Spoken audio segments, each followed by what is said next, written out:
Just can't get enough. Just can't get enough. Just can't get enough.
This is assembly required with state.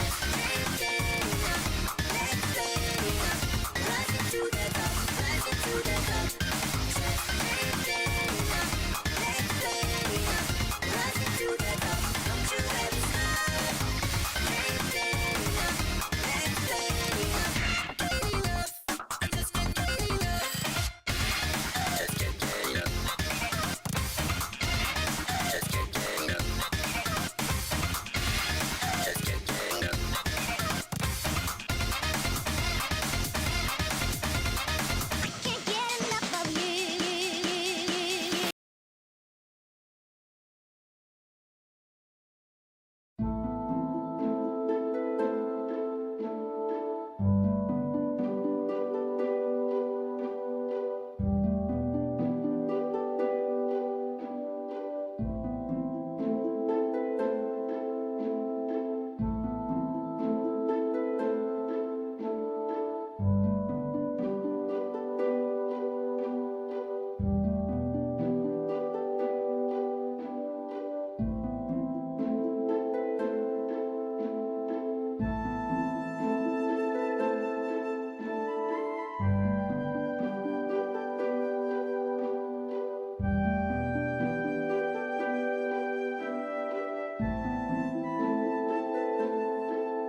your back.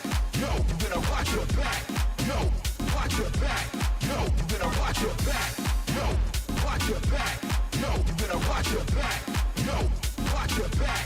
Yo, you better watch your back. Yo, watch your back. Yo, you better watch your back. Yo, watch your back. Yo, you better watch your back. Yo, watch your back. Yo, you better watch your back. Yo, watch your back. Yo, you better watch your back.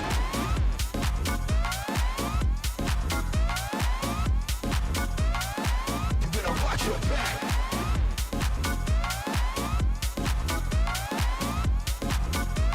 Yo, you better watch your back.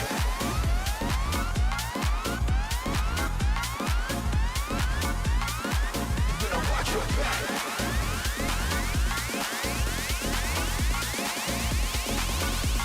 Yo, you better watch your back.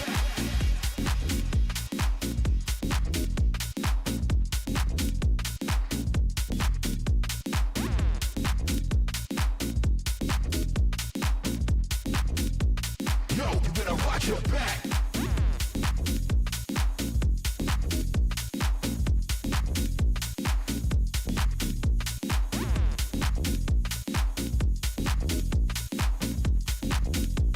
Yo, you better watch your back.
laptop boy.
Good afternoon, everybody. What's up? What's up? What's up? It's your boy T to the Hex, and we're here right now.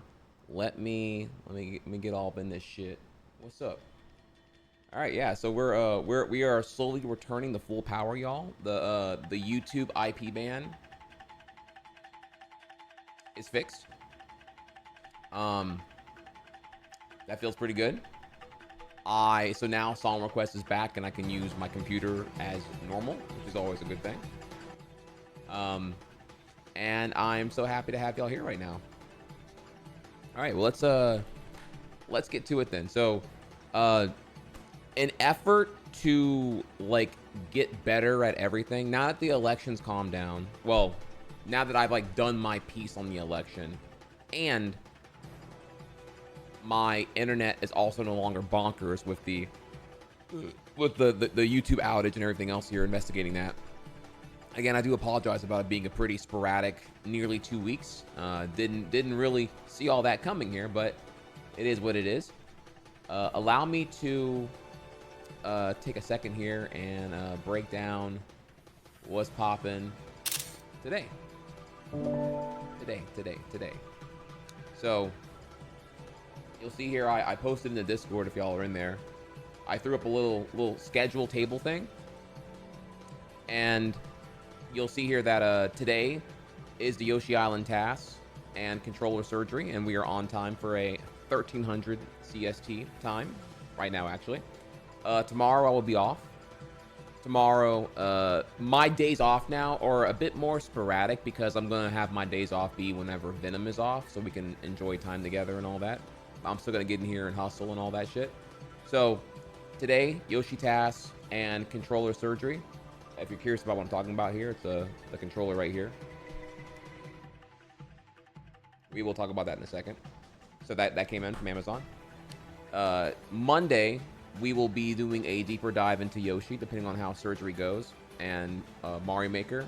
Monday's kind of a stall day, more of a chill day, really, because we're waiting for Mario Luigi Brothership to come in. And then we'll start playing that finally Tuesday. And we'll see where that goes. If I hate it, I hate it. If I like it, I like it. And then, yeah, Wednesday will be more Brothership if it's going good. Otherwise, we'll figure out what we're going to do instead. And then Thursday will be the first real episode of the Butter Pecan podcast that y'all saw on Thursday. And then Friday will be off again because Venom is off. So I'm going to go spend time with her and all that shit. You feel me? All right. So that is me organizing things, and feel free to hold me accountable. The only reason this would not happen now would be because the internet is still like being stupid again. But I'm pretty confident now that we are good to go. We're good to go. All right. So, okay. And also, I am doing better now. I'm kind of getting the idea that I generally do spend approaching 5 minutes, give or take, per Twitter tab I bring up during the intro commentary section. And I'm putting like a pretty hard cap now to like, okay, if I'm gonna talk about shit, try to keep it soft cap 20 tabs, hard cap 30 tabs. That way it actually, because I did see here that yesterday was another painful example of me just taking way too long to get through stuff, but also admittedly that was a pretty important thing to like get the post-election comprehensive coverage I wanted to on that, because you know it's also me working through all this too, and I felt like the community was really into the coverage I was giving there. So you know, I'm taking it really seriously with the whole like, you know, how much of my content is dedicated to the thing that I know y'all originally followed for, and it's a fine line to balance. But in these current times, it's kind of like, you know, it's an unprecedented historic time, so it's like I'm doing my best here, you know what I mean? But yeah, we're back now though, and today will actually be gameplay, like I said yesterday here. So we're back on track. And with that, then let's talk about what today we're doing. So today, ooh boy, I misspelled Latino. Holy shit. Tryhard talk. The Latino vote in the election. I have here a very, very interesting breakdown of the demographics consisting of the Latino cluster and it reaffirms some things and kind of like is it important to look at considering the strategies we're gonna need going forward here. Again, I'm all about the hope. So I have some things to talk to y'all about concerning hope. So we will get to that as well. Okay. And then yes, the Yoshi Island TAS that Stevtarr did in 2015. We are showing that today. It's going to be a really awesome segment. And then after that, I have here the future. The SN30 Pro controller with the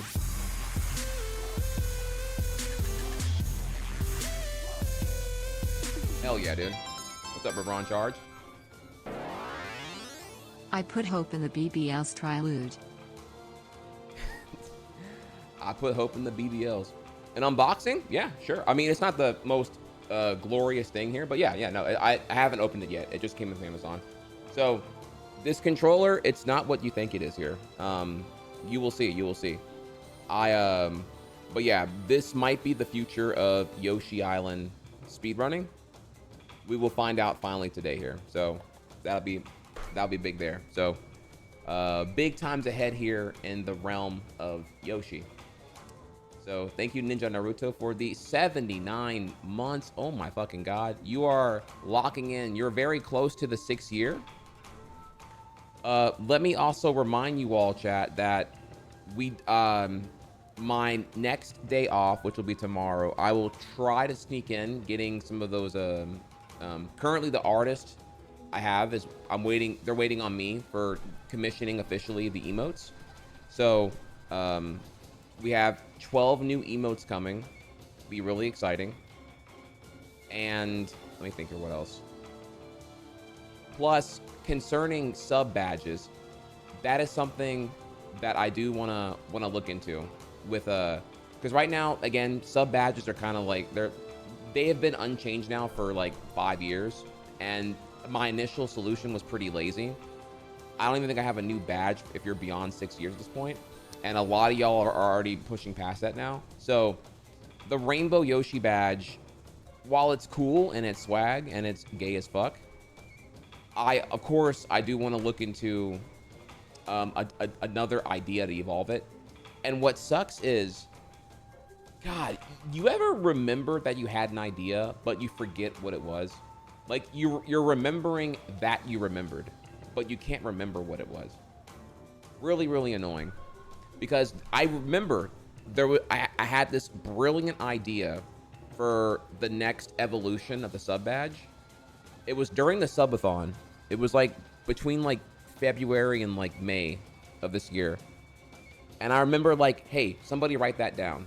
And then I didn't write it down, and no one wrote it down, or if we did, I don't know where we put it. And I just forgot entirely here. Yu-Gi-Oh? Was it Yu-Gi-Oh? I don't remember. That's the thing. I remember I was like, man, that's a fire idea. We should totally do that. And I didn't write it down, and I lost it. Maybe Yu-Gi-Oh. Sure, I like that idea.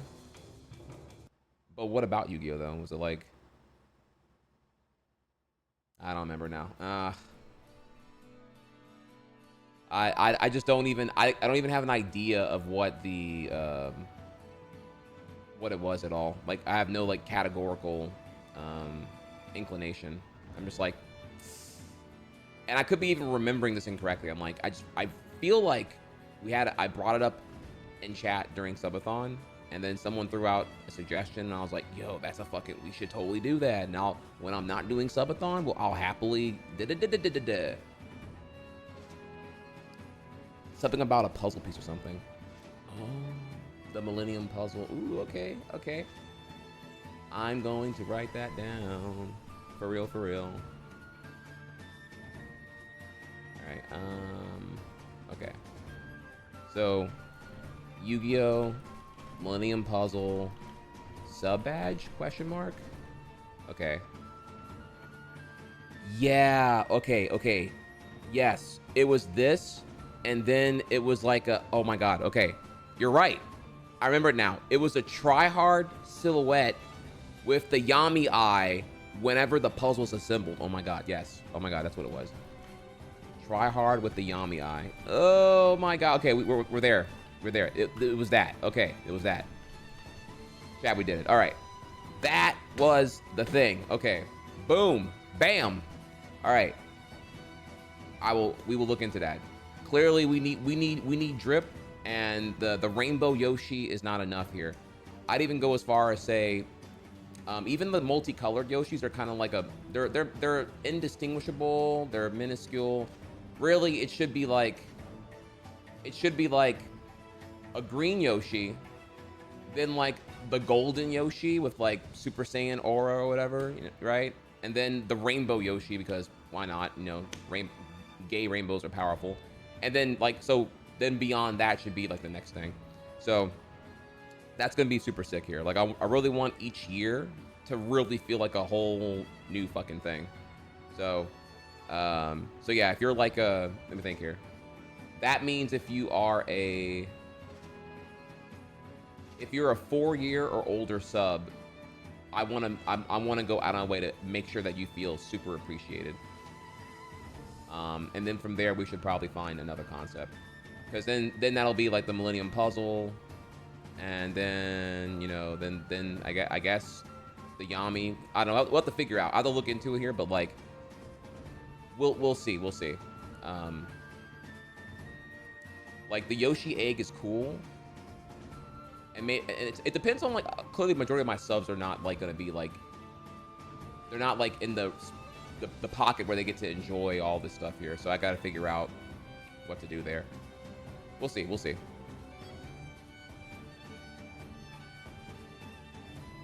Indeed, you are Super Saiyan. I definitely feel really, really bad for y'all who have like the pink Yoshi and the orange Yoshi, because they're just like color palette swaps, and it doesn't really, like, even I don't even remember exactly like the order of them that I made it or whatever here. It was just more like it was a Smash Brothers alternative costume, and not really like given much more thought than that. So definitely gonna improve on that for sure. So okay. So then with that here, let's like get right into it here. So try hard chat. We're gonna hop right into this, and then we're gonna go from there to the Yoshi stuff here, because I intend to, God help me, not be stuck in commentary loop for like majority of the stream today. Not this time, for real, on God, yada yada yada. So let me go ahead and change our title here.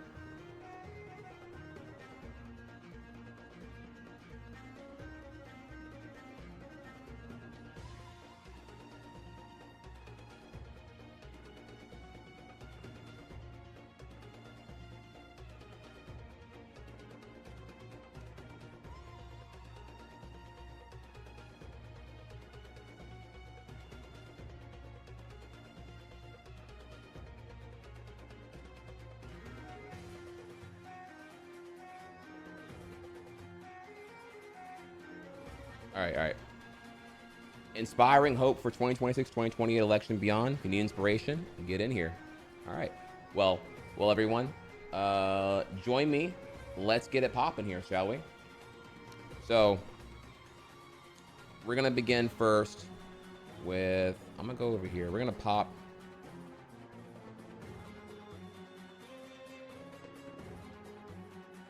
Put this out here. Hang on a second.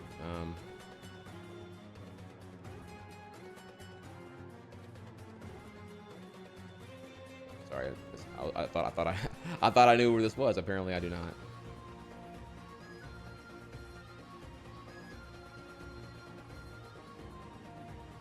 Okay, or apparently, I do not know where this is. All right. There we go. Sorry, I found it now.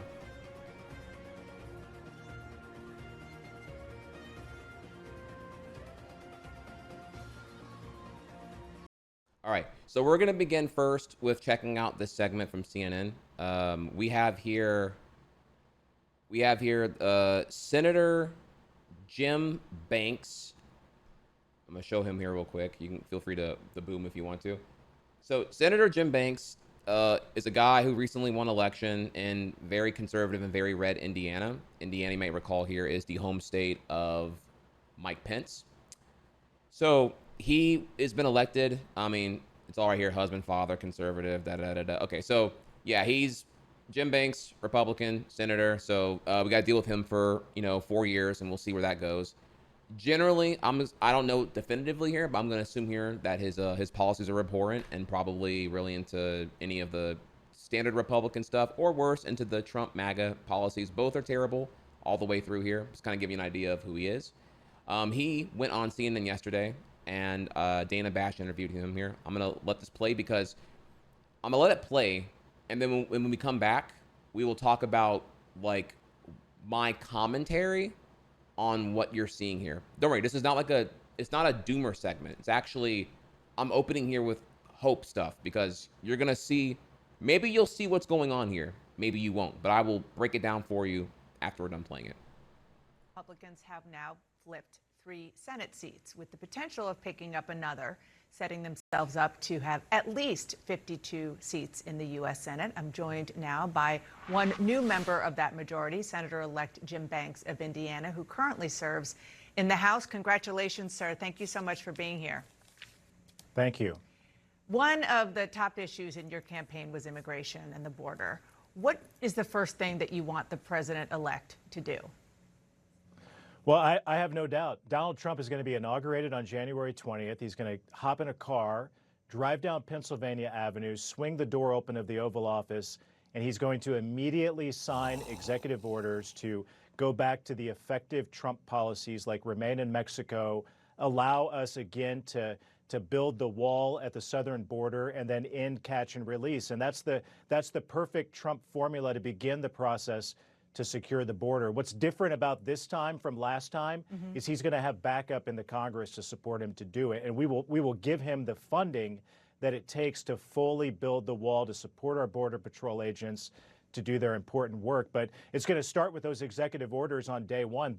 Joe Biden overturned all of those Trump policies on his first day in office, and Donald Trump's going to immediately reverse that and go back to what we know will work. You told the Indy Star yesterday, quote, "We're going to begin the process of deporting the over 15 million illegals that have come into this country under Joe Biden's watch." First of all, just to better understand what the actual policy and how it's going to be executed will be, do you see all undocumented immigrants as should they all be kicked out of the country?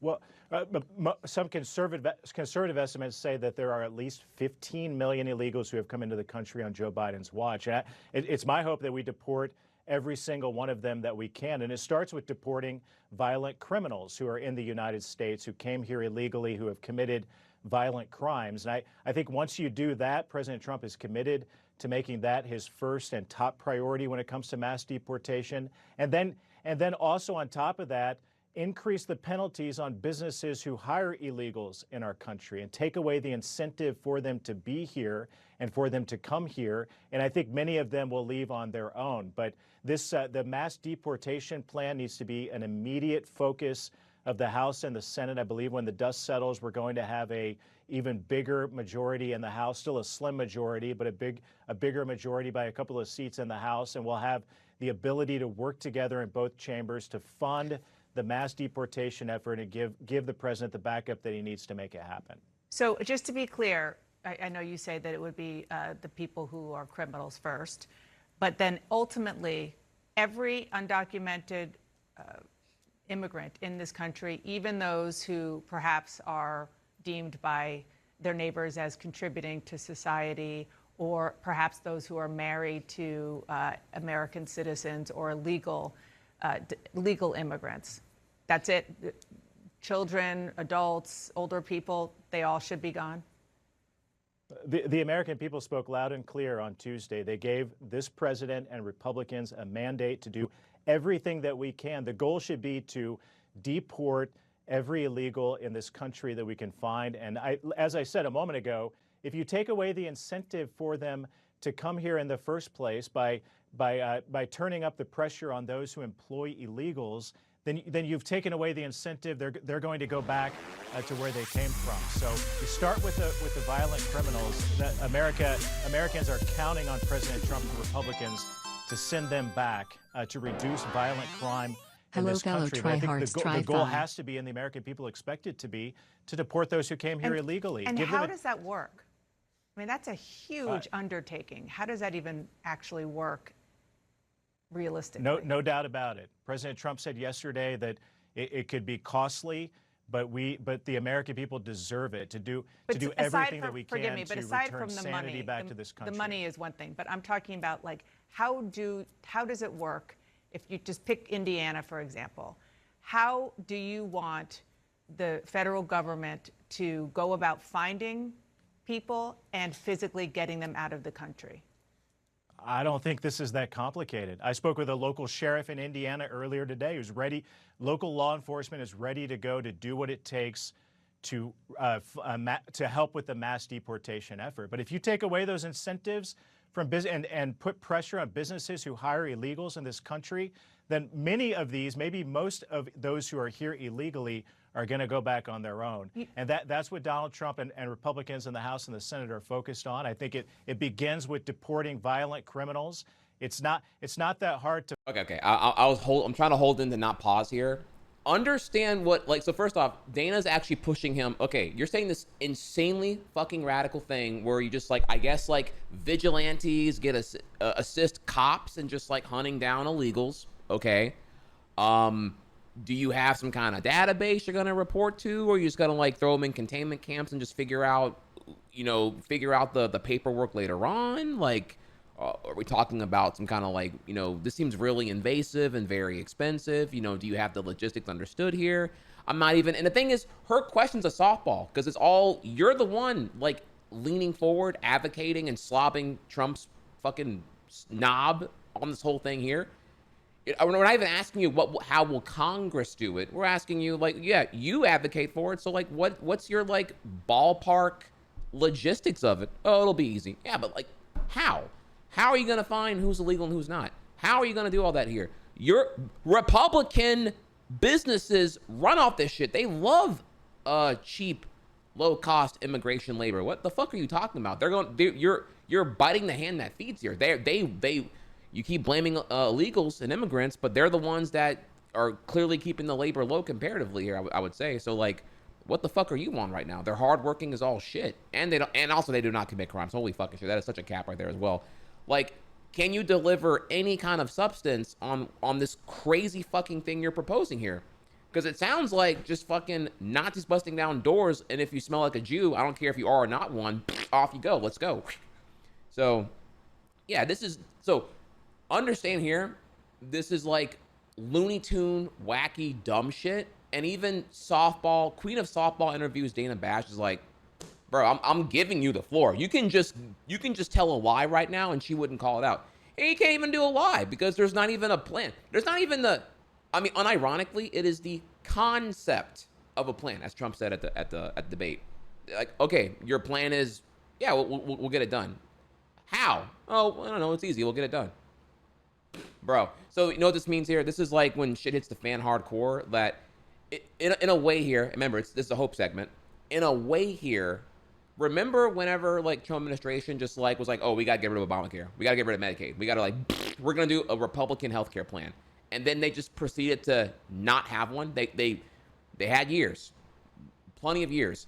And they've been talking about that since 2012. 2012, we're taking back the House and the Senate from Obama. And we're gonna get rid of Obamacare because it's shit. And we're gonna And then they get back in there, 2016 or whatever. And come midterms 2018, they got nothing. Oh, who knew healthcare was so complicated?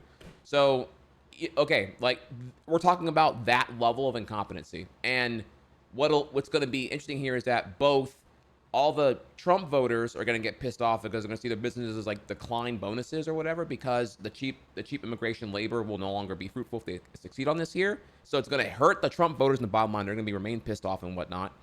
And they'll see here that this immigration lie they've been peddling for fucking 20 years now is bullshit. Maybe, I don't know, they're kind of dumb, so I don't know if they're actually going to believe it or not here. But or they're not going to do it. and it'll be yet again Republicans not delivering on the promise. But again, also Trump voters are also really dumb here because like the wall didn't really happen either, and they still think the wall was a total fucking W. So, in the air of misinformation, it's really hard to tack down how those people would act. But it doesn't really matter though, because you can see here clearly like there's no real plan. There's just like, oh, it's a cool headline to say this and like throw it out there as red meat for the wolves. But beyond that, there's really nothing of substance here. So, all right, so let's keep going here, and then we'll finish the thoughts on the whole thing. To find them, and if you take away the incentive, many of them will go back to where they came Well, from. on the incentive, I do want to ask you about that, because you know that you will get some pushback by people in your own party who are sort of business-minded Republicans who will say, we need these people. They are workers that really fuel our businesses.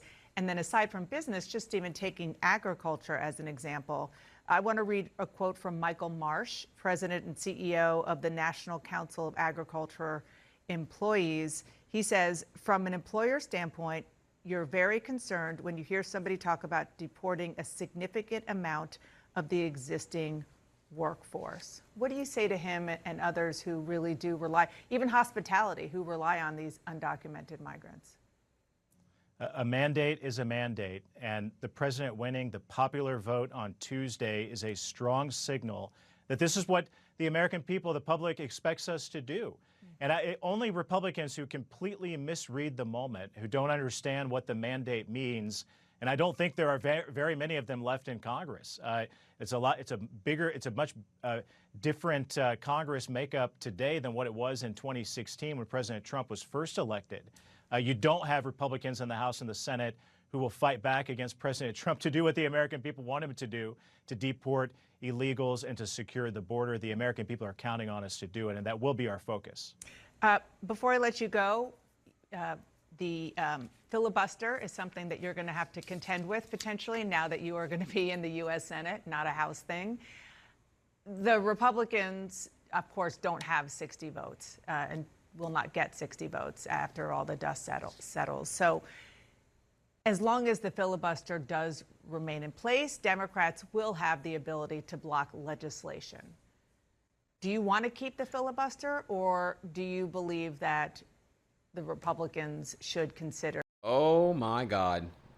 Go ahead and guess the answer, y'all. I actually don't know. I haven't watched this far the whole way thing here, but yeah, I wonder, because boy, Bitch McConnell definitely loves the filibuster whenever it's Republicans in the minority. I wonder if Republicans are principled and they'll want to, now they feel a little bit different about the filibuster when it's them in power here. I wonder. I don't know the answer. We'll find out here. Maybe actually we'll say it's a good thing. I don't know. They're trying to find a way to do away with it.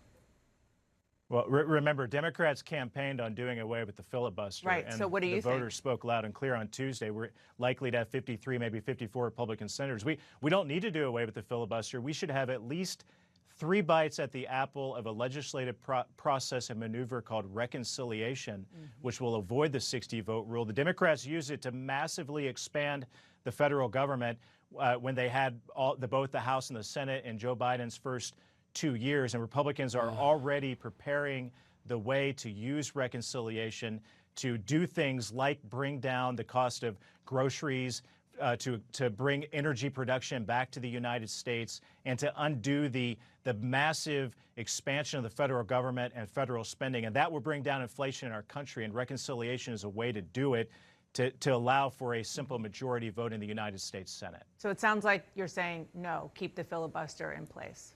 You can keep the filibuster. You use reconciliation.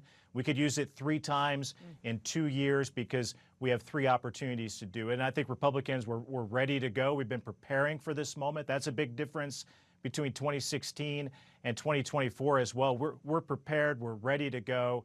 Donald Trump. Translation. Oh, look, the filibuster is for us to be obstructionists, but we also have like alternatives. So we're going to keep that in the chamber as ammo for if we lose sway in 2026, and we'll just use the alternative means right now to get around the thing that we implemented in the first place. All right, bro.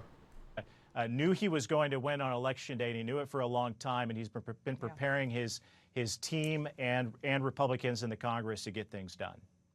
Senator-elect Jim Banks, thank you so much for being here. I appreciate it. Thank you. So there you go, y'all. U.S. journalism in a nutshell. You actually get one of these ghouls to come on a main news network, and the only way they even agree to it is probably either pre-screened questions or the guaranteed most softball, underhand, 2-mile-an-hour ball pitch that they can just, and they still, where they can just like sneeze and it'll go to a home run, right? Because it's a rigged ball powered by AI mechanics or whatever. And they still fucking don't even bother doing that. You can't even give a answer. The answer could be a lie. No, it's got to be even less than that.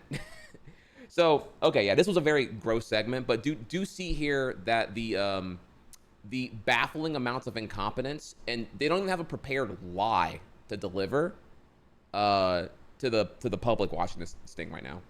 So that's pretty crazy. That is definitely crazy. So I see that as like, obviously I'm not saying here that normies will see that and be disgusted by it, right? Because the Trump election already kind of reveals this here. It's more that, like I'm alluding back to here, there's going to be chaos. They're so incompetent, the Republicans are, that this proposal of like just deporting every illegal, there's no like logistic undertones here to make it like a practical thing. Like, what are we talking about here? How are you going to track the illegals? Short of just like busting in, speaking English, and asking them where are your papers? Like, do you you know what I'm saying? Like, this just sounds unironically like some kind of vigilante like bullshit where you just bust in and you reinforce your racist undertones, and just like, if he has a mustache and doesn't speak English, fucking throw him in the containment camp, and then we'll figure it out later on here. So yeah, obviously this is but again, really incompetent, and I would be really curious of all the Latino votes whenever this shit starts going down here, especially when I elaborate further on this whole birthright citizenship thing that Trump explicitly has said that he's going after, by the way, which I will show you. So yeah, again, to me here, this is hope. They're incompetent. They're stupid. They have no fucking plan. This is like actually one of the few things. It's not really a Project 2025 thing. It's like a Trump thing that Trump ran on hardcore, and Trump definitely just has like no clue what to do there. He can hire a ghoul who could maybe like try to figure all this shit out. But even then, even if you figure it out, like, this is not a cheap thing to implement, and it's a very fickle thing, and it comes off barbaric and I would say Nazi-like, honestly. I don't think people are gonna really fuck with what they see here, with just like the continued disruption of families and like, do you remember all the children in the cages and shit like that? So yeah, we can kind of get in there if you want to. And then let me see here. I'll take a second. I'm gonna bite here. How are you doing today, Dyson? It's good to see you here. The fact you're saying illegal people not working will hurt the economy shows how deep the issue is in the country. So if I can clarify there about your comment, how do I quote this here? I actually can't. So like this comment here, I'm assuming you're referring to me, right? So illegal people not working will hurt the economy. I don't like support that illegal immigration, or really like pre-citizenship people who probably aspire to do so, but the process is really fucking stupid right now. Either way, yeah, illegal immigration usually will confide in like, low-cost labor because they're being paid probably under the table, right? Or something to that extent, generally speaking here. But yeah, generally it's gonna be low-cost, physical-based labor and whatnot. And I would say most businesses probably really like that, exploitable and cheap, and they get way more out of them than you would a American hired worker comparatively, et cetera, et cetera. And so I'm more speaking from how the economy currently works in that context, not that I endorse it remain that way. I obviously don't. But again, the issue there would stem from like needing immigration reform in the context of the road to citizenship being way less stupid. It's very obtuse and really needs to overhaul there. But again, that may be because it may be that way for a certain political purpose. I haven't like looked into that particularly. I'm not gonna pretend I'm an expert on like why immigration currently is, or like why citizenship, what's it called here? Gaining citizenship is currently the way it is right now. But I do know it's like not the most intuitive thing in the world and pretty fucking dumb. Should be way more accessible is what I would advocate for there. But I have to like look further into like why it is how it is now. Could be outdated, could be archaic. But yeah, I don't necessarily endorse it. So okay, all right, so all right, let's keep going here then. So if you have more, feel free to let me know. But all right, so we're opening with that. Now we can go over to today. Oh, actually, you know, Biff brought up a good point that I thought was worth sharing here. Biff, you said, if I can find it here, Biff's comment here. It sounds like holiday bonuses are already being canceled because companies have to bulk up on supplies before the tariffs. Yes, this is true. This is true. We already know here that businesses, now that Trump's elected, are already terrified of some pretty steep tariffs coming from Chinese imports. So you have examples, tangible ones actually, like right here. Steve Madden is preemptively moving production out of China to avoid Trump tariffs, but it isn't moving manufacturing to USA, like the tariffs are probably meant to promote. Instead, it'll be moving sourced more goods from Cambodia, Vietnam, Mexico, and Brazil. So yeah, the tariffs are not even gonna really do anything other than like, it's not doing the intended thing, which is like serving a boost in domestic interest, in that more American jobs, more American manufacturing, more self-sustainment. The tariffs, without an accompanying policy to like promote doing the intended result, will just result in like the outsourcing going from the tariff target to somewhere else. And that will cost businesses money, which will of course be stacked to the end consumer you. And that is going to be brutal.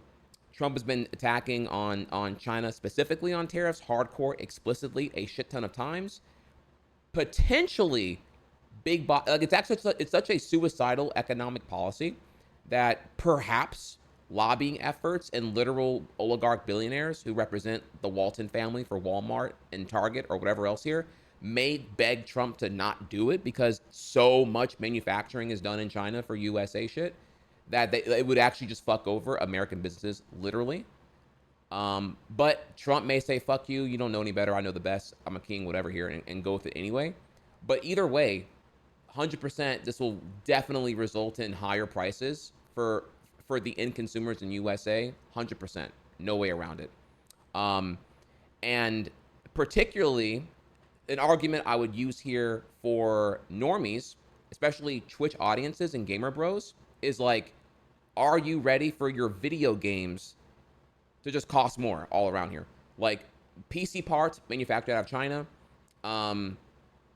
game consoles manufactured out of China, etc. here. All that shit is going to get hit with some fat fucking tariffs, and believe you me, it will get passed on to the end consumer. Now, again, do normies compute tariffs? No. Do normies compute any of that shit? Probably not here. I don't know here. But, you know, if you have someone who's willing to listen, you hit them where they relate. Huh? Games are going to go up? Huh? Yeah, bitch. So, you know, I don't know. That's going to be another one to get into later on here. But, again, I already don't say here that, like, facts are really going to help this, because facts this election didn't mean shit anyway. It was all vibes. So, we will see. I don't have like I have to think about how to market the facts in a way it would resonate with them here. But I do think it's really good to not say tariffs and to instead just use the shit that they already buy. Like, bro, whatever you buy that's from China is definitely gonna get like hit with a fat fucking fee. I don't think you're ready for that here. So, but yeah, I would say, Chad, if you're during lame duck right now, 100%. If you're considering it, I would definitely kind of like look into buying stuff, because once it's common knowledge that that Trump is likely gonna do a tariff on Chinese shit, I would expect everyone to probably scramble like they did with toilet paper from COVID and just buy a bunch of shit, and then the scalping will happen, and then like you're gonna be in the 0 hour. Like that's gonna be a thing that's gonna happen at a microgasm of the economic situation. And so if you're thinking about building a PC, I would do it now. If you're thinking about buying a PS5, I would do it now. If you're thinking about, I don't know, like whatever you can think of that's likely manufactured out of China, I would probably look into that this Black Friday season, for real. You feel me? Not the most urgent thing in the world, right? But just more like if you were considering any relatively sizey purchase, say aiming north of $100, that you can probably speculate it's a Chinese manufactured thing, buy now. So not hoard, but rather if you were planning to and you're on the fence about it, like it's probably better to do that now than later. I think especially building a PC. If you were thinking about building a PC, I would definitely do that this holiday season for sure. You feel me? So that's love from me to you. All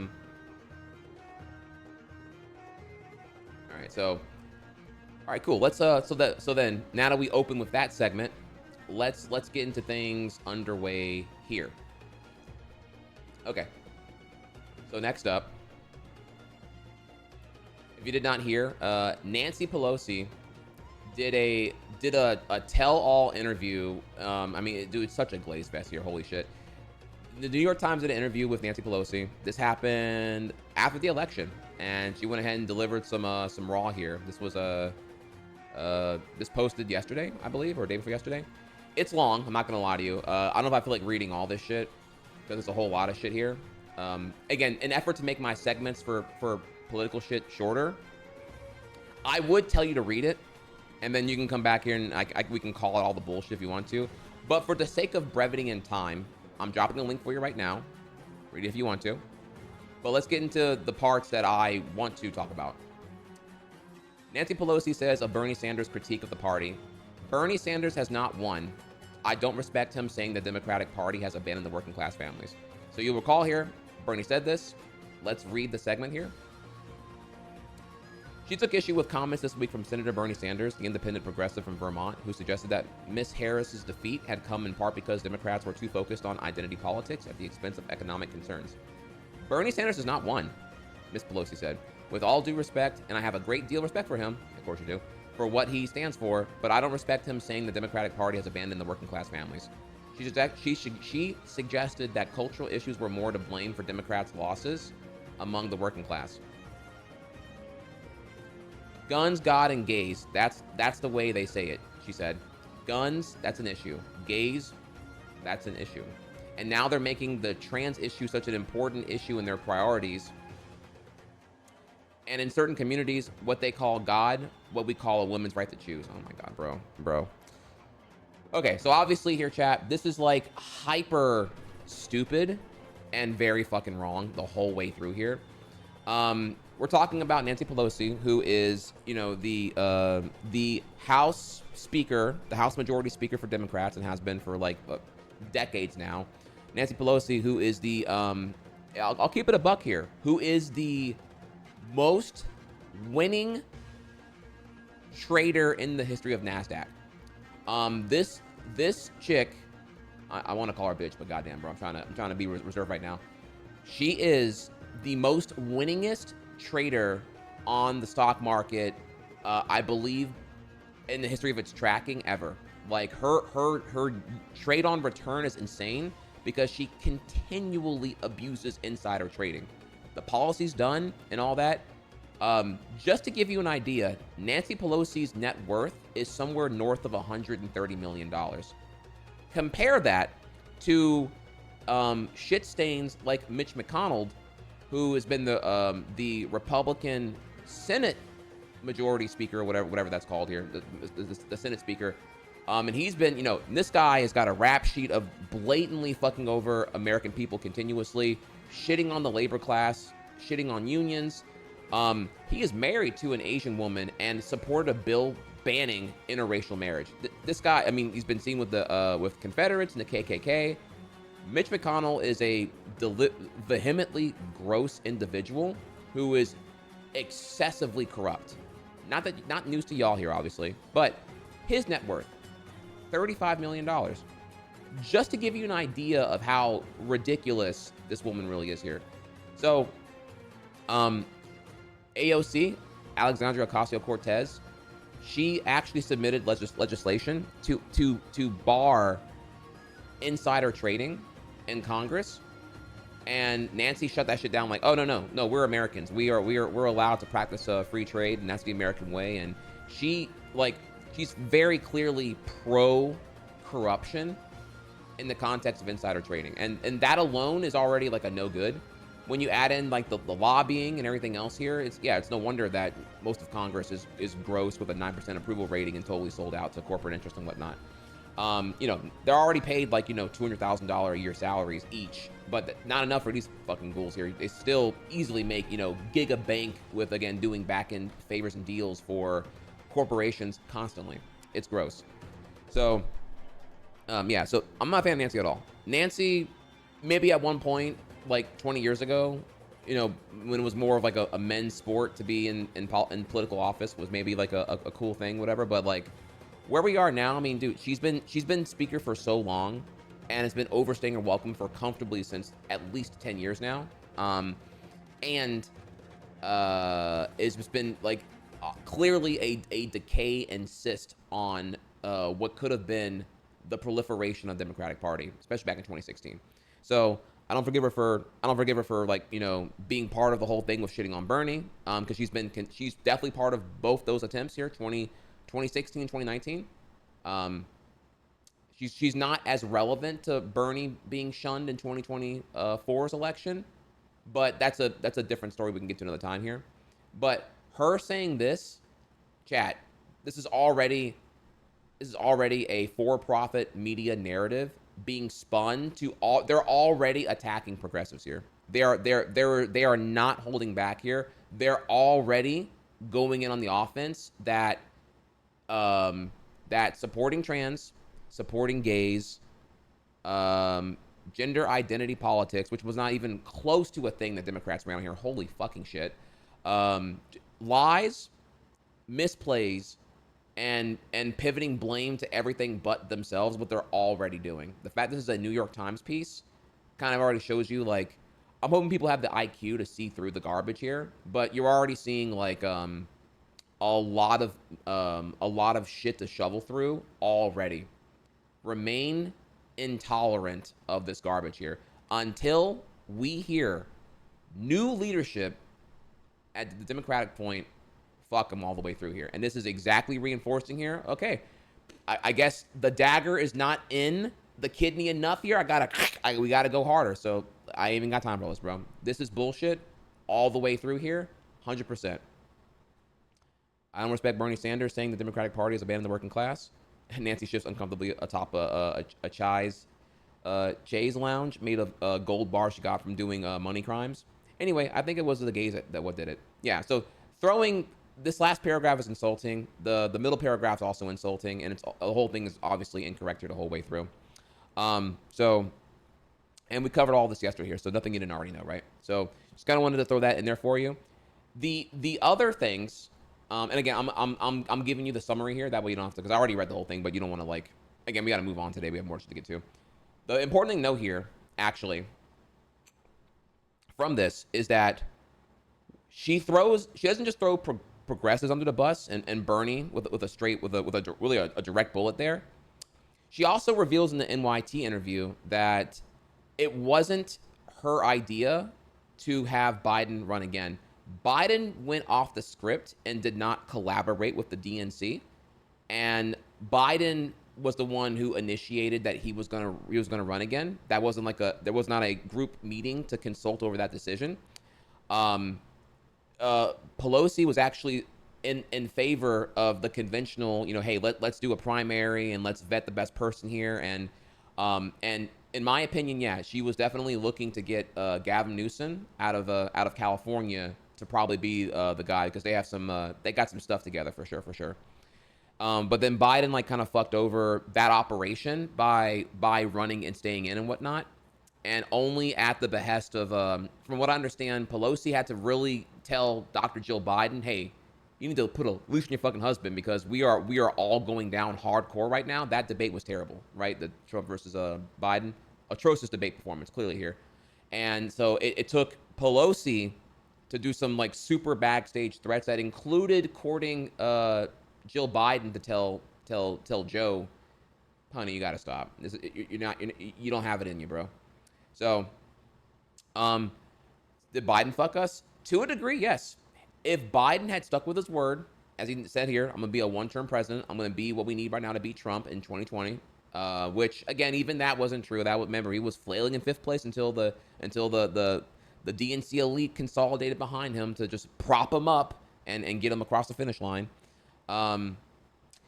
Compared to what could have been otherwise here. But yeah, Biden initially did the re-election efforts without consulting everyone else for a coordinated party endorsed effort.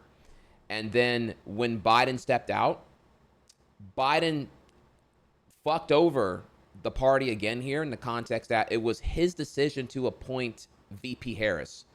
Apparently the process of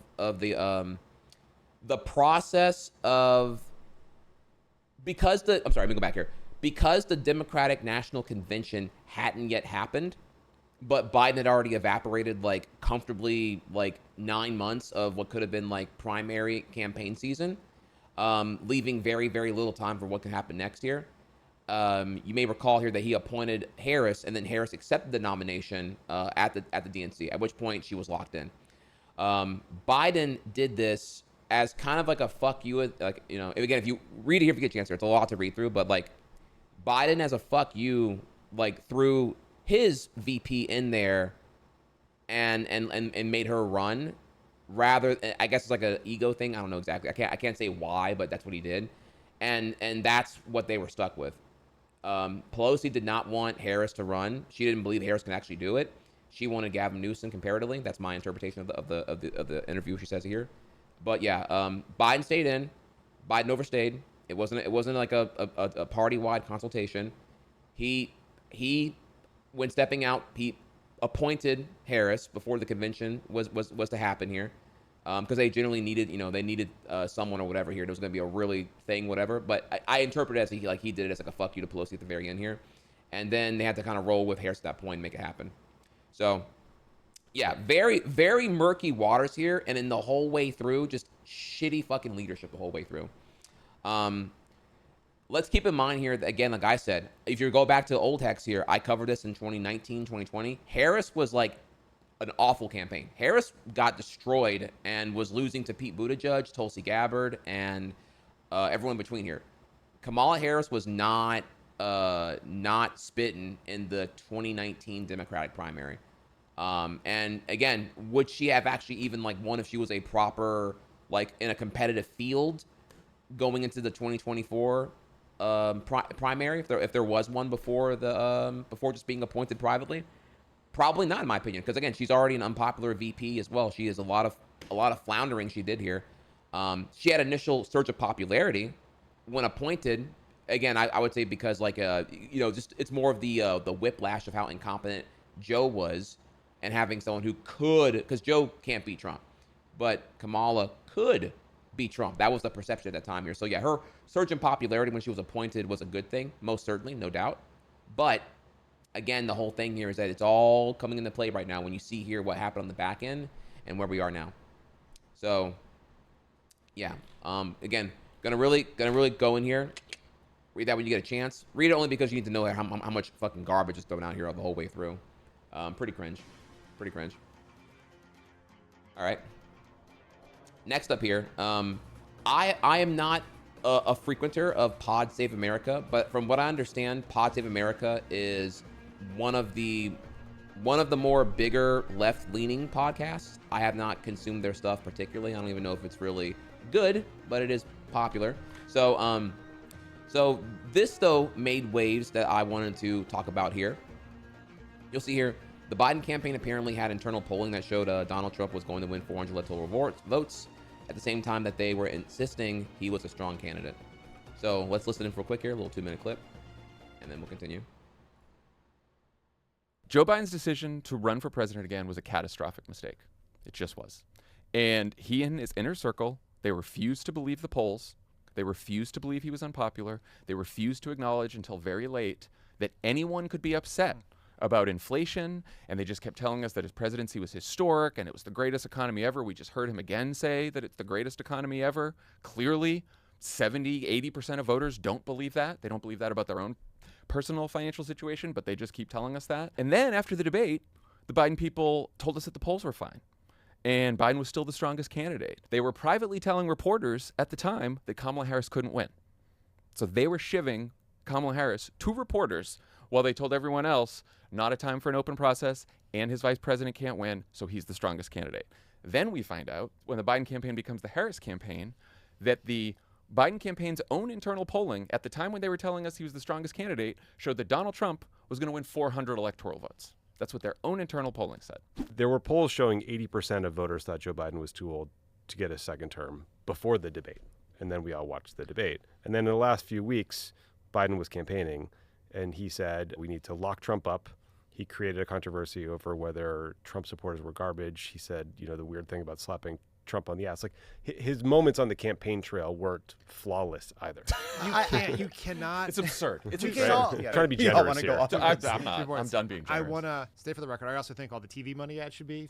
Should be rethought too. More importantly, the idea that Joe Biden was going to do better in this race than Kamala Harris is on its face absurd. Well, there you go. So yeah, not surprising at all here. Yeah, like remember what I said before, and I'm gonna have to say this again on the daily here. This is really, really important that America is very vibes based now, and I want to say that the June Biden versus Trump debate had something approaching 60 million viewers. So it was the first debate, right? A lot of people saw that debate, and that morale was, it was bad. It was really bad. And the thing about that is, like, that had more viewership than the follow-up with the Kamala versus Trump debate. That wouldn't have as many viewers. I think it was more north of like 35 million. But everyone saw the Biden one, and that again, the vibes hardcore there. That's a really big thing to look at now when we're talking about the future of how social media era politics works in terms of like voter engagement and everything else. Okay, so let's keep going here. Just thought I would bring up here real quick here that not news really, not that y'all didn't already realize this here, but like LGBTQ crisis hotlines were spiking after Trump victory. I just wanted to let you know that was a thing. Very sad to hear about this. I heard that the Trevor Project was like actually like having like, multiple hours worth of like holds and whatnot. So maybe we are vibes based due to media illiteracy. It's a lot of things. It's media illiteracy. It's the fact that the average U.S. adult has like a 5th grade reading level. It's the fact, just look at what's posted on Facebook every day here. It's a social media era where attention spans are really, really fickle. And most people tune out politics because it's not relatable, engaging, or entertaining, sadly. And the thing about Trump, whether you hate him or like him, is that he's entertaining. So there's definitely something going on there that the Republicans have now with Trump that Democrats have never had and still currently don't. So yeah, there's a, but again, don't worry. I'm gonna re-break down again all that when we get to the hope section here. But we're hitting it fast and furious, y'all. Keep going. Continuing on the news of today here, you may recall I showed you the terrible segment yesterday where Nick Fuentes said that 2 women all around here, your body, my choice, men win. Right? He said that really gross thing. Well, he's fucking around and he's fucking around. He's in the find out zone now. Nick Fuentes was doxxed. Oh, that taunt did not get unheard, y'all. He was doxxed. I'm not gonna show you his address here, but do know that he got hella doxxed. Faux show. And he's panicking right now because he went on Google Maps and blurred out his house. But like, everyone knows where his house is, and people are even pointing out here, yeah, they use like the Google cache to show his house before it was blurred. So it's everywhere right now. He's gonna have to probably move, I would think here. You know what I mean? So yeah, also, yeah, correct, the Streisand effect. Blurring the house out actually is the worst thing he could have did, because now he can't even lie he doesn't live there. So he clearly panicked and freaked out and didn't think about it. So now it confirms that that it's his house actually. So I will not be showing you the house. However, the docs may or may not be in this thread. I don't know. I don't know. I don't know how to work Twitter, honestly. I'm just letting you know here that, don't go in there, because it might be there. I don't know exactly. But yeah, he's fucking around and finding out right now. Faux show. So it's a little bit of some karma right there for you, actually. I should put it in the karma section, actually. My bad. All right. Next up, YouTube Premium. A service I've defended a bunch here, actually. YouTube Premium currently, well, I defend it at the family plan. Right now, YouTube Premium is the service that you get YouTube ad-free and YouTube Music and the ability to consume YouTube on mobile devices with background play and download YouTube videos for offline playback. You get those 4 things for currently $16 a month for single users, or $22 a month for a family plan. However, and I've been on YouTube Premium now for like years. Like, I think it's like pushing like north of like 6 years now.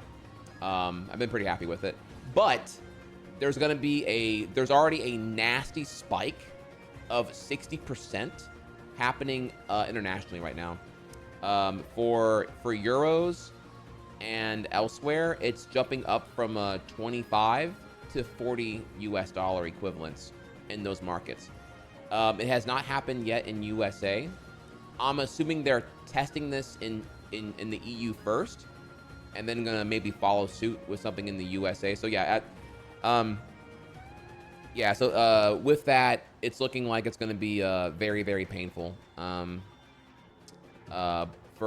gonna be painful for the EU, because this price hike will happen December 7th, and we'll see what happens with USA at the time. But just gotta let you know here that potentially, if you're considering it in USA, maybe get in now, because maybe there'll be like a grandfathered thing if you're on the old price before the new price hike happens. I will say here, okay, in defense of it, not the price hike here, it's obviously bad and greedy, but YouTube Premium right now for family plan is $23 US a month, and you get 6 users on there. There's no restriction. You cannot access the history of the people on your family plan, thankfully. All you do is just go to the panel and you add them as a family member via their email. They confirm the email, and then they're in. That's it. There's no other real restrictions to the whole thing. So again, I'm gonna say here, in an effort to, I'm giving you the hood strats here, hood rich. You get the family plan, and then you find the right circle of friends, and then you just trade services for access to a slot on the family plan. So if someone has like an HBO Max, swap it out, add them on there. Find a Hulu guy, find a whatever Pornhub Premium guy. Just do your thing. And you can kind of go from there, and you can make your value if you can. You feel me? So, but yeah, at 40 though, we're talking, dude. This is dumb. I mean, this is just greedy as fuck here, if we're talking about this shit here. So yeah, I might be hopping off myself honestly here. Though I assume what they're probably gonna do here is they're gonna introduce like a new tier at the existing price point, where like it'll be like reduced ads rather than ad free, and then like the ad free thing will be even more money. So what was the last one? HBO Max. So now that Trump has won election, they're deploying more security, and those robot dogs are now. Oh yeah. Now President Trump ain't playing around. Are you kidding me? How do you say Elon Musk is making sure our president stays safe without saying Elon Musk is making sure our president stays safe. MAGA, baby. Oh, yeah.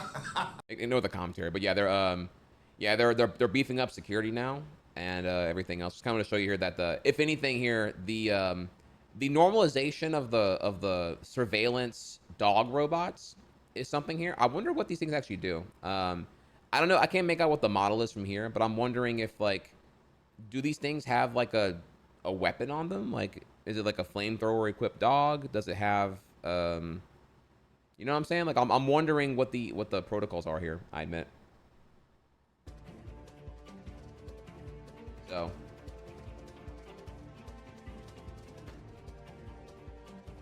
It's a Boston Dynamics one. Okay. Do they have any like weapons on them, or is it just like a like whatever here? Anyways, I'll drop it here. I'll drop a link for you. Continuing on here. This was like thing for yesterday here, but you know, legends never die, y'all. On this date in 2020, Jeopardy host Alex Trebek passed away at the age of 80. Long live the king. And of course, you know, I wanted to share with y'all here a message from Ken, who I don't know if he's still I think he's still hosting right now here, but a little short message that they posted on the official Jeopardy. I'll drop the link here for you.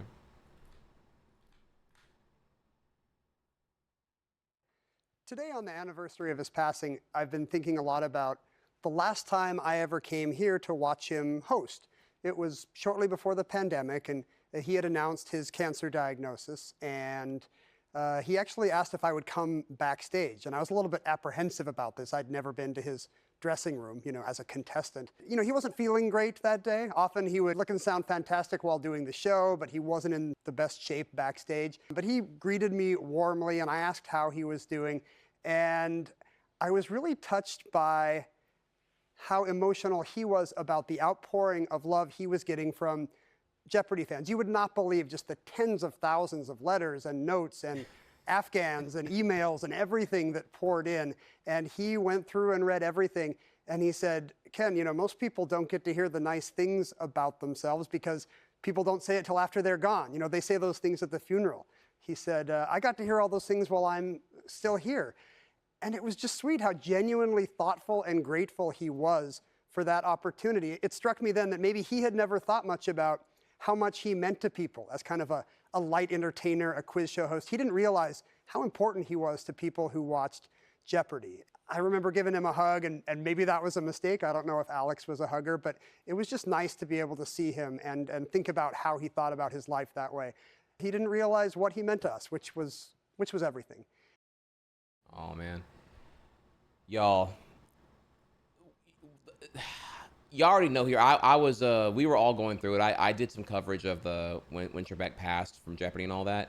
But I guess the one thing I would say is that, like, the coolest thing about Jeopardy is that it made the thirst for knowledge cool, unapologetically. Like, for me, anecdotally, like, growing up as a black boy in rural South Louisiana, I'm gonna be 1,000% here. The way I spoke was ridiculed as speaking white. The way I acted was perceived as like acting white and a betrayal of my race. I got called White Mike throughout high school by the black kids, to my own disdain. It really sucked.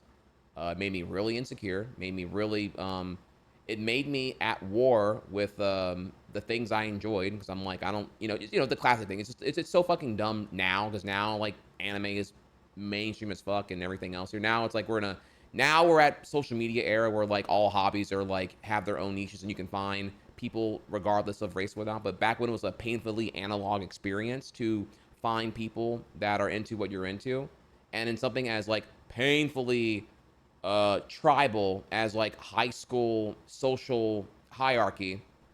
I ate the shit into that really fucking hardcore.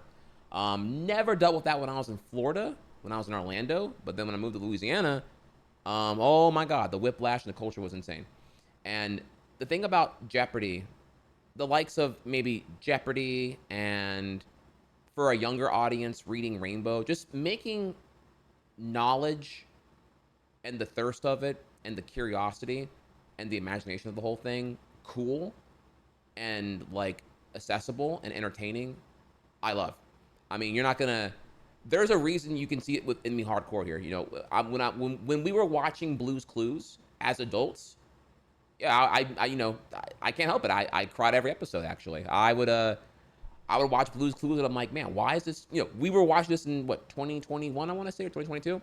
We watched season 1 of Blue's Clues. We would do an episode a night, and I was like, every night I'd be damn near in tears. I'm like, I can't tell if it's nostalgia or just like the tomorrow I wish we were having, where this was like a normalized thing in an era of like anti-information and anti-science and just all the conspiracies, flat earthing, and well, whatever. Flat earthing's not that harmful, but like the anti-vaxxing for sure and everything else here. I don't know. I really, really do appreciate the social ramifications of the popularity of Jeopardy, and by the extent of the charisma of someone like Alex Trebek. You know what I mean? So it's like, so yeah, and for the record, I've never stopped enjoying Jeopardy. I would argue I should probably actually look into. The only reason I don't watch Jeopardy now is because, and correct me if I'm wrong here, if you want to watch full episodes of Jeopardy, is it on a streaming service right now? Or is it like cable only? Like if their YouTube channel would just drop the episodes, I wish they would just, more of them would recognize that and just kind of like, because like, John Oliver's Last Week Tonight, I don't know what deal he got with HBO Max or whatever, but like, clearly the reach of Last Week Tonight with John Oliver like dwarfs what it would be if it was on cable. Like you're actually getting the young audience to engage continually with that format. It fucking works. It works for reach. I don't know if it's enough money for these fucks here, but like, bless John Oliver for negotiating that YouTube mirror shit, because that's fucking godlike. I wish more things were doing that and just making it accessible. I don't know if Jeopardy is like really easy to find, but Fubu has it through. I ain't paying for cable, dude. Yeah, okay, there you go. Do what you want because a pirate is free. Yeah, maybe I'll have to look into like the but okay, clearly my point stands here though. The only reason I don't watch Jeopardy, I'm not even joking here, is because it's not convenient to access. I'm gonna have to like I'm gonna have to sail, I have to fire up my jet ski here and do some private tours. You feel me? But yeah, that's the but yeah, I've always loved Jeopardy, and I think it's a sleeper thing here, honestly. I would love to. Well, I would kill if we can do like daily Jeopardy watch along with Twitch. That would, dude. The game show meta on Twitch is so underdeveloped right now. I would kill for that if I could. But yeah, it's kind of want to take a second here and just should take a moment of appreciation, obviously. You all know, we all know here, and that would be great. So rest in power, long live the king. And of course here, legends never die. So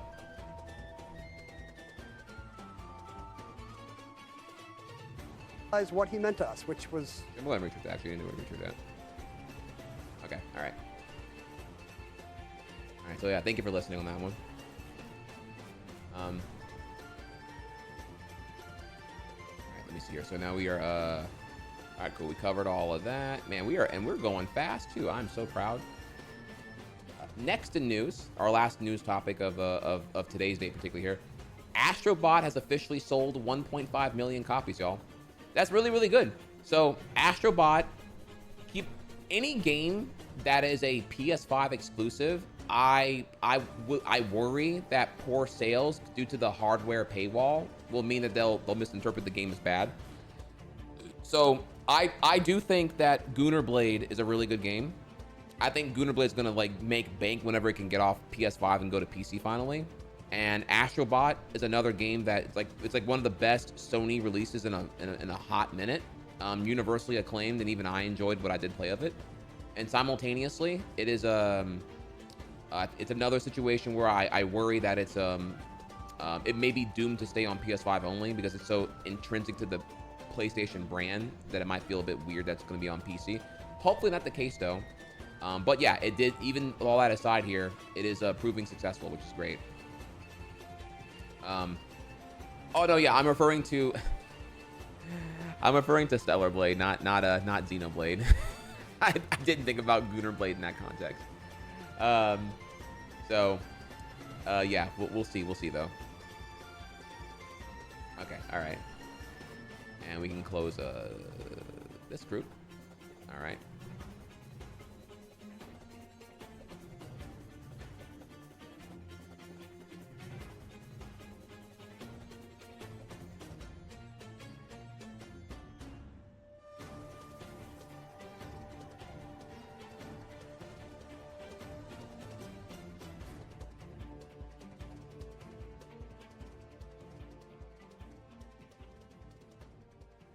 All right, so for the next section here, I'm calling this the karma section, okay?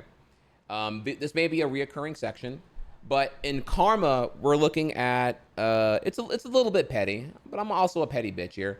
We're looking at the people who fucked around, and now they're gonna find out. So the people who voted Trump, and they're learning, oh, me voting Trump means we're deporting my family.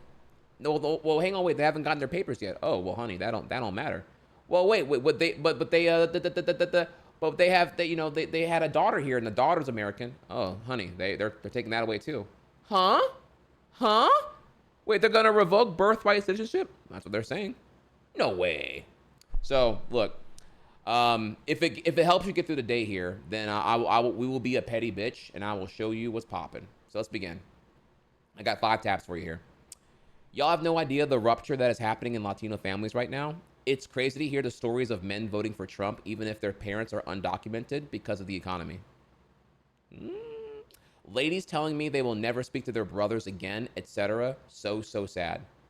So it's kind of like when it's like when a gay or trans person comes out to their parents, and then you have to exile your family because they're intolerant of you. They love the entitlement they had to what they want you to be rather than who you are, even being transparent. So you have to let them go, right? If your parents are religious fundamentals and they're just like not even, they want you out of their life because they perceive you coming out as a rejection of them, which is very selfish, obviously. What can you do other than just like, okay, my parents don't love me, fuck them, I gotta move on. And so you have that happened, throughout whatever, right? Maybe that spiked during when gay marriage legalized in 2015. Then you get to, COVID, where all the Looney Tunes and the unhinged, Trumpists and the QAnon shit and all the other crap here, that led to some more family disruptions. Then the COVID with the isolation and the quarantining maybe led to more people rupturing even further here. And now we're at the point now we're just like, post 2021 onward, we're just like family Thanksgiving is kind of like fucked beyond repair for a lot of people, including me. Not everyone, but you know what I'm getting at here. It's never going to be the same. It's never going to be the full reunion because there's a lot of them people, right? Okay. So, and now we're having the new edition of this, where yeah, a lot of Latino mishaps going on here where yeah, it's a very real possibility. You're going to see some deportations of your family and you're directly responsible for who you voted for, and not only that, who you advocated for. So, all right, so with that, I have here for you. Bitch, I look like a old cool. Bitch, I look like pussy, I'm hopping at that old school. Sorry to derail, but what's the extension you use to organize your tabs? The colored indexes is a smart concept. I think that's vanilla Chrome. Did you update your Chrome? Like if you click the three tabs right here and you go to like, your Chrome might not be updated. You might be running a really outdated version of Chrome because colored tabs was added like years ago.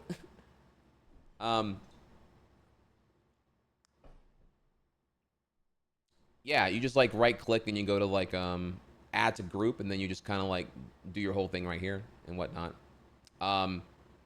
Yeah, tab grouping is kind of broken. There's extensions to add more functionality here, but I just run vanilla Chrome at this current time.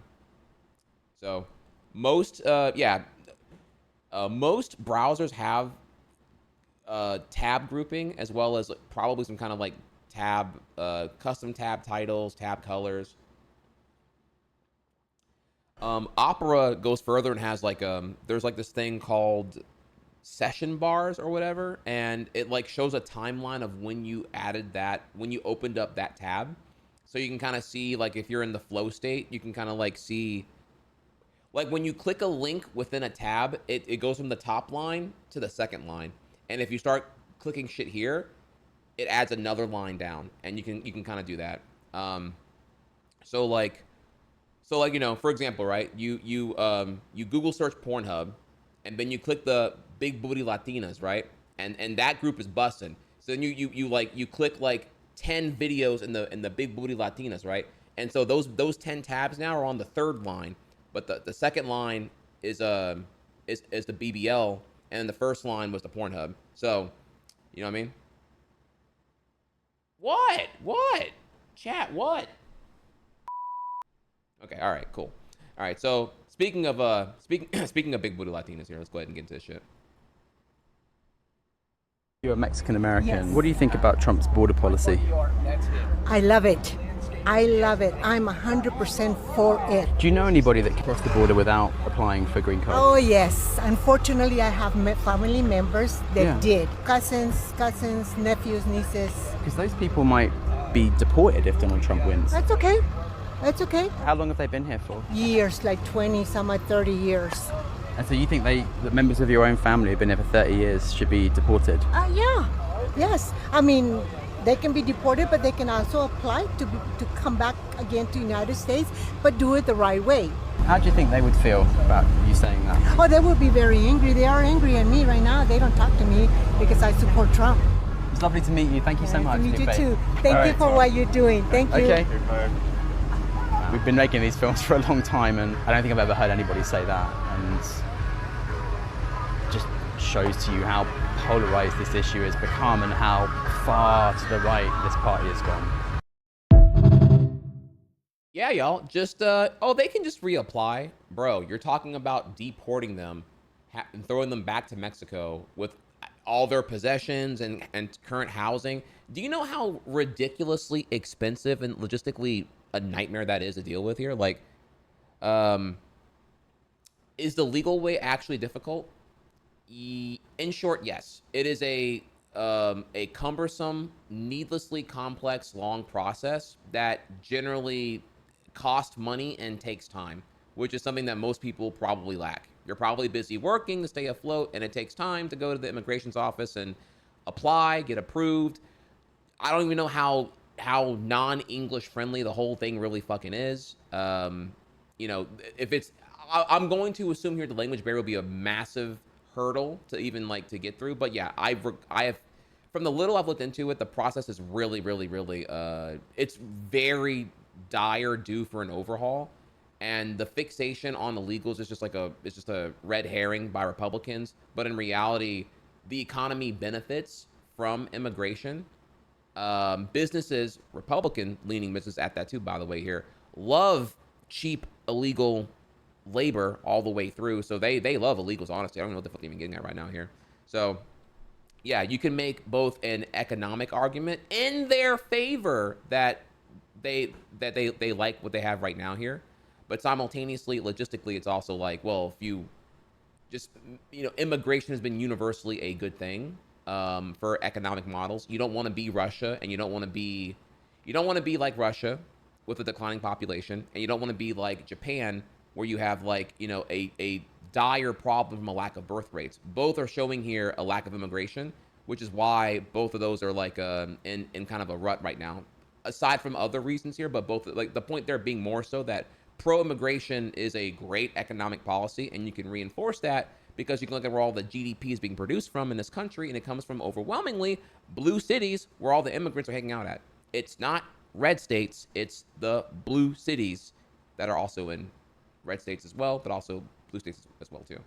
So They're not even making like these people usually try to make pro-economic arguments because you can't even get them on feelings and compassion because they're already like, you know, soulless black sludge ghouls. So you hit them with the economic argument to get around even talking about emotional shit. And then it's like, even your argument economically is garbage, and that makes no sense here. So, all right. So continuing our karma, because we are petty bitches. So wanted to show you that. That's crazy.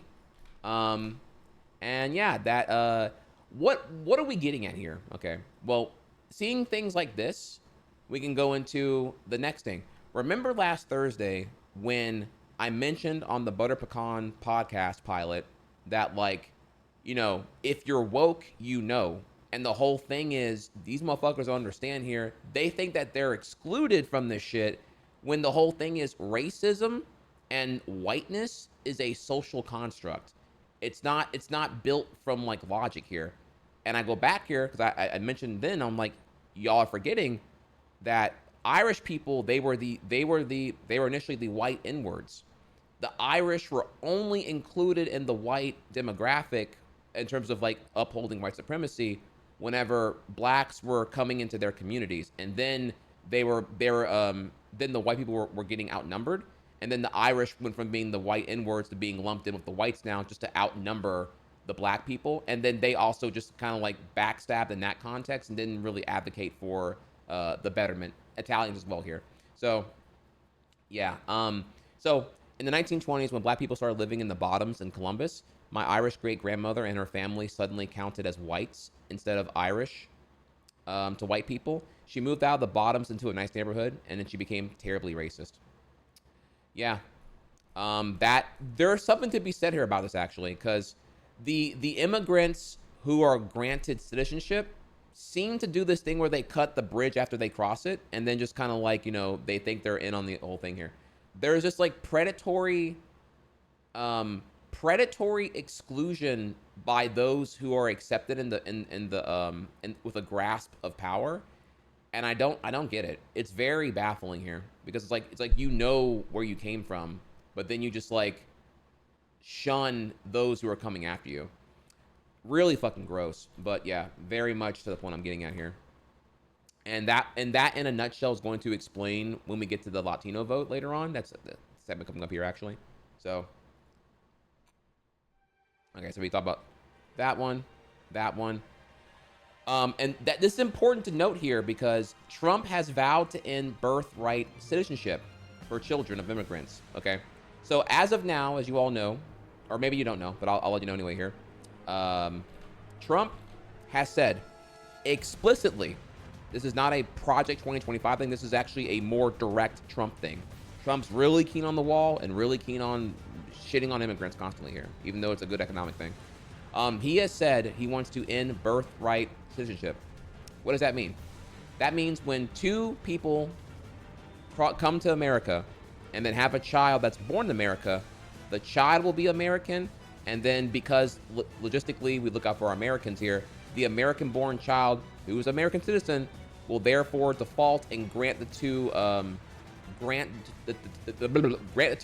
the parent immigrants, automatic American citizenship, birthright citizenship here.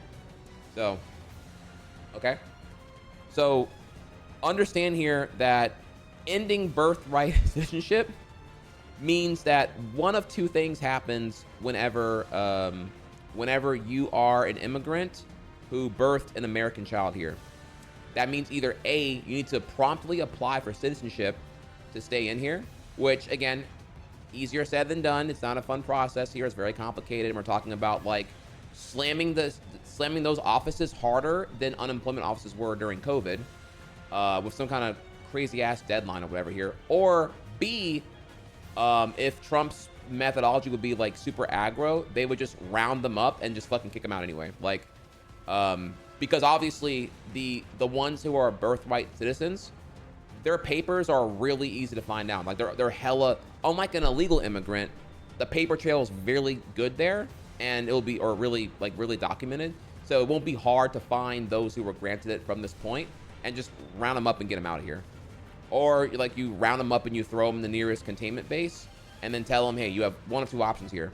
You either A, apply right the fuck now, or you get the fuck out. And again, it doesn't really, like, the whole thing I'm even saying right now, that doesn't even really work. Because, like, obviously, the process is, like, complicated and stupid. And rounding them up to put them in a containment site to, like, become proper citizens, there's going to be stuck waiting there for fuck knows how long. You know what I mean? Like, it's not like it's going to be, like, a... It's going to be inhumane, and it's going to be, to me, in parallel with, like, Japanese containment camps from World War II.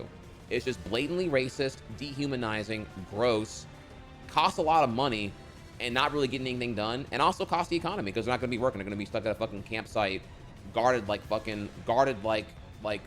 cattle. You know what I mean? So yeah, it's going to be super shit. And just to make sure, chat, that you understand where I'm coming from, don't listen to me tell you this shit here. Hear it from Trump himself, all the way through, unabashed.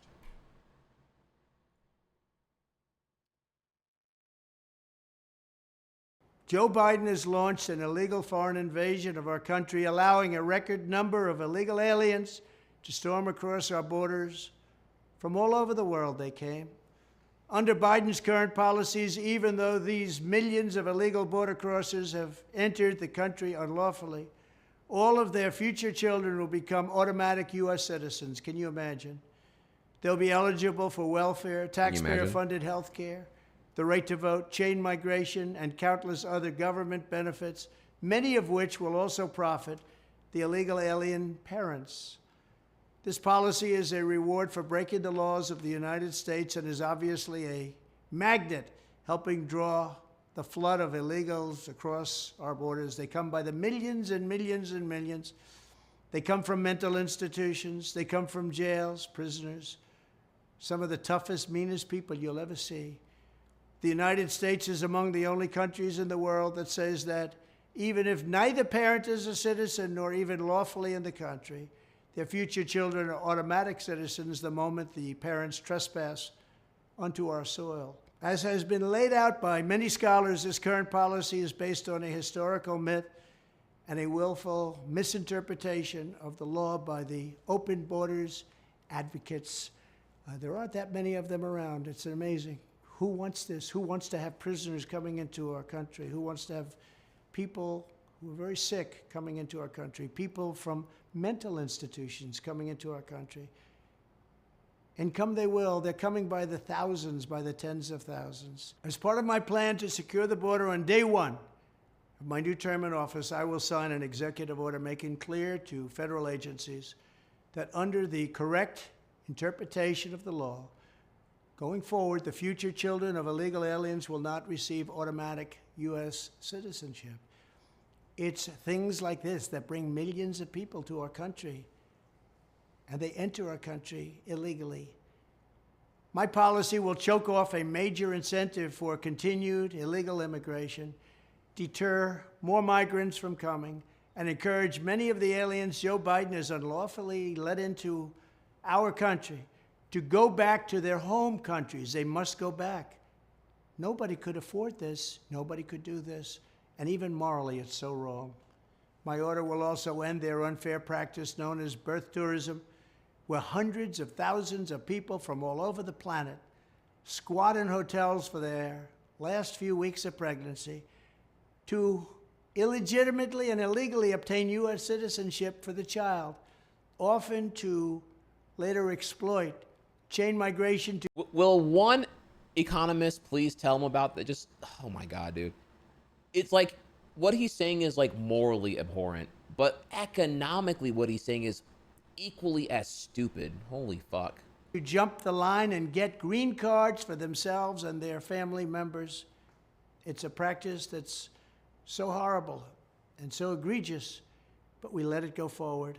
At least one parent will have to be a citizen or a legal resident in order to qualify. We will secure our borders and we will restore our sovereignty starting on day one.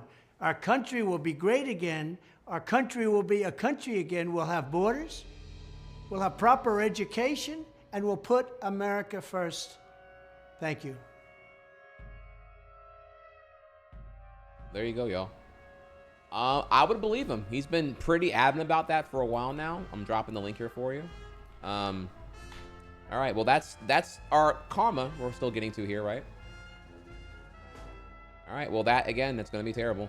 There's this subreddit that was brought to my attention here called Leopards Ate My Face. If you are a sassy bitch and you love some fucking karma, I'm dense. What happened to the Department of Education? Nothing, but its only purpose is to help fund schools and give them advice. Education is a power reserved to the states. Me too. I voted for Trump, obviously, and agree with most of everything, but I keep seeing stuff about this and getting a little nervous as I have a child with an IEP. I need someone who is smart on the topic to reassure me that this will be okay without the fear-monger stuff I keep seeing. It'd be left to the states to manage and fund that, like abortion. So move to a state like California if your state doesn't offer the education service you want. Oh, fucking around and finding out, bro. Like, we covered that yesterday, y'all. They're talking about abolishing the Department of Education, and when that happens, holy, you think that public education right now is a Republican underfunded wet dream, bro. Yeah, your special needs kid is gonna be, again, like tied to a wheelchair in the back shed with an iPad because ain't nowhere else to go, bro. You're cooked. You better go to California if you want some fucking well-funded public education, because you ain't gonna get it from the federal side. Well, anyways, yeah. So you can go over here and see more if you want. The subreddit is right now pretty poppin'. It's mostly, it's not exclusively for Trump voters. It's you know, people who like fuck around and are finding out on any particular topic here. But right now it's being overran with Trump supporters finding out what they actually voted for. Oh, wait, how do terrorists work? Oh, wait, birthright system is going to get revoked here? Oh, wait, my family will get deported? Okay, bro.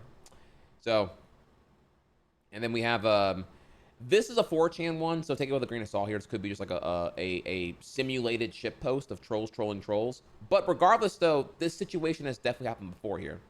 So it reads, I just voted for him because he's going to kill Obamacare. I'm unemployed and Obamacare fucking sucks. I'd rather just have the ACA by itself instead of this communism shit.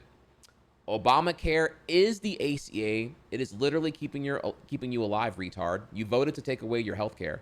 Look it up. It's true. Why the fuck do people have two different names for it? Obama equals bad and affordable equals good? I fucking hate Democrats, bro. This is true, by the way. This is totally true here. Because it really reveals how effective the Republican Party was with the partisan label shaming and calling it Obamacare, and then Obama like owning up to it and saying, "Oh no, I'm not. You know, I don't feel shame for it being known as Obamacare because I care for people." Now, of course, Obamacare didn't do enough. You're still allowed the for-profit middleman of the big pharma industry to still be able to get in there and circumvent the entire thing out of proportion. But Obamacare did do good in that previously. Big healthcare was able to decline you for pre-existing conditions, and with Obamacare / the ACA, you can no longer be declined for having pre-existing conditions. The greed on the big pharma side was so ridiculously awful that you running into medical bankruptcy is exactly as the system intends. A friendly reminder again here that that when it comes to healthcare in this country, it's totally fucked. If you can get any like Trump supporter to listen, this is what the shit currently is right now, and it's at least you have like Medicare, Medicaid at this point to be able to kind of help make things happen here. But when this is gone, it's gonna be like, unironically, bro, I'm gonna keep it $1,500 here, okay? This is off the shopping block really quick here with Republicans. And what's going to happen is, unironically, you're going to have like medical tourism be a massive boom in the industry. People are going to go fly to Turkey, Thailand, and Hungary. I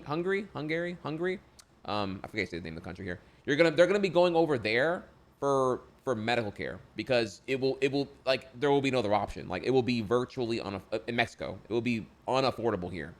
Like you're going to get a loan, a private loan, and you're going to go somewhere else for medical care. So you'll go to Mexico for dentists. You'll go to Turkey for cosmetic surgeries. And when it comes to things like broken legs and arms, you're gonna hit up Thailand. And again, the whole thing here is that it doesn't have to be this way. Single payer healthcare is what could be and what would save money over a 10-year operation. But for both the federal government and for people, it's a net positive on both sides on a purely economic argument the whole way through, and it's more moral and it's more ethical. So okay, yeah, that's so I always love to show you like this article, this little picture right here, so keep that on your back end when you need it. All right, well, that's our comma section.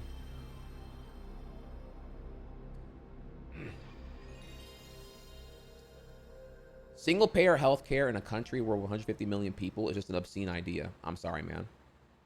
Okay. How much time do you have?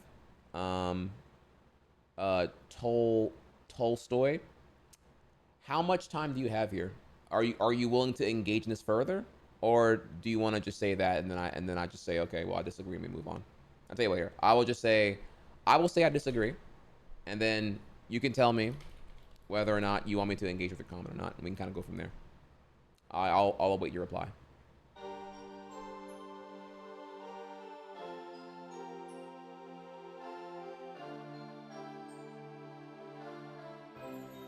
I meant to say 150 people are obese. This is true. So okay. I'm going to assume, we'll take a second, let's engage here, okay? I'm going to assume here you are for single payer healthcare. Actually, let me put it back on screen now that we're talking about it. That way people can see it again.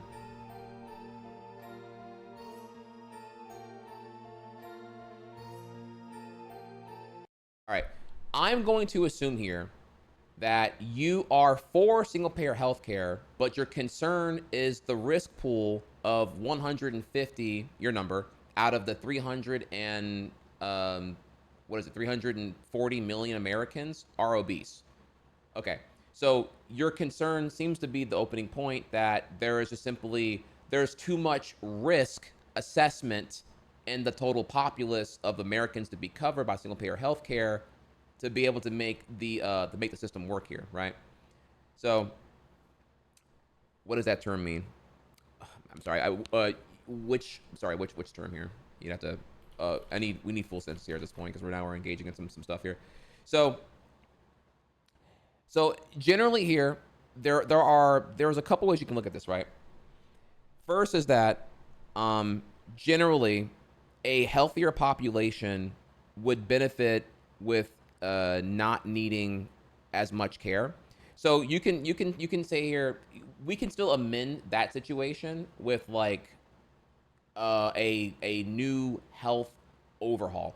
Again, right now, America is very comically not, you can tackle this with legislation. Like you're not against single payer healthcare, but you're saying it's impractical on its own here. And I too would say here that, yeah, in a similar way, Green New Deal is very expensive, but simultaneously, when you supplement the Green New Deal initiatives with government subsidies that reinforce here renewable energy and do a job surplus program where you get a federal job guarantee for anyone who's displaced by the implementations of Green New Deal, you can policy your way out of the bad things going on here.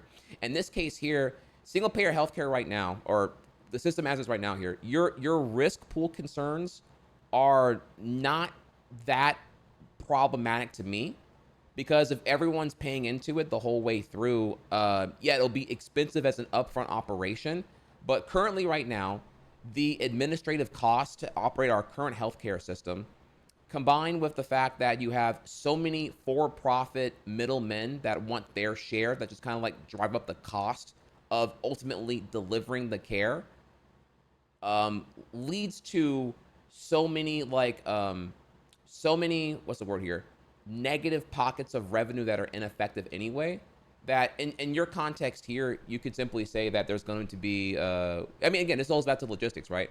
If your concern is funding, again, it's the federal government. You can just, you could just print more money and then we'll make it back in the end here. You can do, we can't really talk about deficit hawking when like things like Trump's tax cuts in 2018 cost the U.S. Fed like a $9 trillion addition to the deficit here. Like, you already saw like major hatchets come at that point, and you had to have Biden come in and clean up that shit show anyway. So, so with that, I'm trying to go as I go along here now with that. So then, like, with that, yeah, we could supplement this here with the appropriate way of overhauling the infrastructure, I would say. I mean, it doesn't happen overnight, and it doesn't happen in a vacuum. You can bring up that the concerns as proposed right now don't work, but this would also be supplemented by, you know, needing the necessary additional things to boost up the capability of the U.S. medical care system, right? You can look at, I mean, we can bring up examples here of how, like, you know, China opened up a fuck ton of hospitals and built them really quickly to accommodate the COVID spread at that time here. I don't know if you knew about that or not here. I don't see a reason why USA couldn't do this either here. We can definitely invest further in having more infrastructure for medical care altogether to legitimately prioritize the implementation of a robust system where people actually get treated the whole way through. That can be done.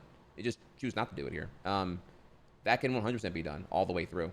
And I thought this was a cool thing before Trump did what he did here now. But given that if you can just like piss out $9 trillion for some bullshit where you make the wealthy wealthier and all the benefits go to the top 1% anyway here, then I don't see how it's radical to say, hey, look, this thing has been reinforced and demonstrated with other countries, and we can figure out our own way to implement it at scale. And yes, this will cost, you know, somewhere, I forget the number here, I think it's like $22 trillion up front, give or take. But over the course of a 10-year operation, it would actually save money and pay for itself. It's an upfront cost, but one, it would save lives. People would get healthier. You would have less prone to medical bankruptcy. You would have less prone to just people being able to, presumably here, get cancer diagnoses sooner and have those things treated. You wouldn't just have people just go into GoFundMes and have medical bankruptcies and go into like chemotherapy or whatever and just die. Less people would die, means more working Americans, means more revenue from the taxation of that revenue, from their wages, and altogether like feeding back in the whole thing here. People would be healthier and live longer, and therefore presumably contribute more to their SSI and work longer and whatnot. So I just don't know if I agree with you on that one there. Especially when you're proposing here that like the whole, I'll go further here. Let me attack next point of this whole thing here. If you are not for single payer healthcare and you see our current system now as non-functional, understand here that it's non-functional because as long as the for-profit health insurance sector exists, they will always come in and use their infinite amount of lobbying power to corrupt the whole thing. The whole thing here is like healthcare for profit is the antithesis to healthcare. It can't exist because the whole thing is like curing people is not as lucrative as treating them. Like the reason why the #1 GoFundMe is medical bankruptcy is because, again, what are they doing? They're all throwing hundreds of thousands of dollars into chemotherapy for whoever is needing it right now, or whatever it could be, whatever vital, lethal thing they're currently treating right now. Treating these uncurable, debatably preventable with proactive measures situations is just infinite money for the machine. Like, it simply put, the system will never function to do the prime motive of healthcare when there is for-profit middlemen involved entirely. The for-profit health industry is just an entire gross cyst that cannot properly exist. It drives the entire objective of the whole thing out of the window. So you have to get rid of it here. And we have plenty of other countries that already chose this example. So in the end, like, anything is better than what we have right now here. And if your concern is like deficit spending, I think that's a lame ass argument because Republicans 100% don't give a shit about that. And they love to take the economy into bullshit. 2 wars on George Bush's credit card, Trump's insane 2018 tax cuts for the rich and wealthy, capping corporation tax rates, etc. here. I don't take this seriously anymore. I'm sorry here. So there are definitely ways. You don't have to copy what's working in other countries here. You can 100% like figure out how to like throttle and do some treatment rather than no treatment. Right now, people just don't go get shit done because it's expensive and inaccessible. And as far as I'm concerned, things are working as it's intended in the system here. People are people who do have health insurance is tethered to their employment, which is pretty gross and disgusting here. And so they're okay with having subpar wages, but the benefits of their health care for their family is what keeps them stagnant and happy to make less than what they could make otherwise here if we had a more functioning worker first government in this context. So.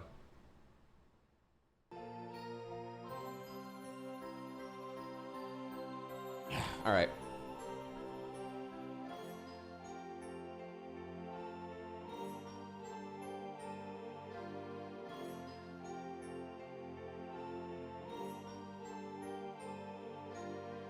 And with that, I'm good here. I'm gonna let you do your thing. I don't really the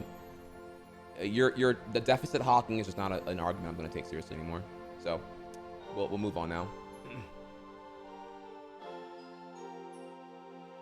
I wish you luck on your journey though, Tolls. All right, let's keep going here because again we're gonna be here all fucking day like I said before. GG's.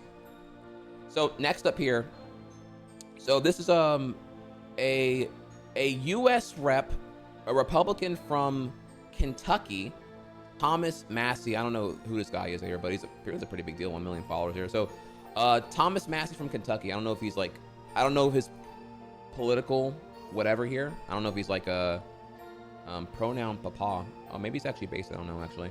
So either way, Thomas Massey tweeted out here, with control of the White House, Senate, and House, and most state governments, can we finally quit changing the damn clocks twice a year? So he's bringing up here standard time versus daylight savings time, and it's getting some traction here. Let's not forget here that Marco Rubio in Florida actually submitted some legislation to actually get this done, like permanent DST. And I think once again, it got stalled in the House. It passed in the Senate. It was a clean bill, and then it got stalled in the House. And then the House wanted to like tack on shit with it because it was an easy must-pass bill. And then, as usual, it got bogged down and didn't go anywhere again. So nothing happened. So, however, there is an advocacy here. There's this account called Save Standard Time. So the argument in this context here is, okay, everyone agrees that changing the clocks is bad. The real argument now is, okay, hang on, wait. Are we going with standard time, permanent standard time, or daylight savings time? So standard time is what we have right now. We gained an hour and the sun sets like 4 p.m., right? The time of day is more synonymous with the rise of the sun, compared to daylight savings time, which makes the sunrise happen more towards 8 a.m. and the sunset more towards 8 p.m. or 7 p.m. One could say, really, yeah, more 7 p.m. You know, so right now, this time of year between November to what is it, like March, the sun sets at like 4 and the sun rises at 6. For most people in operation, when you get out of work, the sun's already gone. It's already nighttime. And then during DST, you have the sun happen around 8 a.m. for sunrise. And then when you get off of work, there's still sunlight to enjoy. So, okay. So the question is, everyone agrees, stop the clock changing. It's cringe and stupid and dumb. Not every state does it anyway. And there's even some states where certain counties within the states don't do it. So it's not even consistent. The whole thing is fucking dumb.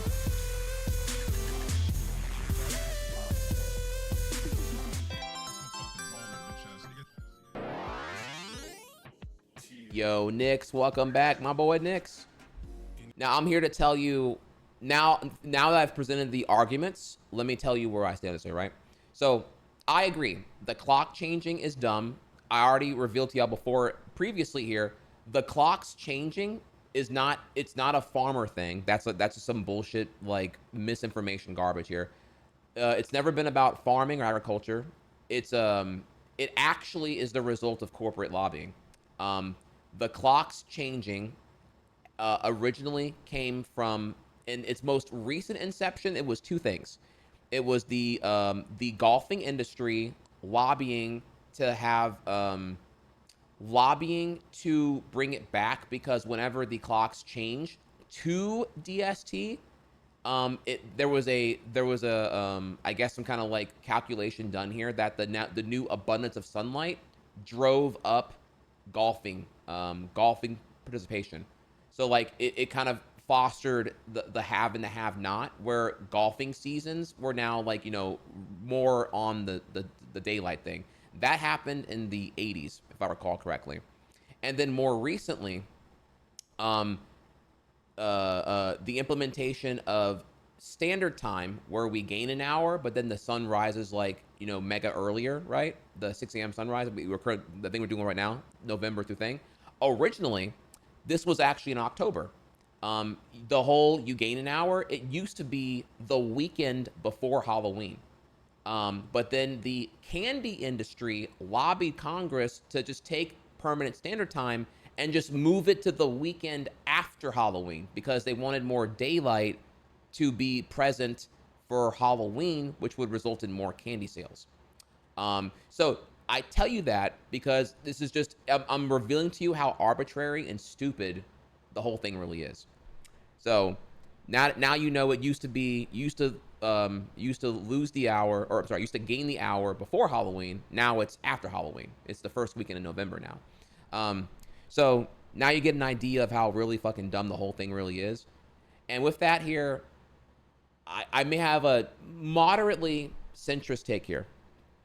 I do think the argument for permanent standard time is good. I understand that, humans abiding the time of day and the 24-hour cycle by when the sunlight is present is good.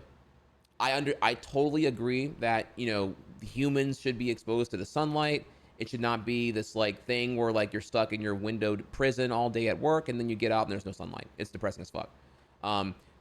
However, the issue here is that the practicality of modern society just does not really lend itself to this here.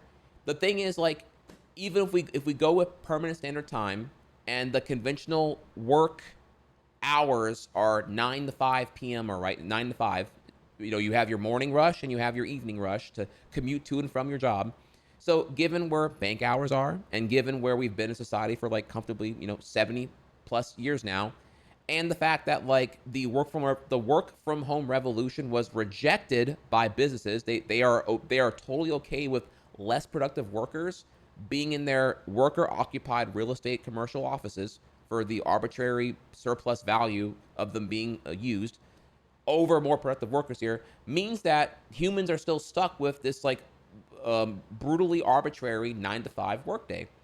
And so with that, should you can say, yeah, logically we should adhere to daylight, but humans are stuck working this 9 to 5 cycle that just robs them of the access to daylight anyway. So with that, I say here, fuck standard time, unless like standard time really only does as intended if like U.S. adult workforce agrees to like wrap around that and like make the average workday push earlier back. Like work starts at 7 a.m. and you get out at 3 p.m. Only if that happens to me, which I admit that's what public schools do. My public school started at fucking 7:05 a.m. That shit was brutal as fuck, honestly, dude. If all workplaces decided to do the 7 to 3 rather than the 9 to 5, then standard time to me is a good idea.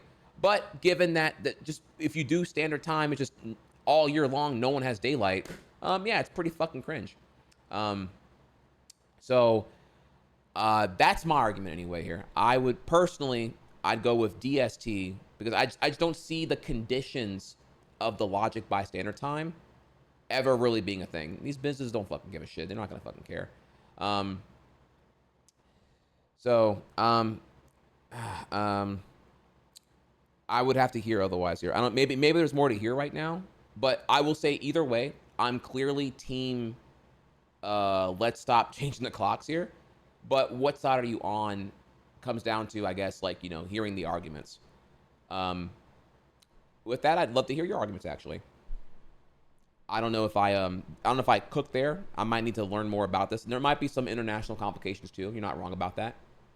But so I just don't know what else to do here about that one.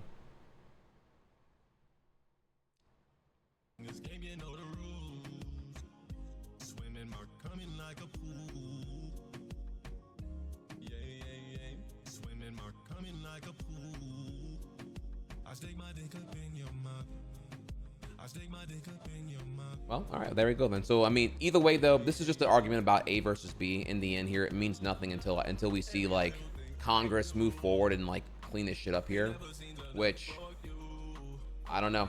The reason why it hasn't happened now is because like it's such an easy no-brainer to like, you know, commit to either permanent DST or permanent ST, and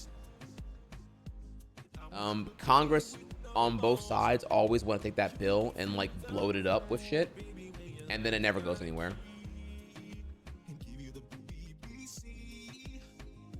All right, so we're gonna move on now from that one.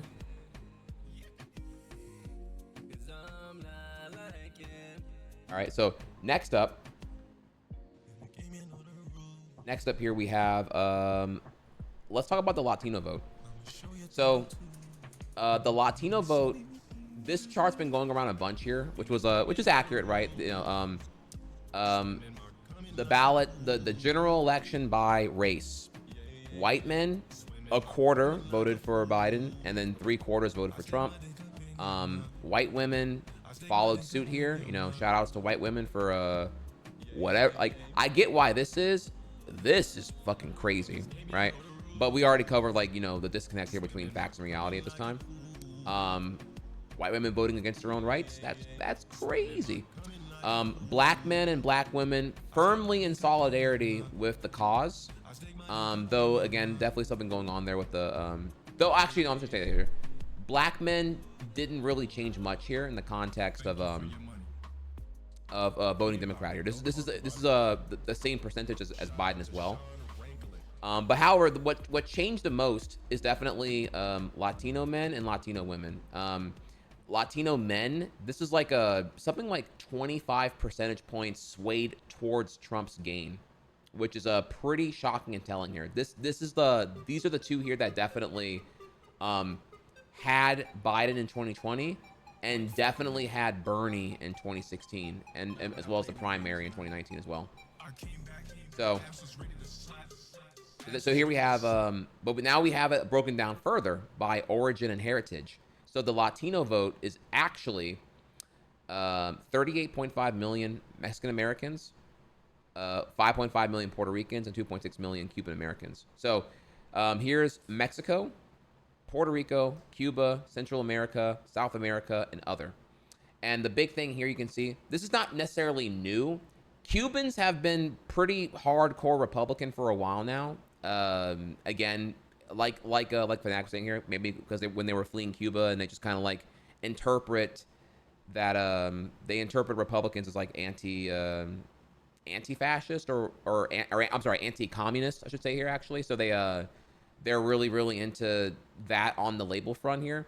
Again, maybe the language barrier comes into play. I'm not quite sure. I admit I am not savvy on the Cubans in Miami, but I do know that we've been hearing for a while that they are staunch Republicans. So this is not really a concern though, right? Like, the Cubans are not the ones I'm worried about here. It's really more of the it's really more everyone else here. That's been a thing for a while now. But it's okay because you can outnumber them elsewhere and get them involved with their needs regardless here. Just kind of wanted to show you that, like, you know, a more nuanced breakdown of the Puerto Ricans, Mexican, etc. on the whole demographic vote here. We've already covered here why Harris lost hardcore. So I'm not going to give this much more of a discussion. Just kind of want to show you here. This is a really important thing. If you want to learn more about this here, there's a really good site. This is where it comes from, actually. You can go over here and look further into it here. By place in origin, and you can come further up here and see age and gender and everything else if you'd like. It's a really, really good read, so I would encourage you to give that a shot if you want to. So, a little more about that. And, hey, we're almost done now. We're almost done with our, All right, so I have a section here. It's small. It's called 2025. So we're going to come back here and we'll do like daily dives on karma.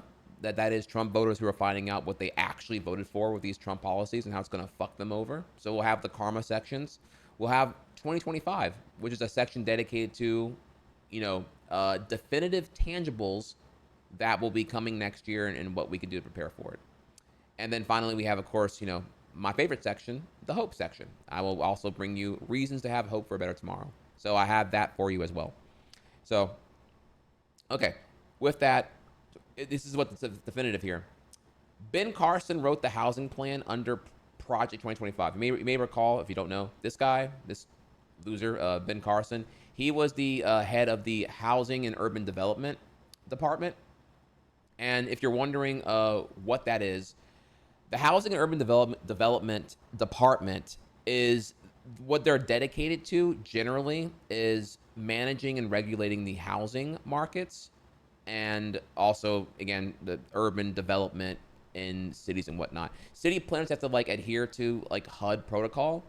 And when it comes to housing, generally, the reason why business developers and housing districts cannot outright discriminate against you is because of the HUD. HUD has protocols built in that they, what is it here again? I want to say it's something along the lines of like, they can't legally ask your race until like a certain point. Like they cannot decline you for housing or whatever. Like banks and whatever else cannot decline you for the ability to purchase a house based on your race, thanks to like progressive implementation that was put into the HUD, for example. That's important to note here because that is a regulatory portion of HUD. And what's being outlined as proposed by Ben Carson here is to have an action plan that lets the housing markets explode.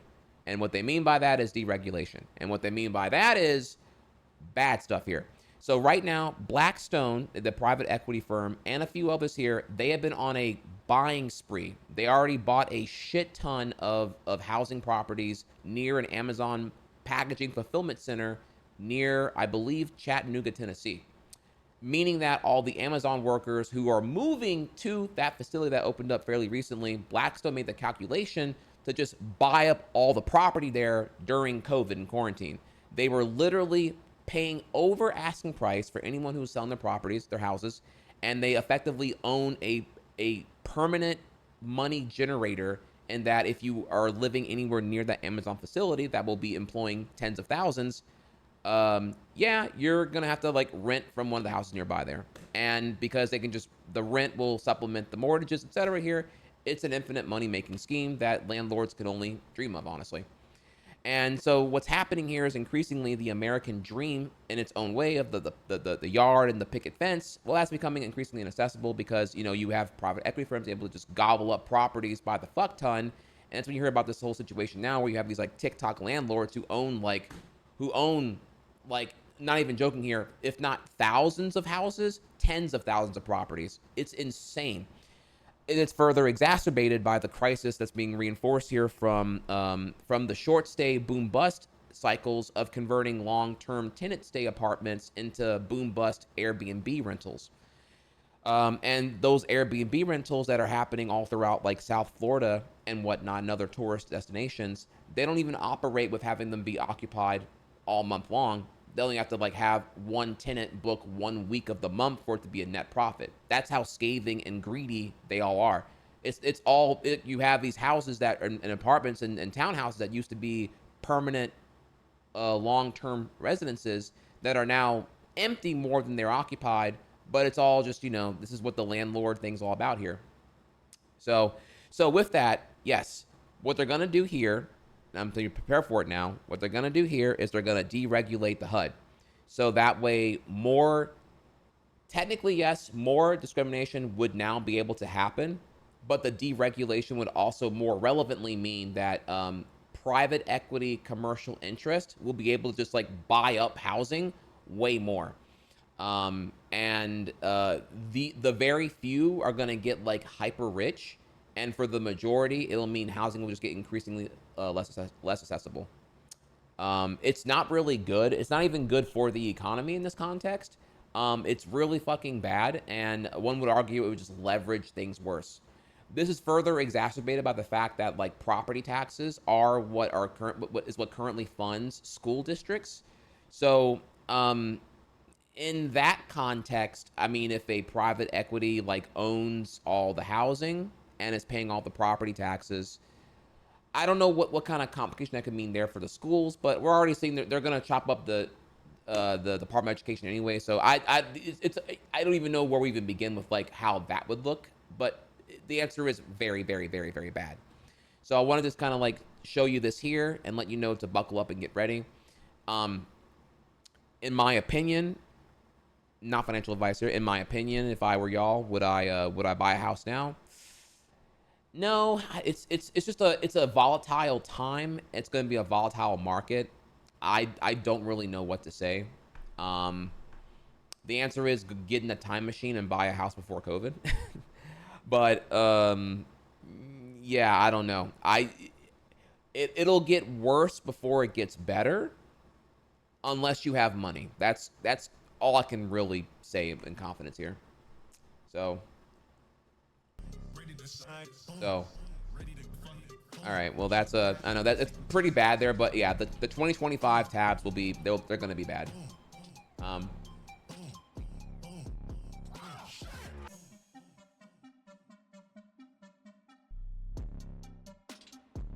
Okay, so all right, we are mostly done now with politics. Let me bring you over to what other news happened today before we get to all the Yoshi stuff today that you're going to enjoy. So there was some news for my Disney fans, if you did not hear. Recently, there was a Disney Expo in Brazil that revealed some new insight and looks into Incredibles 3, Zootopia 2, live action Lilo and Stitch, and the new Beaver movie coming from Pixar. But first, if you did not know here, Christopher Nolan's next film, which has not been disclosed what it is exactly yet here, we're hearing something about like vampires in the 1920s. This film comes out July 2026. It will be out within 2 months of Spider-Man 4, which is also starring Tom Holland. However, we learned yesterday here that we already knew that Tom Holland would be in the film, but it was revealed now that Zendaya will also be in the film. So the power couple of the century, Tom Holland and Zendaya, are going to be possible romantic interest of each other as canon in the next Nolan film. So so yeah, that's pretty exciting here. I'm really looking forward to Zendaya was supposed to be for me. No, dude, she's a queen, bro. Dude, she be slaying with those dresses with the leg cut, bro. So, Zendaya. Okay, fair enough. Actually, I've not heard her name said too often to know any better. I apologize. Zendaya. Okay, moving on there. Yeah, chat. Okay. I gotta farm y'all here. So we have the Mufasa final trailer. Okay, all right. I hate it already, but here we go. Well, what do we have here? Move your head and let me see. Come on. Oh, this is the thing. What thing? It's the thing! It's time I tell you a story. A story! So glad I brought some crickets. Rafiki, keep going. The story about a prince who would come to be known as Scar and an orphan named Mufasa. Two brothers who set off on a dangerous journey to find a new home and a new family. Why are you following us? I was hoping to find my pride. My name is Mufasa. I'm Sarabi. My name is Taka. He's going to start a new kingdom. Come with us. You don't have anyone. She does indeed have someone. That's Zazu, my scout. Don't eat him. You heard her. Do not eat me. Places to go, kingdoms to see. Finally, food. If you take my life, you will never find where you are going. Taka, do not eat him. Wonderful. Another we're not supposed to eat. You expect us to follow this hallucinating baboon? No offense. We go together. Outsiders! This is not a drill! There will be one Lion King. We have to carry on. We owe that to each other. We're trapped! What do we do? Get ready to run! I never signed up for this! We have come to rule without mercy. This was a bad idea! I will not bend to evil. We must fight together. We are nearing destiny, Mufasa. And so, the earth must shake. Stand down! I am highly trained and occasionally effective. We go together.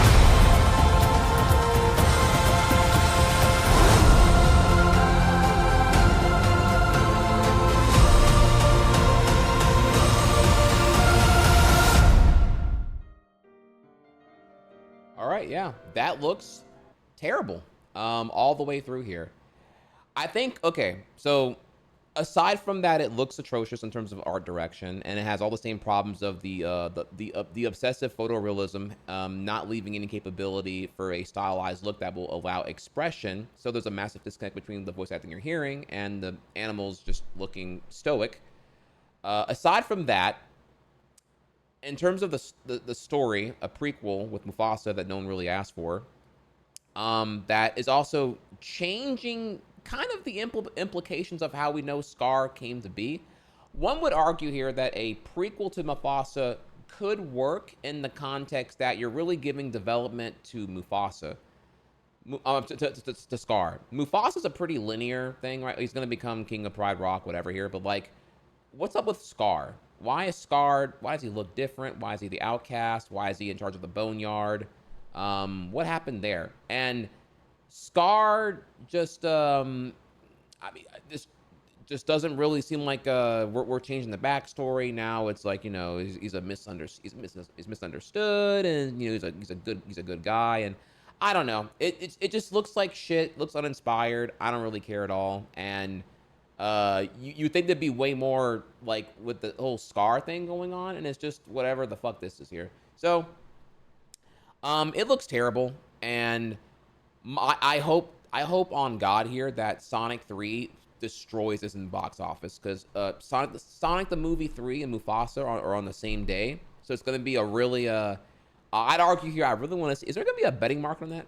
Is there a polymarket bet on Mufasa versus Sonic 3 box office? Bro, on God, I am hoping I would take that bet here. I hope that Paramount and Sonic take down Disney and Mufasa. That's me being emotional though, but like Lion King 2019 did make 1.5 billion globally in box office. But yeah, that is, bro. I know. You're right. The Disney, in the end here, it's slop. But what I can tell you is, unlike Lion King 2019, I will not be seeing this. So, major animated sequels coming out in 2026: Shrek 5, Ice Age 6, Toy Story 5, Mario Brothers 2. Yeah, we're still waiting, by the way, here. We Shrek 5 is being currently held under some tight wraps right now, but based off of The Wild Robot, which I encourage you all to go see here, DreamWorks is cooking. I actually do believe Shrek 5 could fucking cook. I would not sleep on Shrek 5, y'all. Shrek has kind of, when Shrek 4 came out, well, it's really more Shrek 3 that kind of sucked ass here, but by the time Shrek 4 dropped, it was so long ago, that, let me think how I'm thinking about that. That was like before, that might have been right at the tail end of like golden era internet, and then like just Shrek memes, kind of like Sonic memes took over. So Shrek has remained in longevity of relevance due to memes, I would say. And with that, there is a lot of like meta commentary that can come from a new Shrek entry. But also, I would say that even then, Shrek lends himself a lot to more storytelling in terms of like, if you really think back here, that the inception of Shrek was the antithesis to Disney tropes. Disney now is so creatively stagnant that like, if DreamWorks really leaned in here and just took a massive dump on the overly IP obsessed, brand safe, creatively bankrupt garbage that Disney has shelled out here, Shrek 5 could definitely do some long due like resurgence of really putting Disney in their place. Yeah,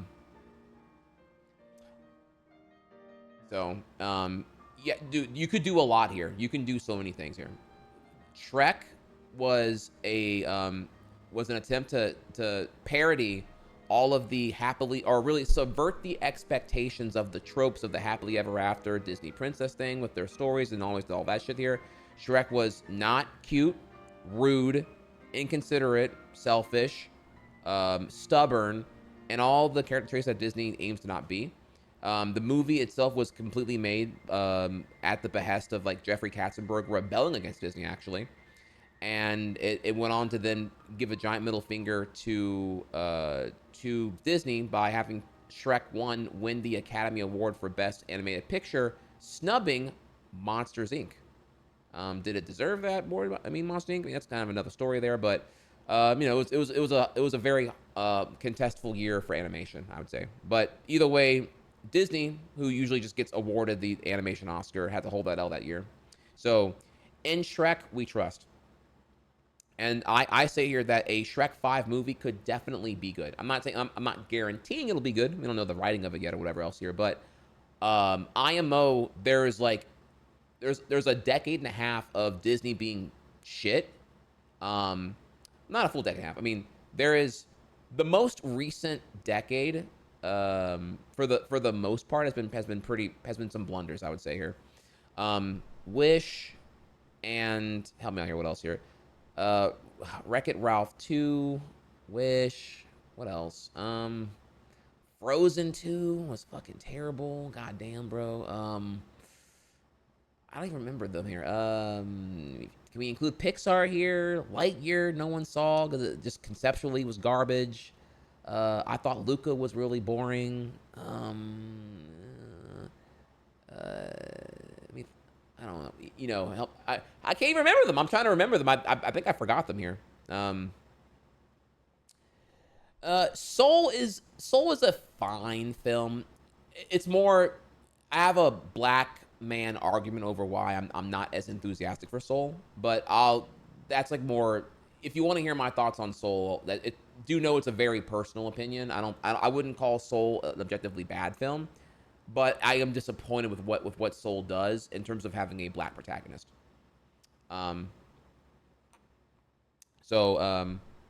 Okay, Encanto. I have not seen. Actually, I heard it was really good. I need to watch it. Actually, you're right. Coco was good. Okay, fuck. I don't want to include Pixar then, because like if I include Pixar in this argument, not to like let's just go with Disney animation. Recently, for sure, it's been in the gutter for a while now. So.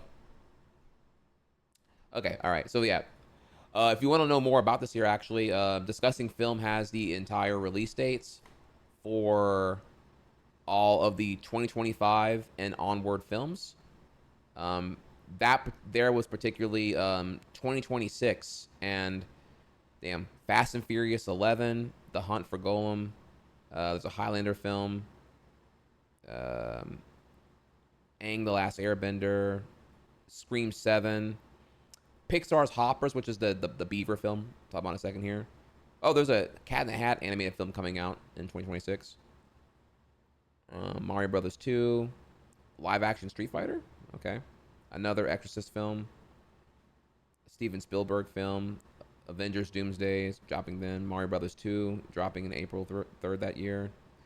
Toy Story 5, which again I will defend here, which I think can be good. Supergirl, Woman of Tomorrow, which is coming a year after Superman Legacy is coming out when James Gunn's DC universe pops off here. The Christopher Nolan film, which is coming out within a week of the Spider-Man. Oh, they're in the same fucking week here. Holy shit. So the Nolan film starring Zendaya and Tom Holland is a week before the Spider-Man 4 film that also will contain both of them as well. For PK Sparks, our boy, Paw Patrol 3 the movie, dropping in theaters 2026. We will be there. Batman Part 2, oh, I will be there.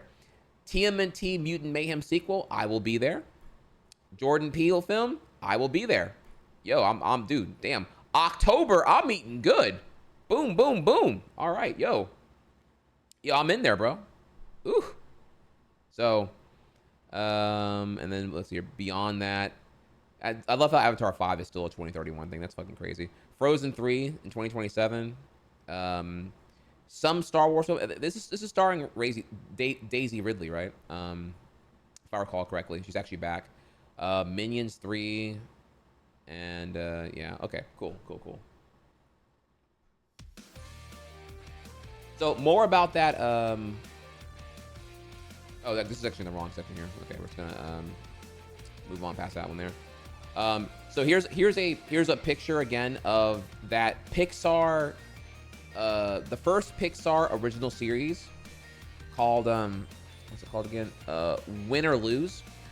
And it stars a baseball team, a little league baseball team, and a coach trying to bring the underdogs up here. So it's Pixar's first original foray into long form content. Well, a keyword, original. Monsters at Work, the Monsters Inc. series, Dug Days, the 2009 Pixar Up series. These are all non-original. They are just a continuation of the movie's established universe. This is the first all original long form TV serialized thing. So we will see where this goes when it drops. It was supposed to come out in November of this year, but it got delayed to March of next year. So there's more of the characters and cast of that. And Pixar we trust. We'll see. Here's a new screenshot from the Beaver film called Hoppers. You may recall here that this is a pretty crazy one. The story is that a girl who is fascinated by the local beavers in her town, like the beavers on the in the forest area of the town, in order to like get to know them better, she actually puts her brain in a robotic beaver and then befriends the beaver kingdom. And what she learns is a shocking thing.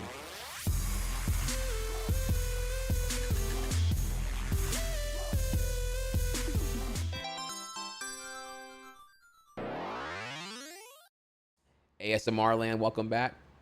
Thank you for the big 43 months. What? I am describing to you what I know so far. A girl who's infatuated with beavers in her town, takes her brain and puts it into a or like she uses like some kind of neural link to maybe control a robotic beaver. I don't know. Like it's less about I probably should say that actually. She's using a neural link to control a robotic beaver to befriend the beaver kingdom, and then when she's there, what she learns is a shocking discovery about the beavers. That's all we know. There's a big tease there. It's pretty unorthodox. I kind of like that it's kind of quirky and goofy. I'm curious of where this could go with Pixar, honestly. I haven't really seen Pixar be this goofy, I would say. Pretty cool. I'd argue the most goofy I've seen actually is Turning Red, and I'm actually really sad that Turning Red didn't come to theaters, because I wish more people had saw that movie. It was actually really fucking good. I would highly encourage y'all to go see go watch Turning Red. God damn it, bro. Fucking Disney throwing that shit on Disney Plus only was kind of in hindsight a really bad call there. Should have definitely just delayed it for theaters. So, and then what was your question? Will it be on Disney Plus or its own service? Oh no. Pixar stuff comes to Disney Plus. There's no separate service. Disney Plus is the home of all things Marvel Studios, Disney live action, Disney feature animation, National Geographic, and Lucasfilm, which includes, you know, Indiana Jones and Star Wars. So all of those are on Disney Plus.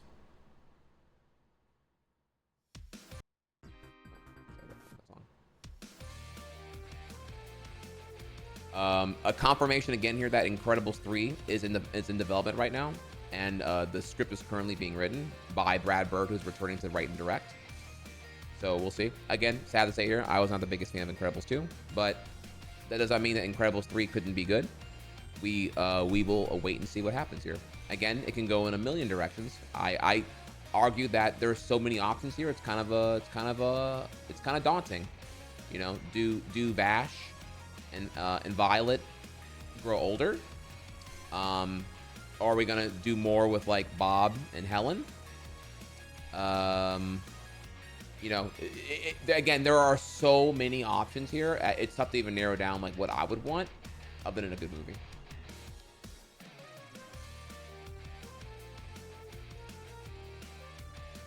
And oh my God, it's time, y'all. Zootopia 2 reaffirmed to be coming out November of 2025. Oh, we are eating so good right now. And you know what's crazy? Because this shit got a fuck ton of likes actually here. So, we got here, here is Judy and Nick. They're somewhere, presumably maybe the land of beavers or some shit. Again, we're getting a lot of beaver love here right now.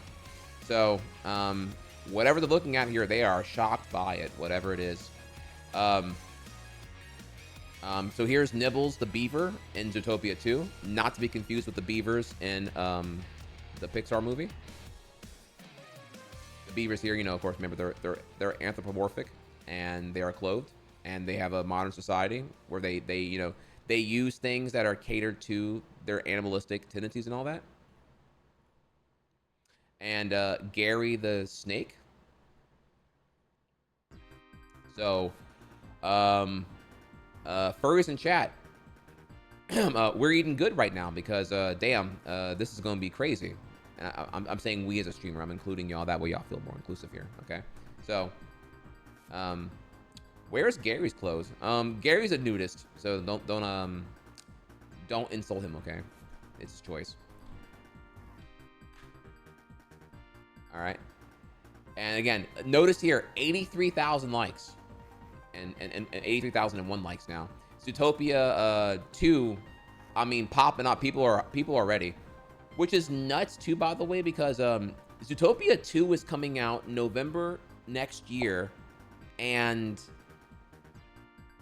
it doesn't feel that long ago, but Zootopia 1 was 2016, right?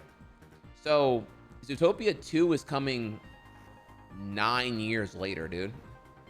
Oh my God. Do you feel old yet?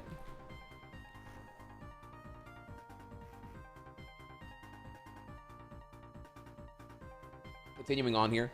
So Ryan Reynolds says he wants to see more comedies recognized by the Oscars. One of the greatest injustices is that Eddie Murphy doesn't have an Oscar for Nutty Professor. I thought Ryan was spitting here, actually.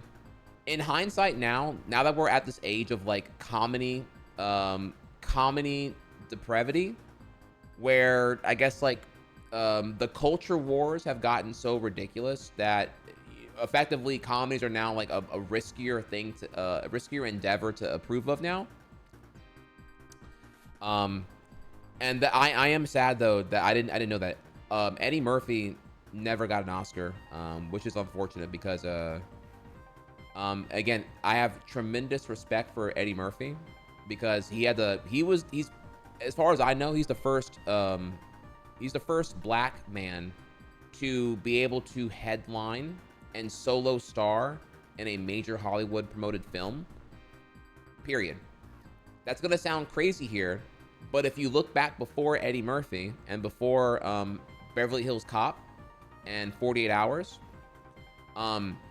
black men were never allowed to solo headline their films. It was always Danny Glover and Mel Gibson with Lethal Weapon. It was always a buddy cop thing. It was always, you know, films that at most co-starred a black man or contained the black man. Blazing Saddles comes to mind, or black exploitation films like, I mean, I don't know if I want to call Blazing Saddles that kind of film, but like, you know, I don't really want to say it, but you know, there are some films, you know, like this one here. This is what you get. It's films like this that you had black men starring in and were approved by. Otherwise, so you don't really get anything other than this. Now, this is like not like a inherently racist film. Well, it's complicated to say here, right? Because it's like, actually, he's the sheriff of the town. He fucking kills everyone like a badass and whatnot. But, black exploitation is a whole, like, different bag to get into here. Welcome to the 70s, by the way. But yeah, this is like what you got until you get to Eddie Murphy in the 80s. So, just FYI here. Read a book, know your history and whatnot. So, Eddie Murphy is like the first inception of black tolerance in a very racist institution of Hollywood. Sorry, I'm being political right now. These are all just facts. So yeah, Eddie Murphy being recognized for being able to deal with all that shit. I mean, it was a fucking lot, bro. I think he had a lot of pressure on his head to be able to make do there. But I'm really happy that he was able to pave the way for black representation and black tolerance in white society. So right on here. And then Macaulay Culkin, I started saying his name wrong here, is joining Fallout Season 2, which I heard Fallout Season 1 was busting here, in a recurring role. No one is commenting, but Culkin is said to be playing a crazy genius type character. And apparently everyone is hyped for that, actually. So W casting, I ask here, Fallout fans, what's the deal here? Tell me, is this a W or an L?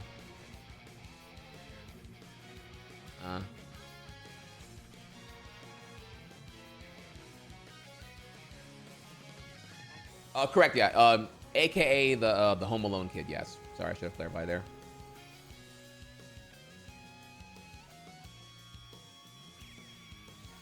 All right, Fallout was mid, to be honest.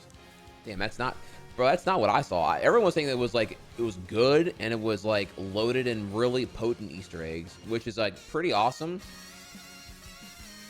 Oh my god, this fucking song. Which I guess reassures here the faith that Amazon Studios can pump out some bangers.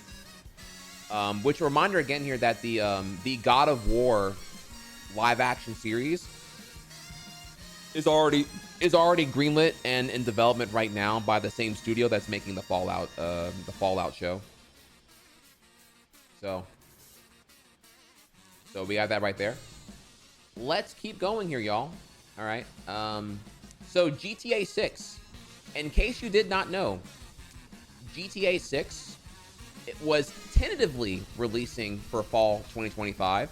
However, I can now reassure you, as we always do on my stream, we go into the deep dive here.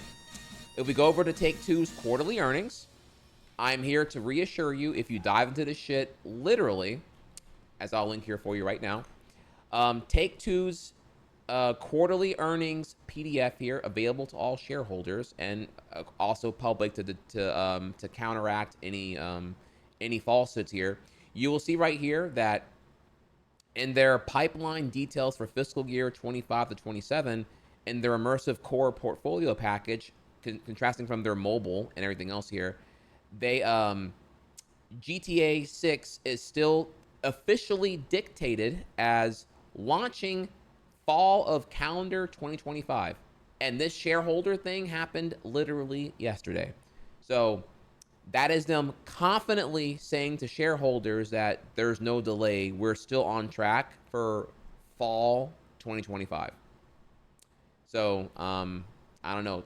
Call your employment office and let them know here that you're gonna need about a month off to play GTA 6. So there you go there. All right. And we're almost done. I have a tab here, streamer drama. This is I'm not one to cover drama. This is more just me just throwing up there that in case you didn't know. So a few things came across my radar with my mutuals here. If you don't know, there is a very talented Korean player, Korean, right? Infiltration. I'm making sure. I'm pretty sure it's Korean, right? Infiltration was accused of, I think, sexual assault or rape in 2021, and he's come forward now with a translated response, apology, or whatever here.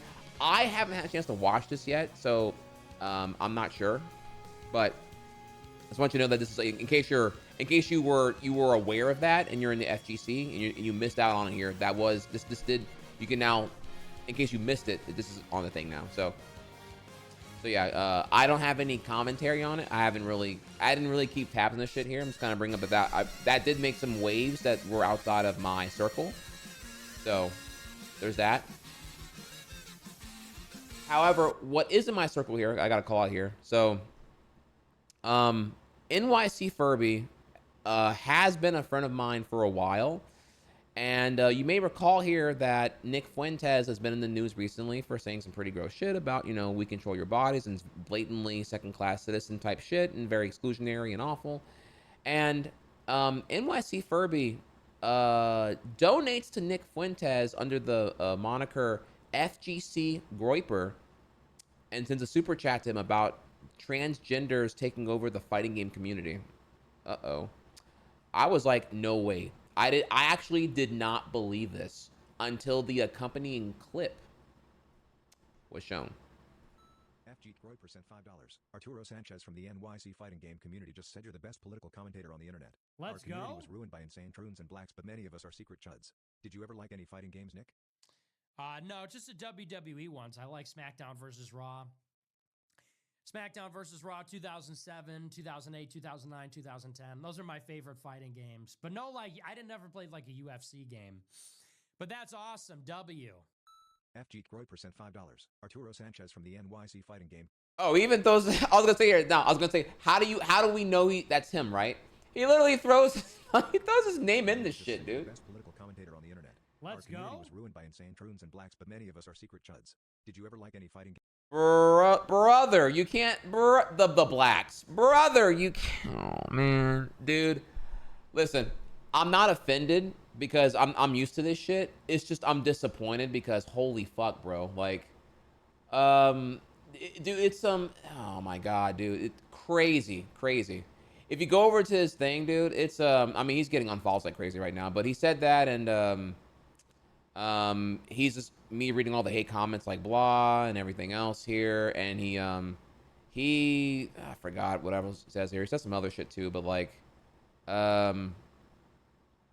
yeah, I mean, dude, it's gross. I don't even want to scroll. I don't want to say anything crazy here. So weren't you caught stealing money from FGC event and have to make payments to Die Minion on the 15th of every month here? Yeah, so there was this whole thing here where like there was like thousands of dollars that were withheld from prize winnings due to Arturo running Matcherino, and that was a whole shit stain right there. Yeah, this was really, really bad here actually. So yeah, that's a thing that happened. I didn't really cover because there was some FGC shit that I wasn't really that savvy on, but modern FGC is always trying to virtue signal and pretend to be offended and cancel people for the pettiest of reasons. After school, Soft gets the nigga pass from me. Cope and Seath, y'all try to do that same thing to Infiltration too. Pathetic, I haven't forgot. bro, just giving the nigga pass to whoever right now. Bruh, today is not real. Sophie hitting all-star numbers on the slur playoffs and this nigga giving out the N-word pass. Nigga, you can't even say it. What you mean? She gets a pass from you? And I can say nigga, cope and seethe. Yeah, crazy. Just to give you an idea of what's going on right there. So, yeah, y'all, I have to be real. I kind of, this is pretty nuts all the way through. I mean, at this point, if you are supporting, endorsing, or donating, or co-opting with shit stains like Nick Fuentes, then you're automatically against me, bro. That's crazy. So, also, how can you be a secret alpha Chad and support Nick Fuentes, who literally, who specifically said here that white women who date black men is like, it's no different than those women dating dogs, and then also simultaneously claim you can give the N-word past people because you are quote unquote half black. Make it make sense, y'all. How do you literally unfollow. You literally cannot have it both ways here. Holy shit, cringe. Okay, so with that, we're moving on. I'm done with that whole thing there. And then finally here, apparently someone's coming out here and saying that Aiden Ross raped her. Sorry, warning, rape here. On the night of October 7, 2023. I attended for somebody that I thought was my friend. Since we are electing rapists as the leader of our country, let's elect Aiden next. He knew I was a lesbian and had never been with a man and forced himself onto me. My friend, Taylor Reynolds, did absolutely nothing as he chased me into her room while I hyperventilated and cried. Las Vegas Metro has been useless, and so is this entire country. So, and that's making some big waves right now. So I'm not as savvy in the Aiden Ross circles here, but like, just keep tabs on it here. I have to do a lot more looking here and vetting and everything else here, but you know, in terms of merit of character, you know, Aiden Ross doing some essaying, not gonna lie, not too shocking to me here. I would say in this case here, not someone I'm really looking to like go to bat on and really give the benefit of a doubt. Evidence will help here to sway public opinion, but I mean, we're talking about fucking Fuentes. I mean, come on, bro. Okay. All right. So our last section here. Oh my God, it's been so long right now. I can't believe it's been 3 hours. I try to do this so fast, y'all, and I still take forever here. Okay. Our last thing. I'm so sorry that it's been 2.5 hours of daily talk here. However, this is the last section. On God, I have no other tabs left, and it is a section you're going to enjoy the most. This section is the hope section. I want to come here and give you reasons to have hope for a better tomorrow. But let's take a small second and let me go grab a quick refill of water. My throat is killing me right now. So yeah, hang tight. Let's take a short 3-minute break, and then we'll get here with the hope. If you are in doubt right now, if you're sad about Trump winning and all the other shit here, then hang tight. I got you, bro. I got you on God.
All right, back early, y'all. Thank you for your patience there. I love you all.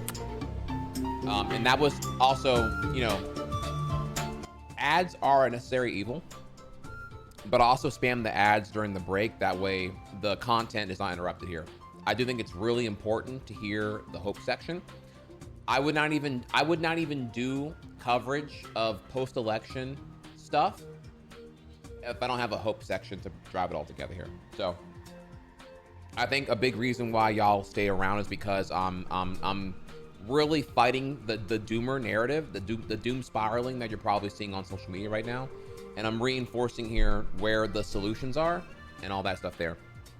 So let's begin then.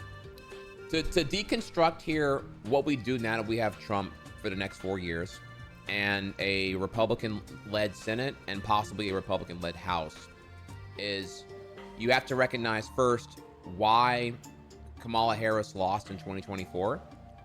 And not just lost electorally, lost culturally, lost the popular vote, lower turnout than Biden had by over 10 million.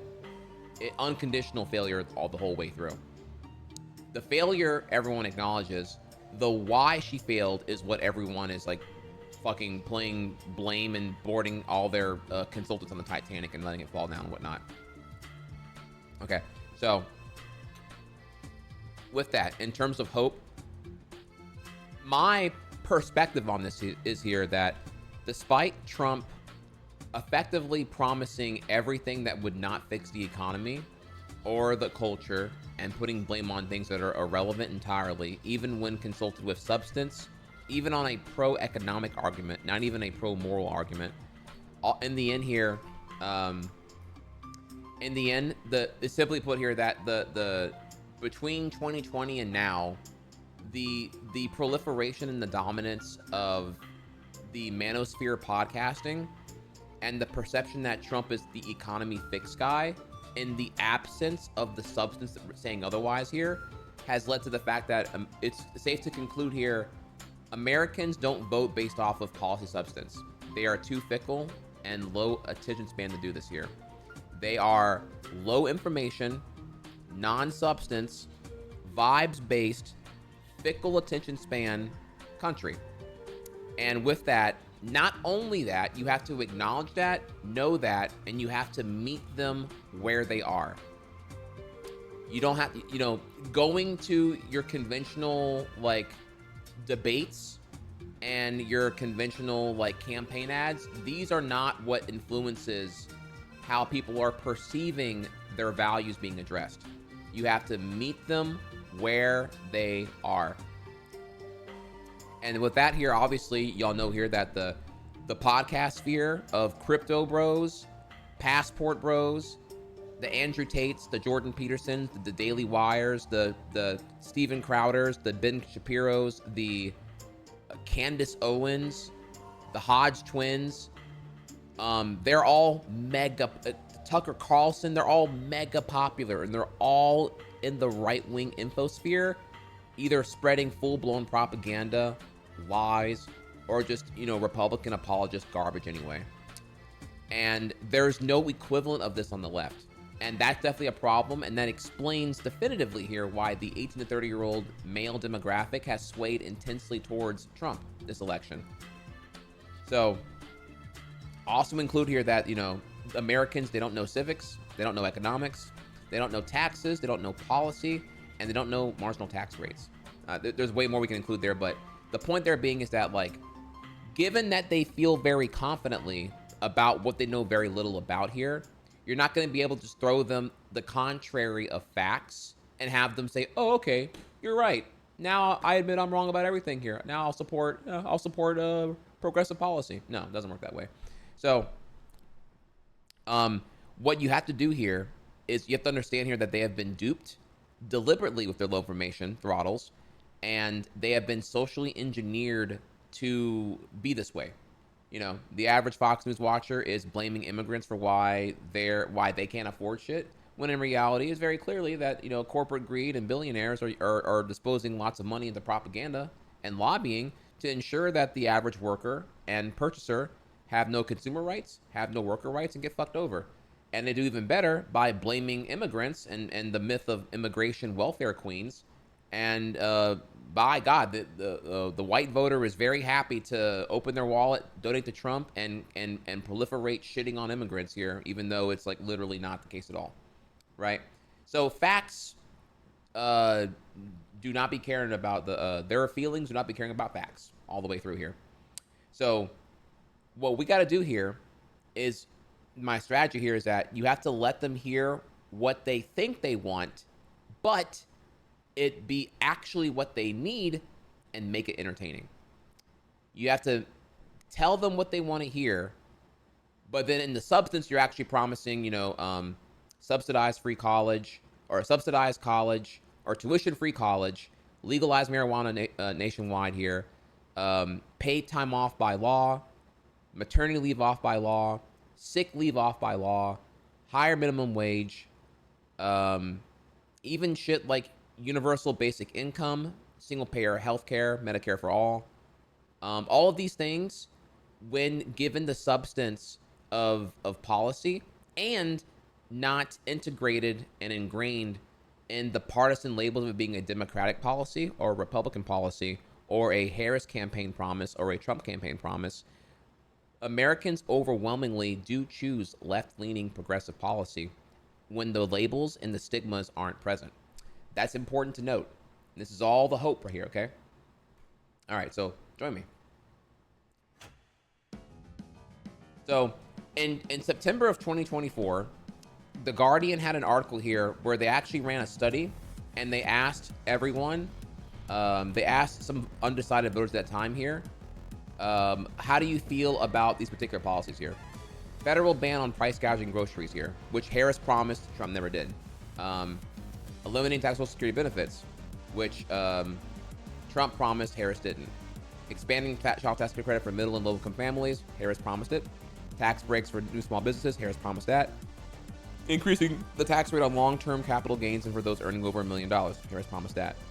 There's more here, but the point there being is that when the policies are presented without the labels and the stigmas in a double-blind study, majority of the voters actually picked Harris campaigns, and these are the really like simple ones here. I'd argue that like when you go for the crazy shit like raising minimum wage, you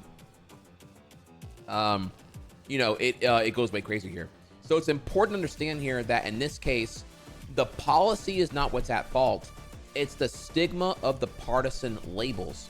You know, the word communism, commie, has been thrown around so hard with Kamala, and Democrat is such a stigma. You know, most of the rural red states think that California is, I'm guessing here, I mean, I don't know here, y'all.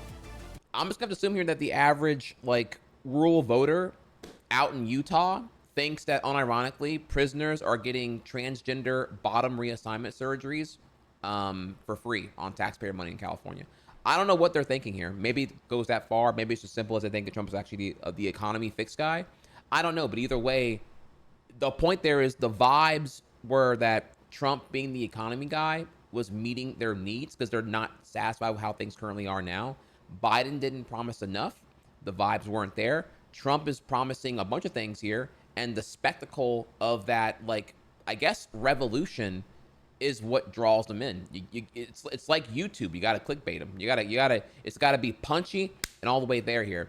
Promising things like, you know, we're gonna do an expanding the tax credit, or you know, these are like things that you have to like really dive into to see the benefit of whenever you're like a normie. Like you need like the one sentence banger on like what you're promising here.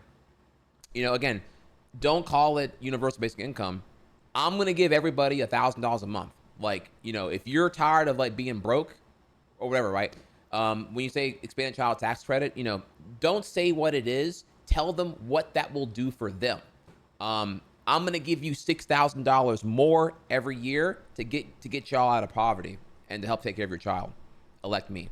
You know, you got to like, you have to reconfigure here, not just the substance of the policy. That's half the battle. The other half is how you're delivering the message. That's really important now because officially we're in the social media age where it's a vibes-based paradigm. And the sooner people catch on to that, the better we have a chance to win here, which is what I'm gonna keep saying this going forward forever, the whole way through. So if you're with me here so far on that, on the review of hope here, this tweet here reads out, I mean, genuinely, what's the downside now of running a truly leftist party? We tried centrism and it lost. What's the worst that can happen if you go left, losing again? This is true. Listen, I don't think it's even incorrect here, actually. The whole thing here is that, like, Bernie's movement, both in 2016 and in the Dem primary in 2019, both were organically grassroots. They were not like corporate-fed garbage like all the other ones in the Democratic Party comparatively were. Careerist Pete Buttigieg was beholden to corporate lobbying, which is why he was against Medicare for all. You know, Klobuchar, same thing. Kamala Harris, same thing. All of them had corporate donors. They were not grassroots, non-corporate PAC interests. And so there were some things that they were taboo on. Bernie was not. Bernie was all organic, and therefore Bernie wasn't beholden to any of that shit, which is why they were terrified of him, because they knew that it was going to be an end to all the blatant, corrupt corporate greed that had been running amok, both in terms of the sold-out corporate, centrist Democrats and the right wing of the Republican Party as well. It's all corruption. You know, how you feel right now about Gaza and a lack of ceasefire is how it's always been in terms of like consumer rights, worker rights, and corporate lobby and greed on both parties. They're both trash on that. Neither of them are principled the whole way through here. So, yeah. And now that unapologetically the Harris campaign lost popular vote, every swing state, lower turnout, a giant fuck you from the Arab voters, and losing ground unapologetic the whole way through here, it's clear the campaign was not ran well, it was mismanaged, and the message did not resonate with really enough Americans to not only not vote for you, but they didn't even come to the polls to even bother voting. It was just indifference. You're not promising me what I want. Why should I care? It's time out my day to go vote. So yeah, IMO, they keep trying to push this shit with the means testing and the incrementalism, but in reality, the answer is really obvious, because they had to go out of their way to shut down Bernie in 2019 and to undermine Bernie in 2016, and then finally don't even have a fucking primary to consult any kind of vetting for who would be viable in 2024. It was just Biden going again. Okay, no election, no primary, and then I'm gonna privately appoint Harris. Okay, once again, no vetting, whatever here. All right, whatever, and here we are now. Disaster all around.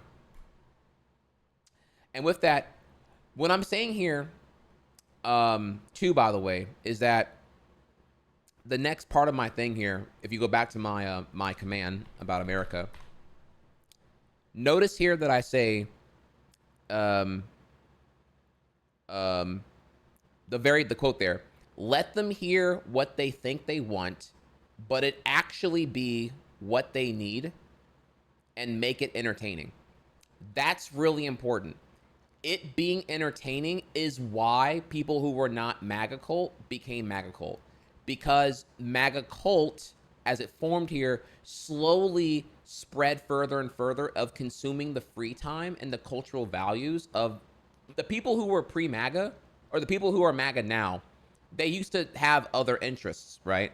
But the thing is, like, MAGA may have drawn them in whenever Trump was running genuinely on populist reform in 2016. I'll take care of the forgotten man. I'm going to end the wars. I'm not a politician. I'm not like them. I'm not like slimy Ted Cruz or sleazy Marco Rubio or, you know, dumbass Chris Christie. Fuck all those dorks. I'm based. Get me, right? Trump in 2016 was a very different beast than he is now. And with that appeal of like promising radical change that people wanted because they still weren't getting it under Obama, etc. here is what drew them in initially.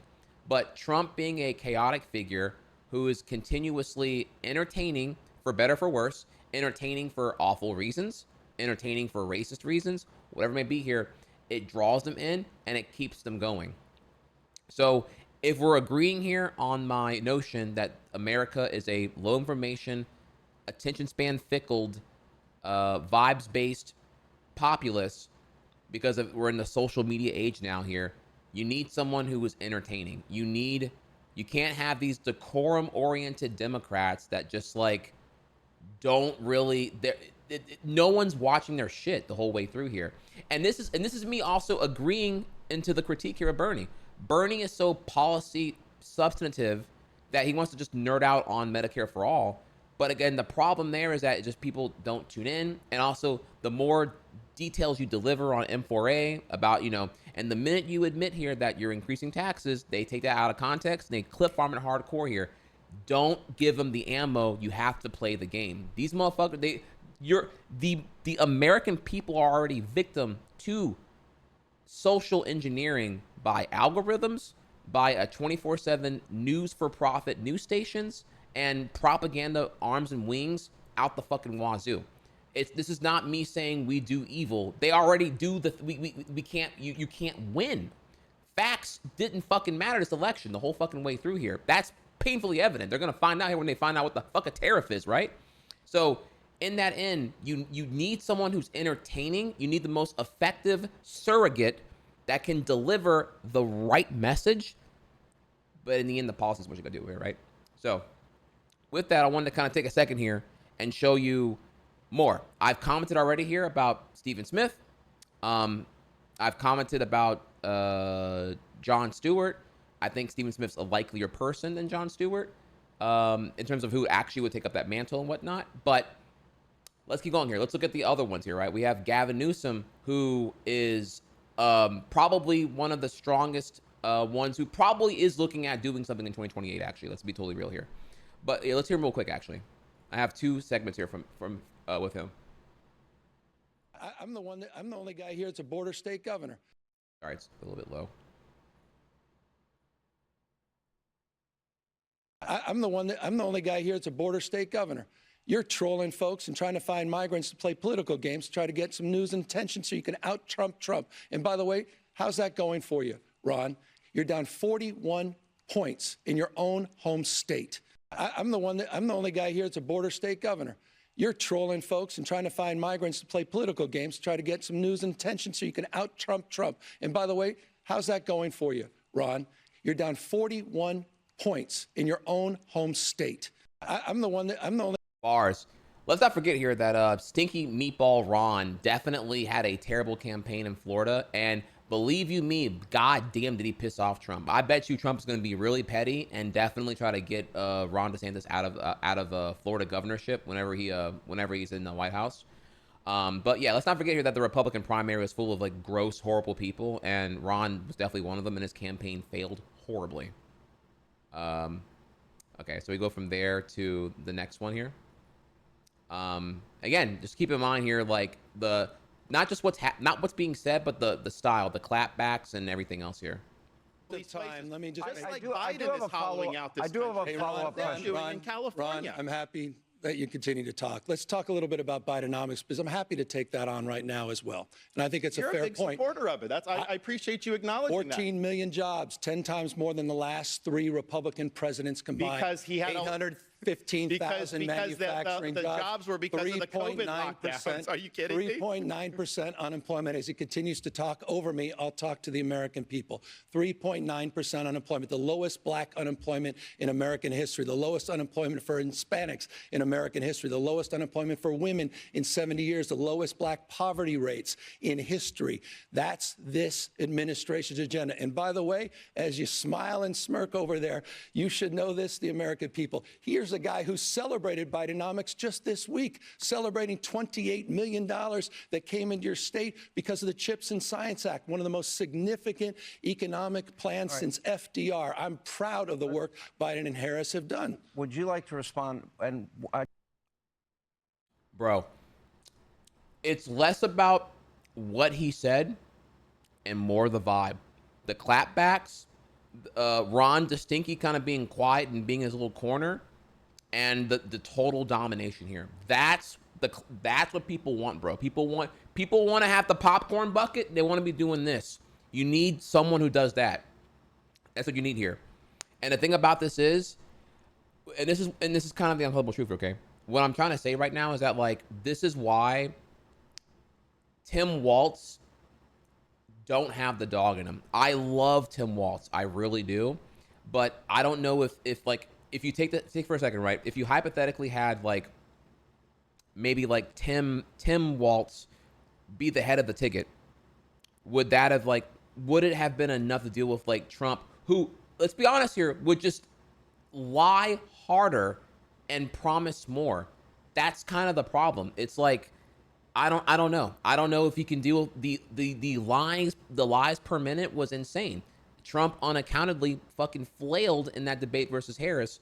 But and again, Trump tripled down on the fucking Haitians eating dogs. He seemed genuinely surprised by the only at that point did he back off the whole black jobs thing. And then but he tripled down on the fucking Haitians eating dogs and whatnot. So what's important here again is you got to consider this angle now. It has to be entertaining and it has to be packaged really well. I say here again, no one's gonna fucking watch your YouTube video if you have banger content, but your title and your thumbnail suck dick shit. Think about what you click when you're browsing YouTube. The title and the thumbnail have to fuck. The perception has to be its value towards you, the consumer. What the fuck are you going to do for me is what every voter is asking. I don't give a shit about the technical thing about what you're doing here. What are you going to do for me? And you need someone who's witty and really good at packaging how it's delivered stylistically here, aka it be entertaining. I'm sorry, I know that sounds really fucking cringe because it is, because America sucks, but in the end here, you can't just let them hear what they think they want but what they need. It has to also be entertaining, because if it's entertaining, it leaves your core circle and then it spreads with the shock waves outside of your core audience. That's how it happens here. Not everyone's watching Joe Rogan podcast 3 hours of bullshit. What's happening is the Joe Rogan podcast happens, the core audience takes it in here, and then the clips from the Trump from the 3 hour Trump interview, it spreads out and the clips get to the normies. And then at that point, those who don't watch the clips yap about it and the shockwaves go further, and then it's just vibes. Vibes in the end is what's getting the biggest and widest cast of net in the shockwave hierarchy here. Make sense? So like that's because why else were people voting completely against their interest based on no facts, no substance? It's vibes. One person promised the fucking world and back. The other one, I'm Biden 2.0, which Biden's already at 35% approval rate before the shit even happens here. So, you feel me? All right. So here's the link for you. You asked earlier. Sorry if I'm getting loud right now. I'm getting loud because I'm getting fired up right here. Because remember, this is the hope segment. I'm trying to reassure you what we need to win. And if anyone tells you otherwise, they're a moron. If anyone's like, if I hear another Democratic establishment, fucking normie ass, whatever the fuck here, no, bro, get the fuck out of here, bro. Like, Gavin, he's on the list. I think he's got the sauce. The only problem with him though, he's not. I don't know if he's about a revolution, bro. I don't know. What I will say here about Gavin is that the governor of California he has the style, okay? He does fit the entertaining part of what I'm saying here. The problem I have with him here, I should make a list down here. They have to be able to tell them what they want to hear, but it actually be what they need and make it entertaining. The problem is he can do 2 of the 3. He can tell them what they want to hear and he can make it entertaining. But is he actually advocating for what they need? Is he actually unapologetically for revolutionary progressive policy? And to that answer, I say, I don't know. Him and Pelosi are pretty tight. So that I don't know. And why am I being such a hard ass right now about that? Yes, Gavin Newsom he is one of the lesser cringe Democrats, certainly. But the whole thing here though is that like we can't go for kinda good. You need the best person unapologetically here. We're talking about a fucking 6-3 or worse Supreme Court come 2026. We're talking about Republican ran Senate, possibly Republican House and Senate, and they're going to dump in a bunch of shit here as well. And Supreme Court's not going to approve any like new redistricting of maps to make it less, to To make it more fair for Democrats, they're going to totally allow any further rigged districting where it just completely siphons the black vote and empowers the rural white vote. They're going to do that harder, and Supreme Court will not shoot it down. The rules are super stacked against us. It will only get more unfair between now and 2026 and 2028.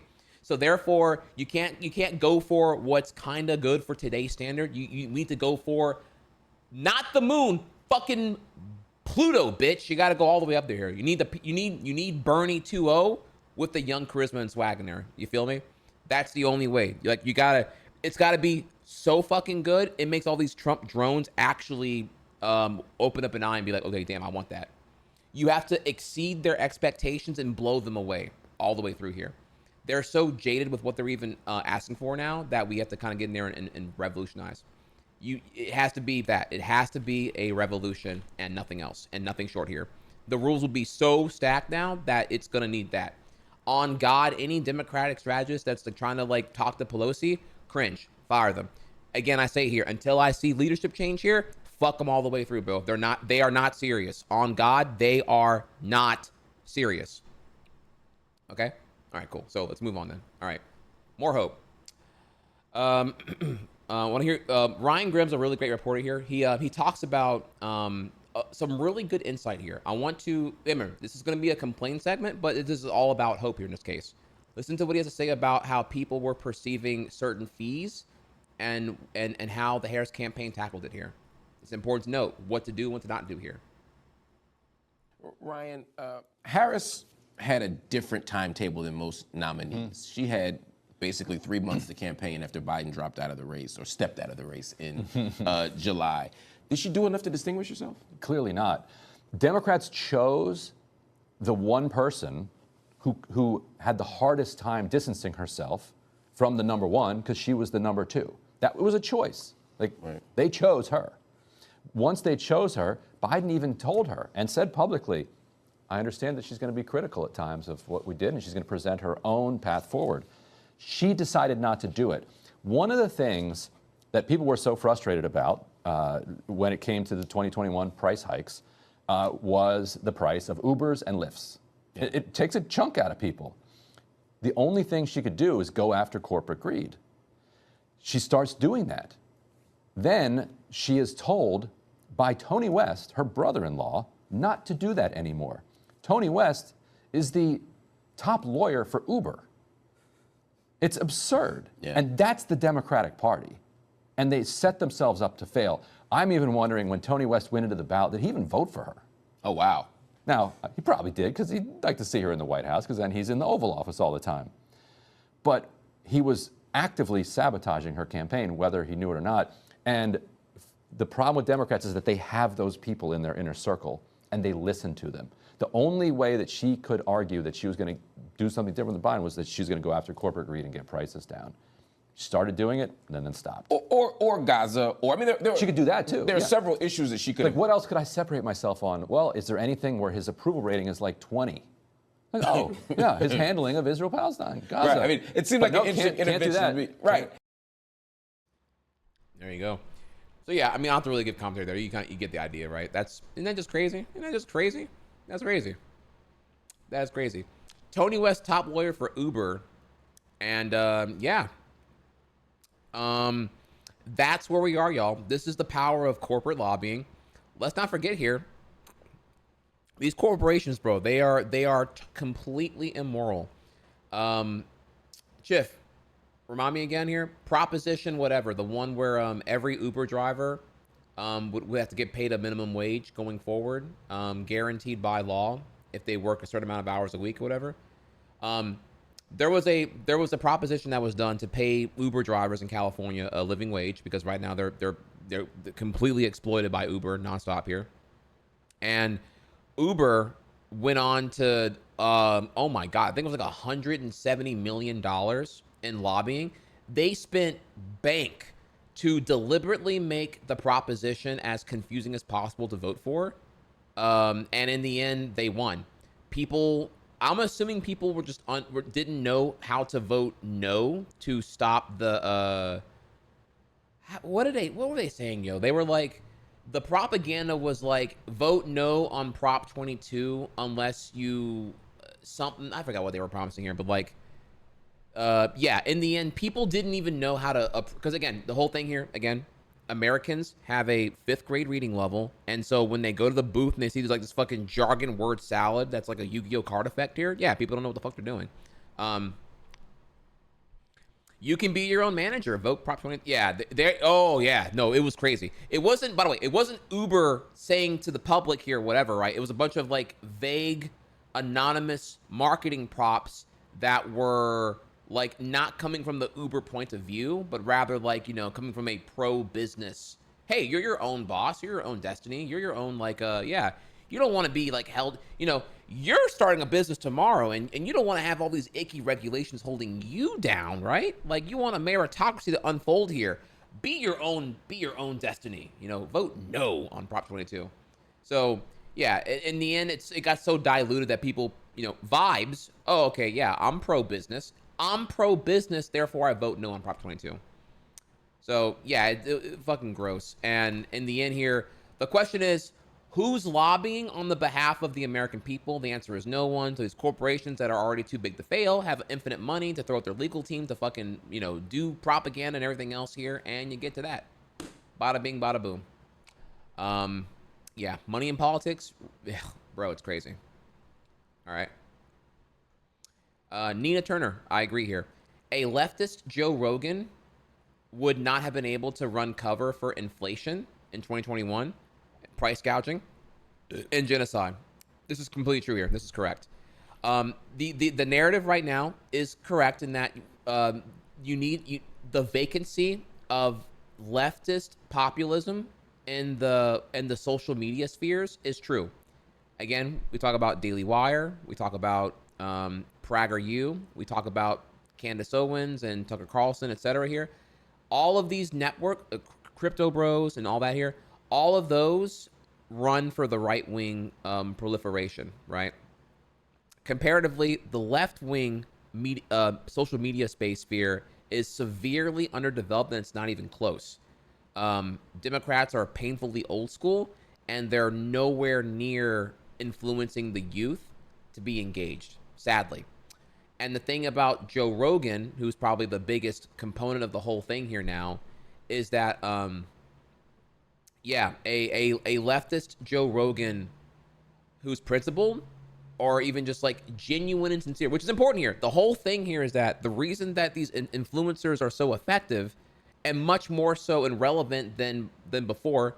I know policy substance is really important here. I agree with this, but like the perception of the American people is coming from influencers.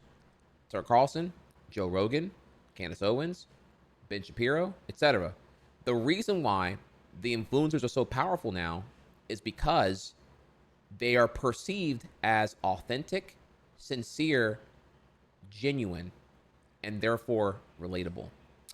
A leftist Joe Rogan would not be able to be authentic, sincere, and relatable with advocating for what Democrats do with just, again, things like Gaza. Like, the Democrats' foreign policy on the lack of a ceasefire from Biden is one of the massive blunders that cost him at least 3 of the 7 swing states. Would it have been enough? I don't fucking know, honestly, here. But in the end, that's the problem here. You have to recognize here the point of the tweet is to say here that the Democrats are not even in a position to represent the left because they're not fucking left.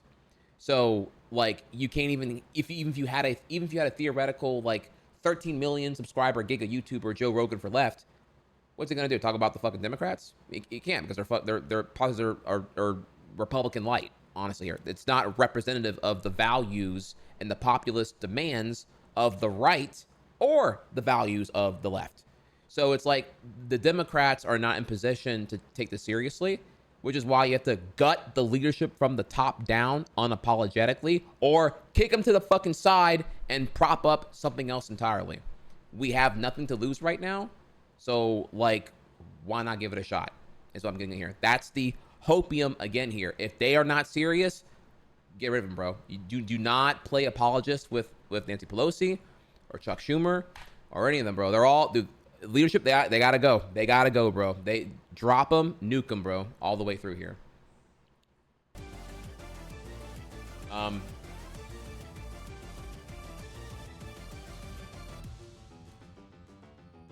right, let me see here. So, I will read your comment actually, because your comment is so dumb. I'll take it. I'll hit you with it. Kamala was the worst candidate in American history. MAGA, cry hard or libtard. Yeah, I don't disagree. The problem is you're just unaware of you're unaware. Yeah, all right, you're gone. Okay. The problem is, bro, you're just unaware. You're you know, I look forward to man, I want to ask him if he I just want to ask him if he knows what a tariff is. You know what, bro? When I'm uninspired here, bro. If your gut reaction is to play offense, then you're just like, it reveals how insecure you are. Like, even though your boy won, you're in an obviously progressive, unapologetically black stream right now, and you're looking for reasons to be offended, or you're still seeking validation right now. Isn't that crazy? Like, shouldn't you be in your circle celebrating right now? But you're choosing to infiltrate this space of contention deliberately for validation. Why? Either way, bro. Look, listen. You're pathetic and sad, and I look forward to hearing back from you January 2020, whenever like tariffs kick in and all the Chinese manufactured products are gonna like totally blow your butthole inside out whenever you go to Walmart and suddenly like lamps and extension cords cost like $30. So good luck there, buddy. All right, moving on here, chat. Let's keep going further in here, okay? So now, let's talk about me for a second, all right? I will be honest here, okay? I've been teasing this now, but I'm just gonna let the nuts hang for a second, all right? There's this thing called accelerationism, accelerationist theory, alternatively known as here. And it's the idea that I admit, I've been teasing it, not saying that I endorse it, but I will be real now. I do actually believe in this. It's the idea that the only way you're going to get radical change is, I'll just read here, is a range of revolutionary and reactionary ideas and left and right-wing ideologies that call for a drastic intensification of capitalist growth, technology change, infrastructure, sabotage, and other processes of social change to destabilize existing systems to create radical social transformations, otherwise known as acceleration here. So, yeah, it's the idea that things have to get so fucking bad that it's unavoidable to acknowledge. It can't just be like getting bad. It has to be like unavoidably catastrophic for then system-wide rebooting to happen here. Which is, I thought that's where we were getting when it came to 2019. But I see here that that was kind of the case, right? Because again, the Democrats went pretty hard on like propping up a flailing fifth place candidate like Joe Biden in the Democratic primary, shutting out Bernie again, and getting him over the finish line, which that did happen. However, now that promise changed, that the anti-incumbent vote didn't happen, they ran again to the anti-incumbent vote back to Trump because there was no one promising change ultimately here, the perception of change anyway. So now what will happen here is that things are so bad and so hopeless, as they will be, as your fabric of your federal government will unravel very quickly under Trump's king-like reign, that now will be the time to prepare and be the cause for this radical revolutionary change come the opportunities here. Now it's time to organize for 26 and 28, and you have to promise, like Trump did, a revolutionary change. That's how you get them. But I just kind of want to reveal here what my game plan is that accelerationist theory is something I've always thought was a thing. I thought previously that climate change was going to be the cataclysmic trigger to make everyone wake up and see here.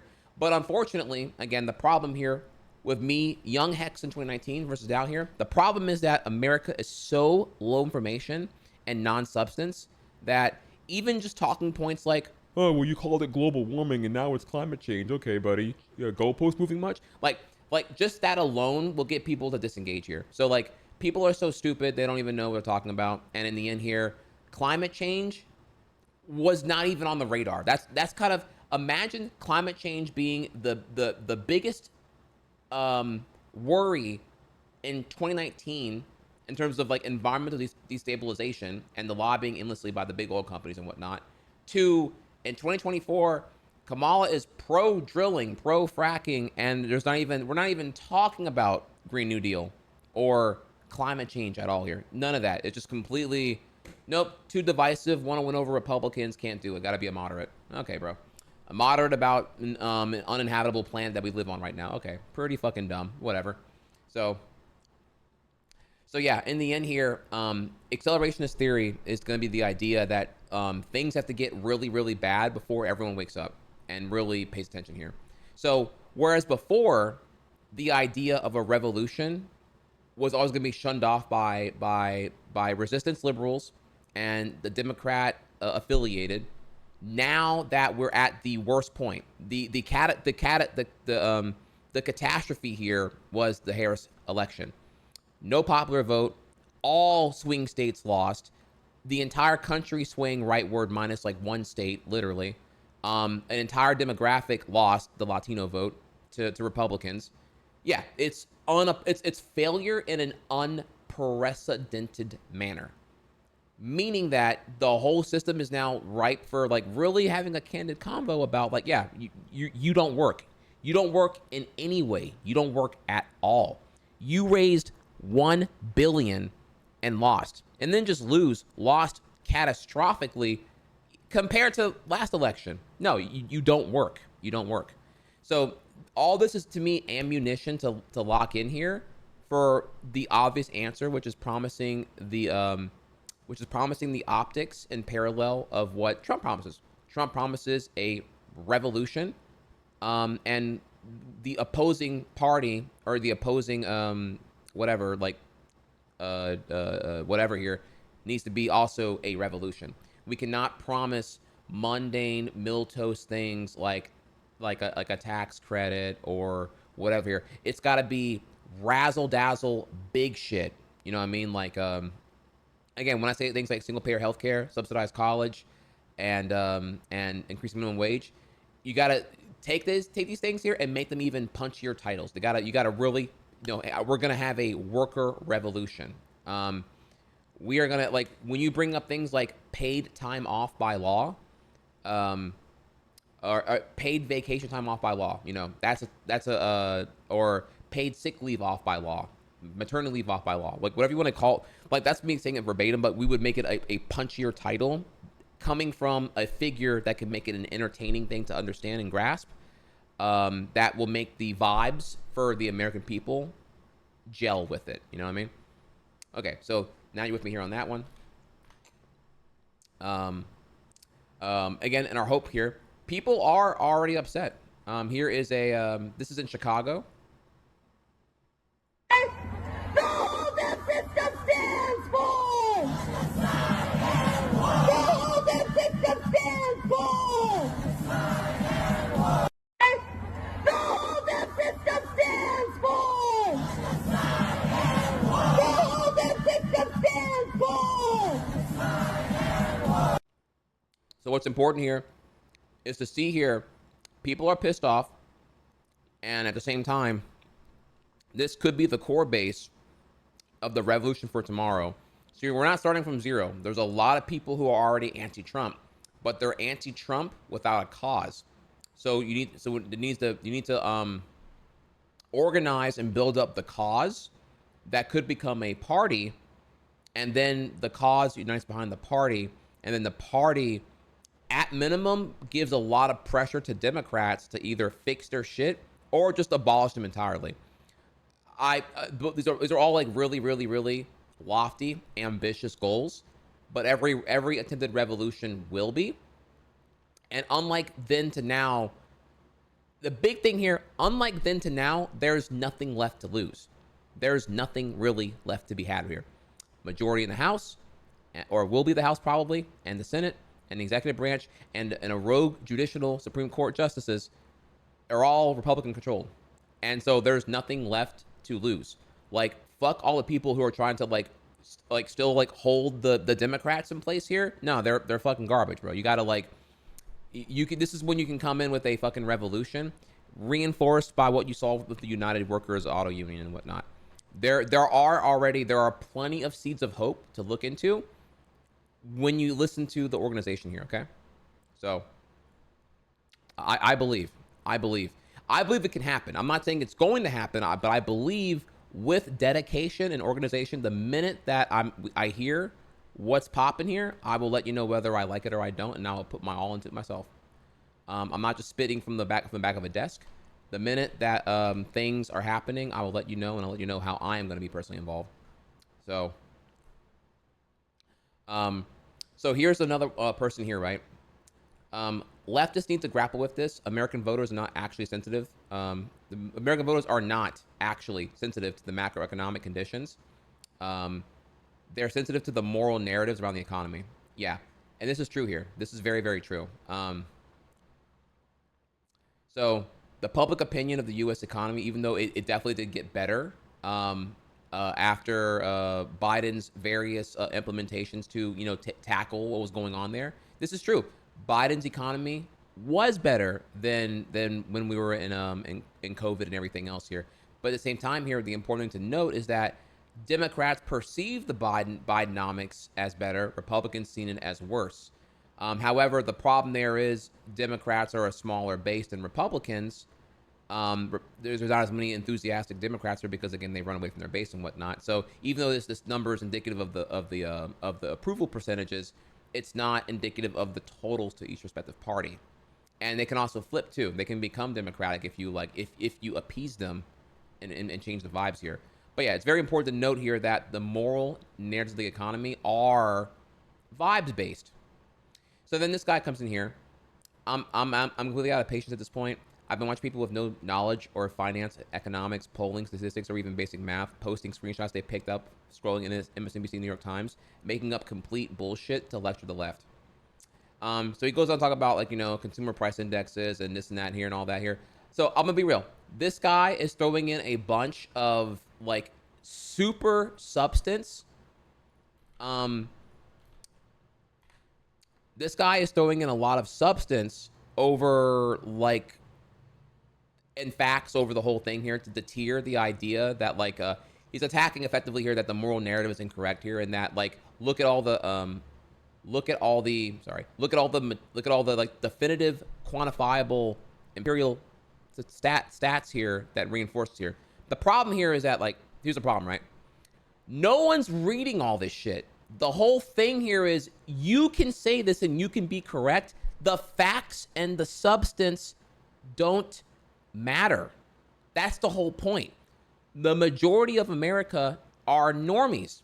They don't read this shit, dude. They're not even bro, their attention span is fried like a swollen clit, okay? They're not gonna, bro, all that yapping, they didn't all this shit here. This is reinforcing my point right now, okay? They don't, bro, the whole thing is they voted against their interest because they just simply went with the fact that Trump is the economy guy the whole way through here. So it doesn't matter what Trump promised. It's unrealistic or whatever here. Trump promised it, and it was done in a entertaining package, and that was enough. The vibes from all the social media apparatus was enough for them. Okay, yeah, I vibe with this here. Let's go. So yeah, I completely disagree with this guy here. He's reinforcing, lecturing about any of this shit. Let's go with lecturing about any of this shit doesn't fucking sure all cities. Yeah, lecturing about all of this shit, consumer price indexes for certain cities and whatnot. Yeah, you're not gonna engage anyone with this shit here. Bro, doubling up on stats and data, bro, you're a nerd. Get out of here, bro. Try actually. So all the way here, they don't arrive at being pro-Trump through logic and reason. So you cannot counter that with logic and reason. Sorry to say here, they have the inability to reflect. I'm sorry to say. Next up here, Adam K says here, it would be a very good idea for the Green Party, Dim Socialist, and Working Families Party and others here to not that are not owned by big money to hold a conference and join ASAP here, and maybe have the United Auto Workers Union also visit as well. We're running out of time. I do agree here. I already expect that Bernie is cooking up something right now, and I would assume here that the other parties at this current time are talking seriously. So I want to take a minute here and kind of talk about or show you here that Workers Strike Back is something to keep tabs on here. I'm bringing up all the ones here that are worth looking into. Revolutionary Blackout Network, Socialist MMA is one to look into. And of course, Democratic Socialist of America is another one to also look into. I don't know how squeaky clean the DSA is, but the point here is, like, 100%, if any of these motherfuckers are serious, they would talk about merging and then getting behind Bernie.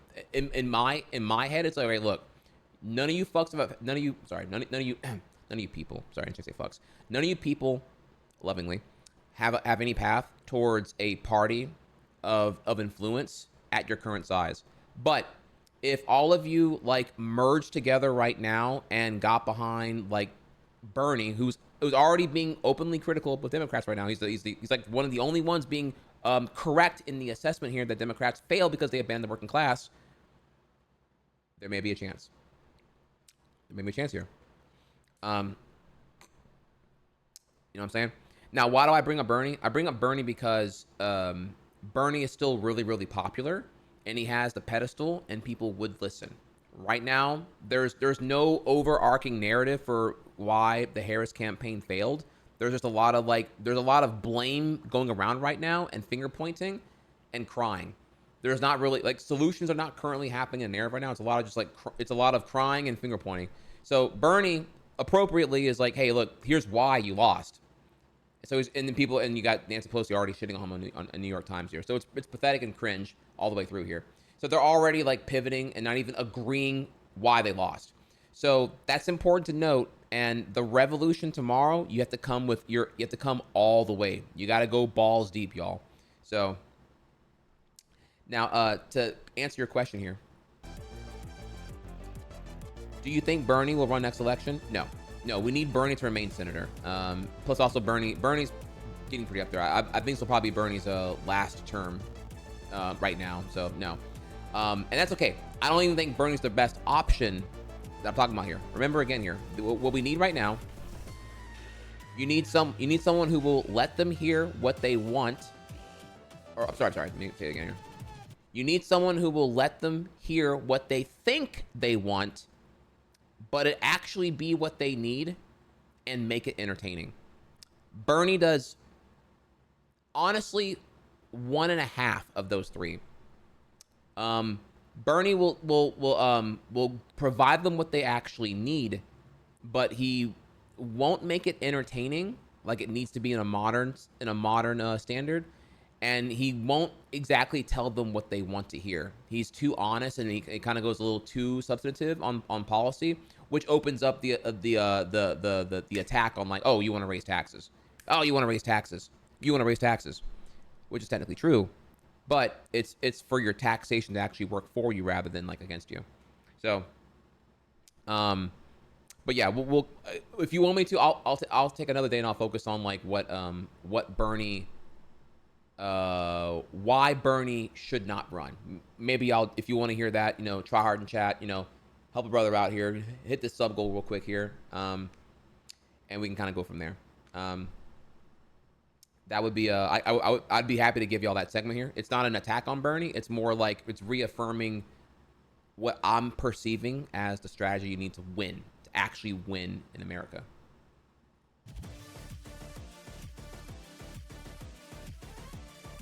All right, so but yeah, these parties got 100% coming here and clap.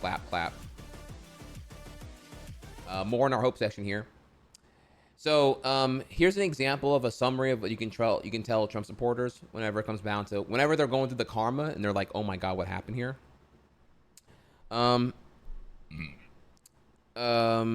Trump lost 5 million jobs from outsourcing, added $9 trillion to the deficit, lost the Senate, lost the House, killed more Americans than Hitler. Wow. attempted a if all the COVID negligence here, attempted a coup, got banned from social media, and got impeached twice. Now, the thing here about this is like, this is a very punchy sentence. I don't know if these facts really even matter to Trump supporters. Again, they're very dense. I would say this. I think this is secondary. Like all this shit here is secondary to the fact that like you have to wait until they're suffering. I'm sorry to say here, these people are really fucking dumb. You gotta wait until it is a Trump White House with a Trump Senate and a Trump House of Representative, that is. When it's a Trump ran everything, then you'd be like, oh, yeah, you're wondering why everything went up in price, huh? Yeah, those you know, do you know how tariffs work? Only then. You don't pull this right now because this is they're gonna say here that they're not gonna know what the deficit is. They're not gonna know how Congress works. They're not even gonna agree that he killed Americans and that it was the Kung flu or whatever the fuck else here, or however they feel about COVID or even COVID denial. They're gonna say that J6ers were patriots and going on a vacation and gonna have a picnic on the fucking Capitol Hill. And they're gonna say here that social media was woke and garbage anyway until Elon took it over and bought it.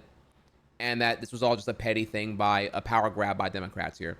They're gonna have deflections for all this shit anyway. So you can't the whole thing is that you can't hit them with like this crap. They're too stupid, honestly. So I like the sentence punch here, but the problem is it does not work on the intended audience. It's meat for your own wolves. It's not meat for those wolves. You feel me?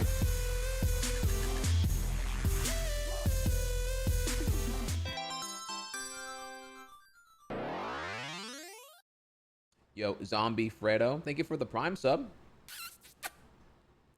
Are you going to try to get into politics yourself?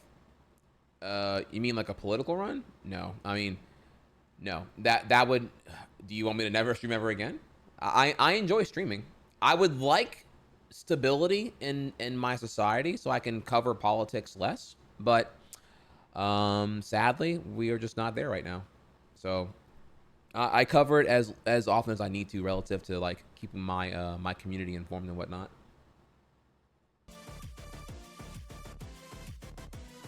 Would you still sub if I ran? Continuing our hope here. It wasn't the economy. It wasn't inflation or anything else. It was how people perceive those things, which points to one overpowering answer, the right-wing media. Again, I liked because I agree. I agree. Why does no one understand the real reason Trump won the vote? It's because of the right-wing social media apparatus and how that's a major influence on what the vibes were. Again, you have to think here. I will say this again and again and again. When Trump supporters are interviewed and they're confronted to be asked, why are you voting Trump?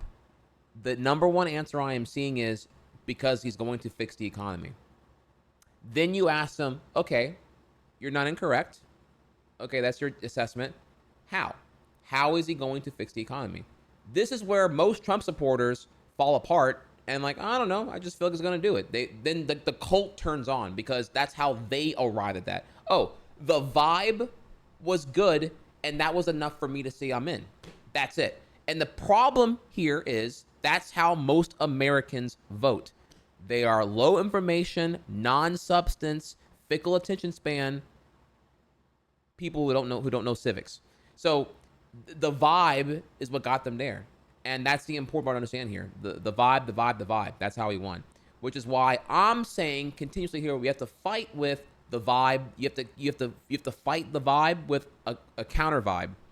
That's how we're gonna win 26 and 28 going forward. If you do not do that, you have no hope.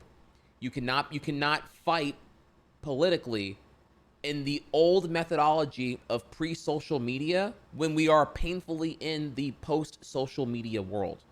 I'm sorry, to say otherwise is in denial of the reality. So you got to recognize here that how the era of influencer is here and social media is king going forward, period. So I'm gonna drop this here.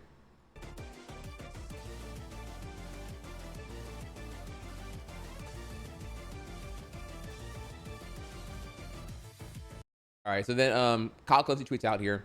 In a blind test, 80% of voters preferred Kamal's economic policies to Trump's. This is not solely a policy problem. The only part of Trumpism worth copying is his charisma and controversy.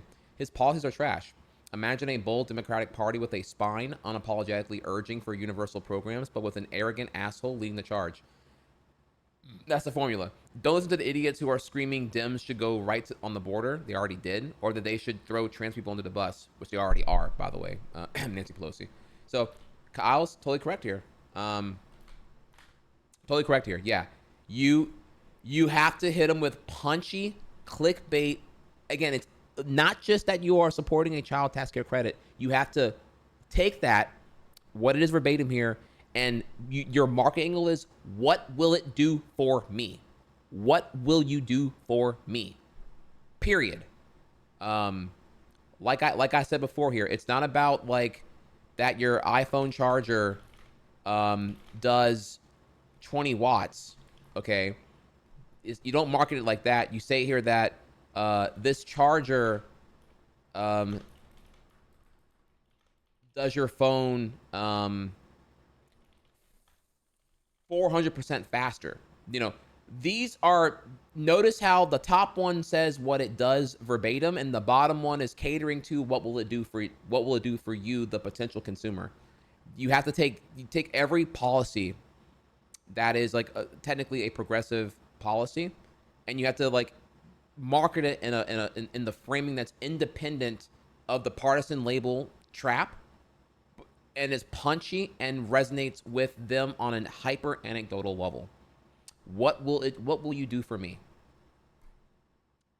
To reaffirm here again, I will show you yet again here that Alaska, a very fucking red state, is overwhelmingly in support of a minimum wage increase, or majority support for a minimum wage increase here. Perhaps not overwhelmingly.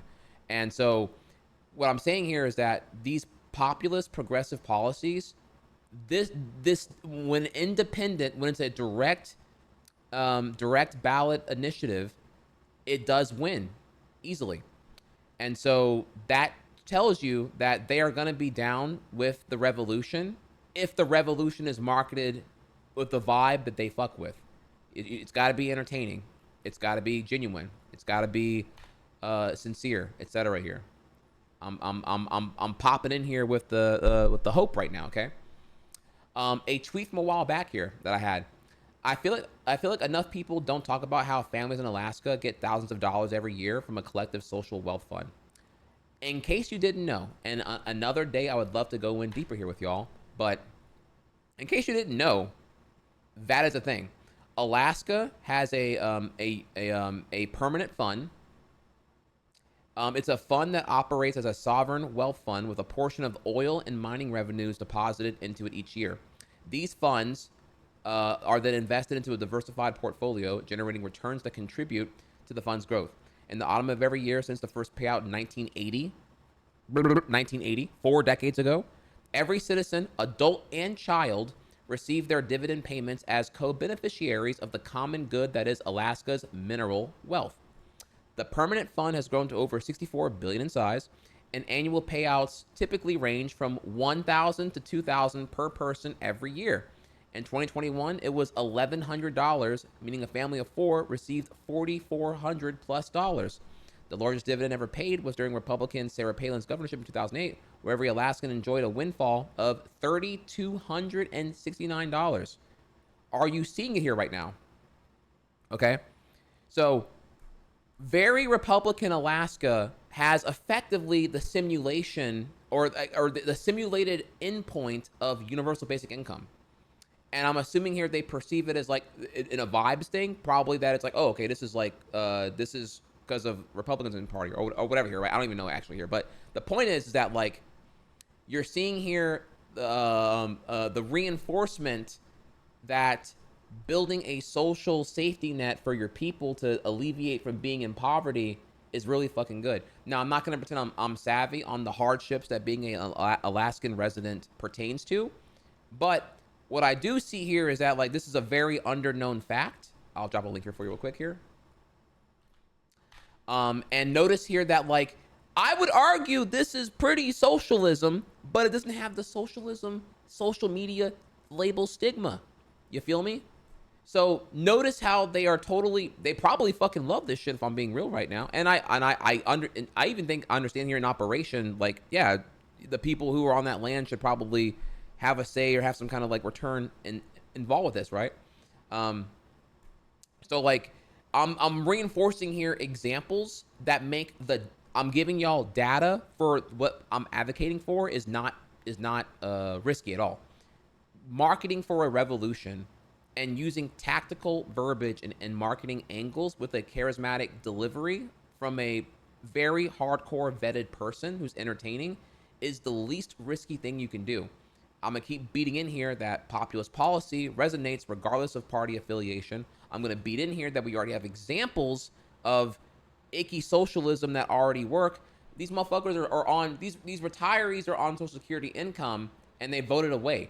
So like they think they're hoorahing for like rugged independence, but they're too dumb to see they're already on SSI right now. So like, yeah, the whole thing here is that like they're too stupid to vote in their own interest here. So you have to socially engineer them to accidentally vote for their betterment. Does that make sense? They have to accidentally like do the right thing. Because they are intentionally voting uninformingly for the wrong thing. That's what's going on right here, all right? So I know that's a lot of words right there, but that is what's going on right now. Make them accidentally do the right thing versus intentionally voting uninformingly for the wrong thing. Okay. I know I'm using right and wrong. It's some really, really hard words right there, but holy fucking shit. Now with that, if y'all want some more reading, there's the People's Policy Project actually calls for they're advocating for a social wealth fund for America, which is pretty cool. It's a really, really fun read actually. And it cites the example of the Alaskan Permanent Fund as an already working idea of how you can take the concept that you may have heard introduced by Andrew Yang with UBI, Universal Basic Income, and how like this model could work to kind of build up a bigger thing called the social wealth fund. Now, this is a very radical thing here for sure. I'm just bringing up here that in general, like less important about specifically even advocating for a social wealth fund is more that one, it already exists in a certain state. No one talks about it here. 2, it's a red state. 3, it's socialism. And 4, that when you remove the stigmas and labels, they do endorse these policies. So it's not a policy issue. It is a vibes issue. You need the right person and the right catered delivery to resonate with them on the vibes. All right. Continuing on here. I'm gonna say this for tomorrow. I'm getting kind of tired of talking about this shit right now here. So last one here is final thing. If Kamal loses, which is very possible, this is October 18th here, there needs to be a real discussion about how Democrats speak to and reach young men. There are very few straight men under 40 in the Democratic consultant class, so when ads try to reach young men, they come off deeply inauthentic. Remember, like 2 weeks ago, when everyone was yelling at this guy for even bringing it up? Okay, I'll bite. How do we reach young men who like what Trump is selling? Do we also promise them control over women's bodies? Do we tell them rape is back on the table? Because appealing to their empathy is woke and lecturing. So do we just sacrifice women's rights? Okay. I wanted to include this one here because, like, notice you're probably frustrated even hearing her say that here. She's already, this person, whoever, Discordian Kitty, notice how she's like skipping a beat here. It goes from young men are not being like appeased and targeted to feel heard and have their needs catered to in the progressive and democratic sectors. And she's skipping the part where like what we should do about that and just going back here to, oh, well, I mean, they're misogynistic and pro-rape here. So like, why bother? So yeah, I thought it was important to show you here the kind of noise on the left that you have to get rid of here. This is very clearly like a super bad faith question that is mega loaded and skipping the point. So do not get distracted here. She is misperceiving. She's skipping the part here where they're radicalized. They're not the reason that they're like endorsing a rapist and all the other shit here is because they're not. You're focusing on the substance and not the vibe. It's the attitude, it's the vibe. The vibe is that, the reason I'm not getting laid is because I'm not swag enough. And to be swag, I gotta be like what the influencers are selling here. I would argue in the same way that the Instagram effect makes women not feel beautiful. Remember here that Instagram has definitively made it such that women feel less beautiful than ever because of the IG effect where everyone's sharing their peaks. And therefore, everyone's looking for a cope to like share their peaks as well. No one's showing their actual average appeal. And so things like FaceApp and everything else here are now creating where we're permanently living in a hyper reality where no one's ever showing how they really are. It's more about how you are perceived in the anonymous internet spheres, right? And all that to reinforce you that women feel less beautiful than ever. And Instagram is definitely part of the blame for that, as well as social media here. So in the same way, men have the same problem. They're chasing the Instagram effect that is coming from the likes of influencers and Andrew Tate, and that they're looking for reasons why they're not getting a girlfriend, don't have a girlfriend, not getting laid, haves versus have-nots. They're looking for answers, and they're getting those answers probably either from Chud Dude Bro podcasts or influencers that are Tate or Tate adjacent. Sadly, there's a lot of money to be made with building up a cult these days. So a lot of those podcast circles probably have cults, because when you have the cult, it's more of the culture of praise. So you're just happy whenever the person's there, keep giving you another dopamine of manipulation to make you keep thinking that the world is how they're alluding to. So yeah, they're Queen. They're radicalized, but you gotta deprogram them here, I would say. So yeah, that's what's going on here right now. We're in a very aesthetic-oriented world now in terms of the vibe, and the substance of the character is nowhere near as important for the majority of people, and you have to recognize that. So, now notice here though, I haven't mentioned how we. I didn't answer this question here. How do we do this? How do we reach young men? And why is it coming off deeply inauthentic? I will be honest here right now. I don't have those answers currently. I have to give it this all more thought here. I will admit here, personally, I don't know.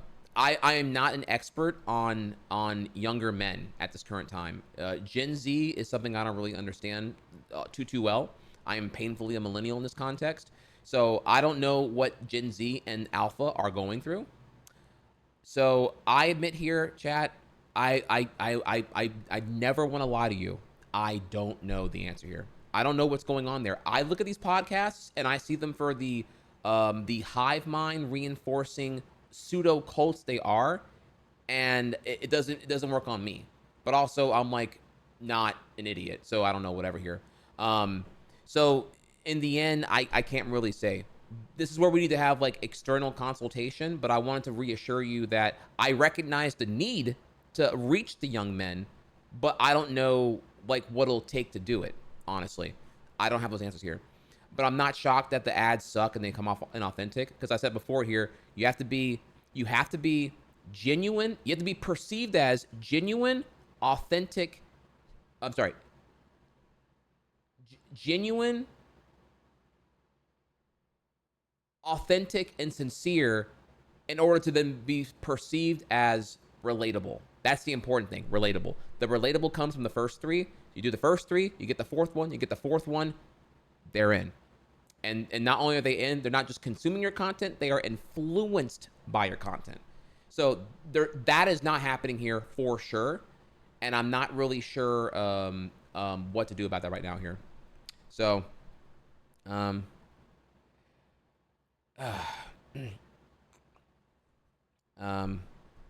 So we'll have to see here. I don't have the answers right now, but I know this is some really, really bad faith here. And with that, y'all, that is the end of today's discussions here. And I cannot believe it's been, oh my God. Even on the lighter day was 4 hours of talking. Well, look, we are done talking now, which means we will be moving on to gameplay. Gameplay happening here today, y'all. So, okay. Any questions here? Any questions? All right, and look. Now we're really caught up. Now we're really like, I'm running out of topics here, which is great actually.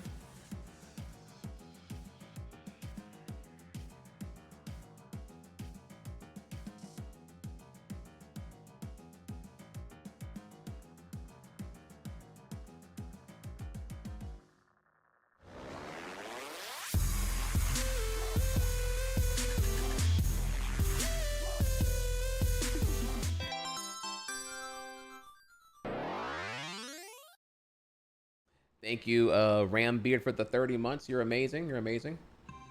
I will take a second to answer your questions you'll have here. Hang on.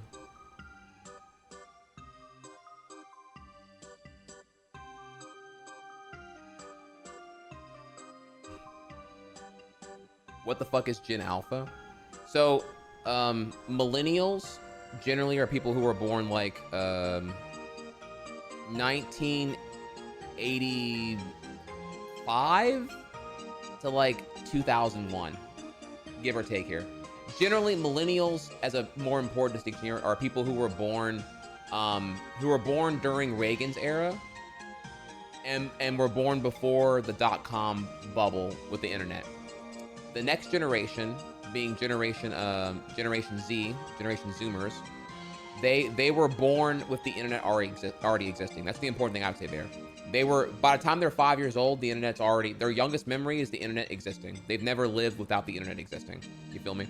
Or like mass consumer access to internet, I should say, actually here. And so, and then Gen Alpha is like whenever the, I would say definitively whenever the golden age of the internet is on its back end done. So I would say that Gen Alpha, as an important distinction, is whenever social medias were no longer dumb, but smart and algorithmically powered. They're gonna give you what you want, rather than just giving you what is. So Alpha is like, probably pushing like, at oldest here, 15 years old. Zoomers are generally like in their, gonna be in their 20s or 25 years old. And things like that here. So it's just the younger generations and whatnot. Your average business finance bro likes Trump billionaire Playboy persona. This is true because I will say here that Americans, as a culture, ingrained praise wealth. It's gross, but I do think that is true. That's something I would need to get more data to feel. I don't know if like attacking. Oh, how do I put this here? Attacking billionaires is like it is that, right? But I'm not sure it's the most effective way whenever like normies, I think currently still believe a meritocracy and think that like everyone is their own like eventual millionaire whenever they hit it big. Everyone's waiting to be a millionaire, and that might be a hill you're really ready to like die on, to like deprogram them off that shit. Wealth praise is really ingrained. I'd even go as far as like similar to like gun culture shit. All right, so misinfo works because it plays off of natural, illogical, impulsive thoughts people have. I agree with that. I don't disagree with that, actually.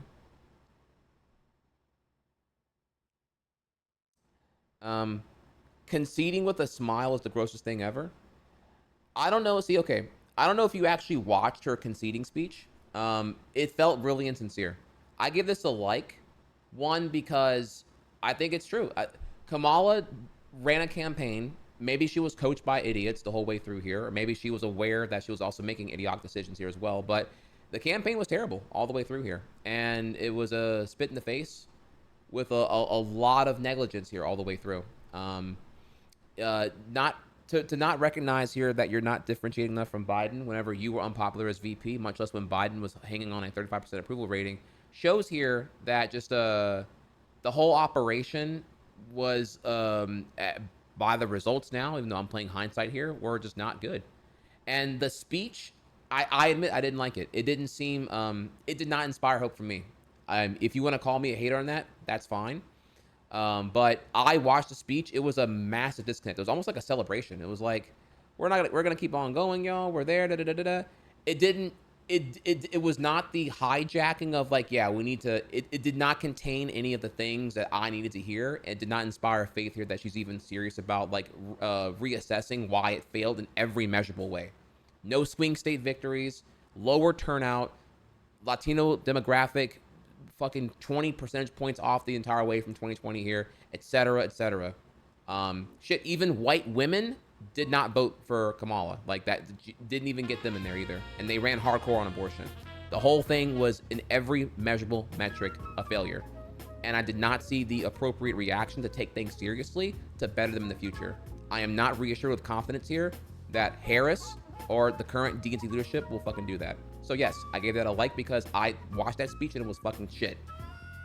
Sorry, I'm not attacking you here. I'm giving you the whole thing about where I am with that one there, you know.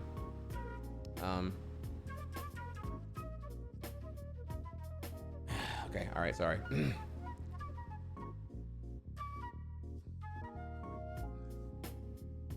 Though I love you. Thank you for asking here, actually.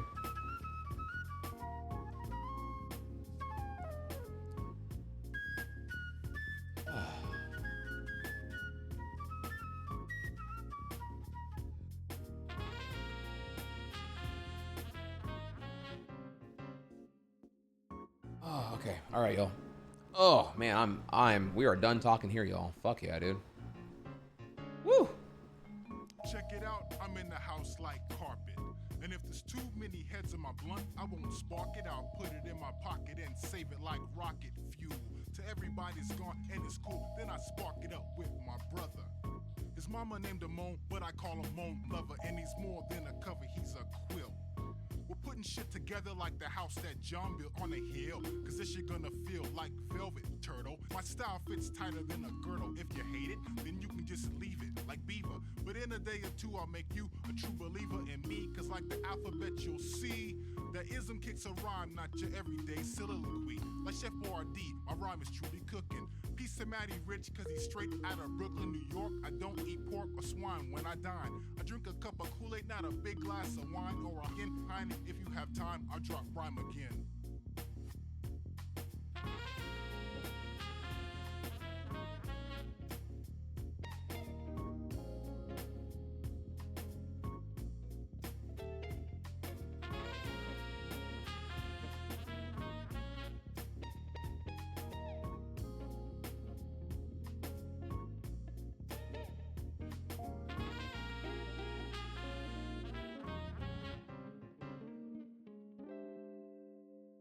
All right, y'all. I'm gonna grab my food real quick here. I'll be right back. We're gonna eat some food real quick, and then we're gonna move on to the exciting news about Yoshi's Island. You'll see here on the schedule that we're moving on to the Yoshi Island TAS, the world premiere of the TAS. So that is coming up next after I eat. I gotta eat real quick here and let my jaw recover here. You know, that's what she said. So. Yeah, hang tight. Small ad break here. Gonna go make some food, and I'll be back, and we'll get to it.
All right, y'all. So we're back. You may have noticed that the directories have changed. We are officially done with talking politics here. We are back on gameplay.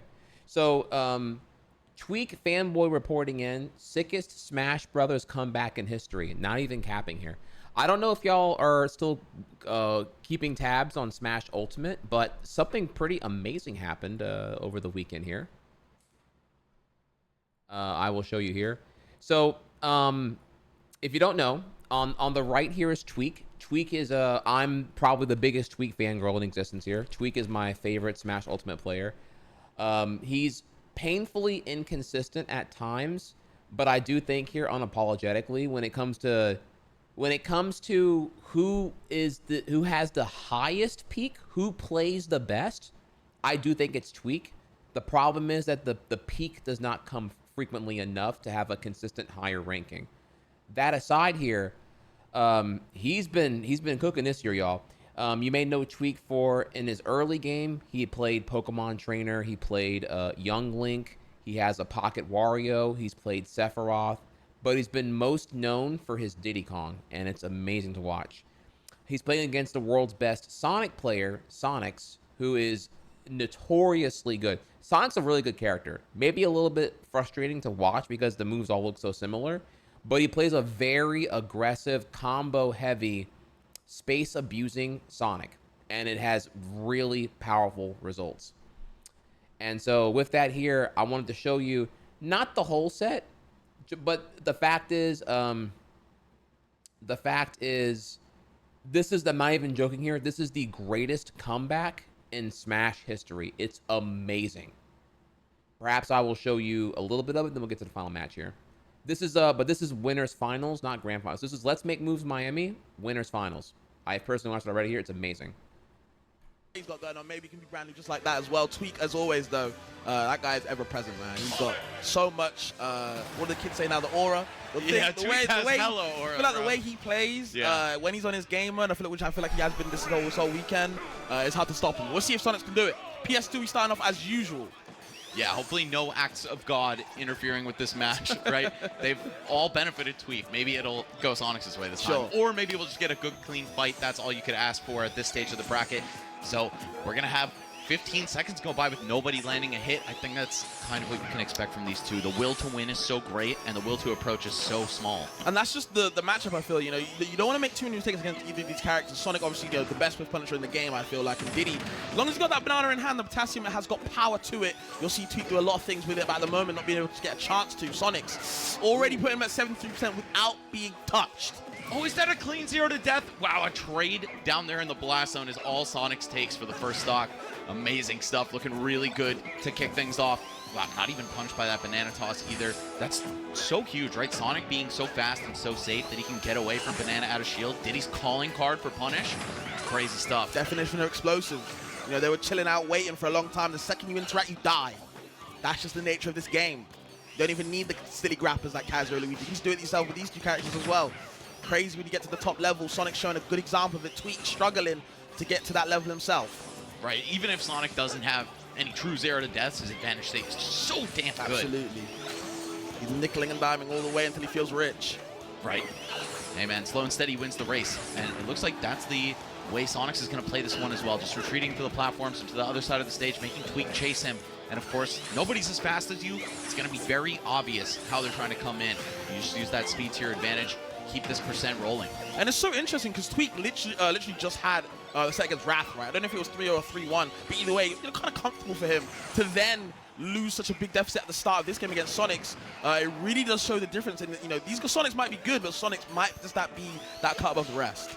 Right, Wrath is at minimum 3rd or 4th best Sonic in the world, Absolutely. possibly even number 2. So to see that kind of gap in performance against Tweek is insane. Doesn't even capitalize off that late hit there. Loves doing that on the ledge. Very strong move for Sonic. Tweek lucky enough not to die right there, but he's taking so much percent on the second stock. Sonic's barely been touched. Yeah, he's looking really healthy right now. Tweek just a breath away from losing his second stock already. Of course, very possible for him to pull this one back. Absolutely. Just needs to find a kill in a timely fashion and then play a perfect stock like Sonix did at the beginning. Weak hit of the F tilt. Couldn't get that right kill right there. That probably would have killed on the ledge. There's a late hit in there again. Only goes for the forward air, no up air this time. Second forward air will take the kill, and Sonic's 3 stocks to 1. Looking comfy. Sat back as well. Said, hey, man, I got this. Yeah, sometimes, man, just starts off on the wrong foot, but you can't let it affect you too much. Of course, there's a lot of gameplay left in the set. And who knows? I mean, he could still bring this one back as well, but Sonic not known for dropping leads very easily. not unless he presses the B button, I'm telling you. Right. Yeah, in the blast zone. Not trying to jinx that one, but either way. Okay, yeah, up smash. Don't touch me. Still surviving those Sonics. All right, finds the spike, though. Tweek, some signs of life here. Let's see, can he deliver on that perfect stock we were just calling for? Yeah, I mean, sometimes these leads can be, just used as like a data thing into the next game. But you know what, Tweek's saying, I can bring it to you. The game's not over just yet. I might be taking a lot of percent. It's very hard to catch Sonic a lot of the time. Sonic with the lead is a, scary, scary character. Arguably the best character in the game just because of how, now you have to approach the game. He is controlling the space, but lovely barrels not wrong. interrupt the spin action. Sonic with the lead is gonna get right back terrifying to in this it. game. Tweek trying to escape with that B reverse right there. Not enough to get away from Sonic. Such a fast character, man. He can hunt you down despite your landing mix-ups. Oh, looking for some kind of trade with the barrel. They're still in play as well. Almost managed to crash that into Sonix, but yeah, I mean, this one looking like a bit of a foregone conclusion.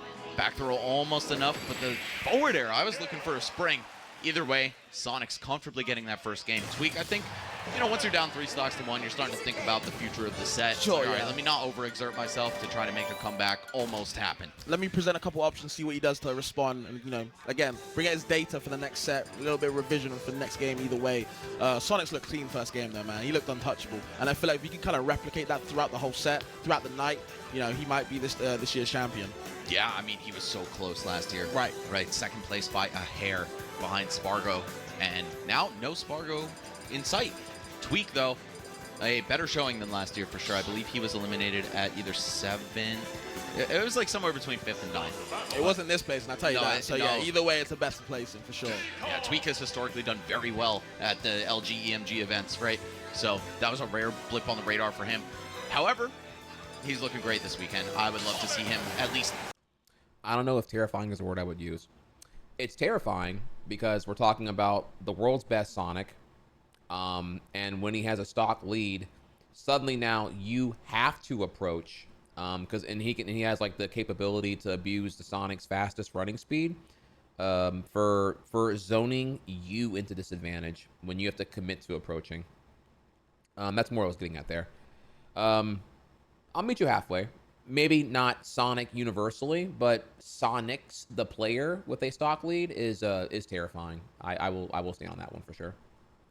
Keep this super competitive. No matter what, you want to see Game 5s between players of this caliber, just because how often is it that you get to watch gameplay at this level?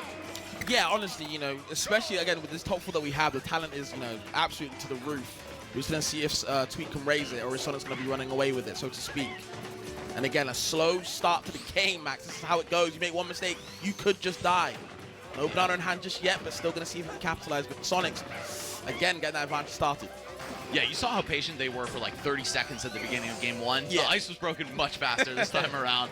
So there's a good amount of damage on the board for both players. Tweek making a breakaway here, establishing this lead, but how long is it going to last? Sonic's able to pop out a disadvantage and respond with some damage of his own, man. I just feel like you kind of have to just bring the game to Sonix, right? Don't let him kind of set the pace of the game. You got to make sure he's worried from the get-up, from the jump.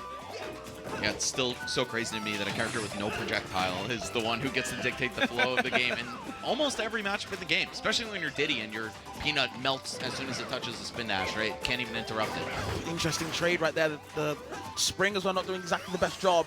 Still surviving again. Banana in hand. Just going to chuck it to the ground. Has one throw left. You have to repurpose it. Jumping away from the spin dash, but it's just going to come to a standstill once again. Sonic's so content in the corner. Normally, your opponents got their back to the ropes when they're there, but I don't know. When you can just burst through the center stage or the other side of the stage so quickly, it's hard to feel like you've really pinned him down. Okay. The mix-ups from Sonic keeping Tweek guessing and actually sneaks in that back air. And that back air is strong, man. It is. Oh, man, who gave this character a move that strong, right?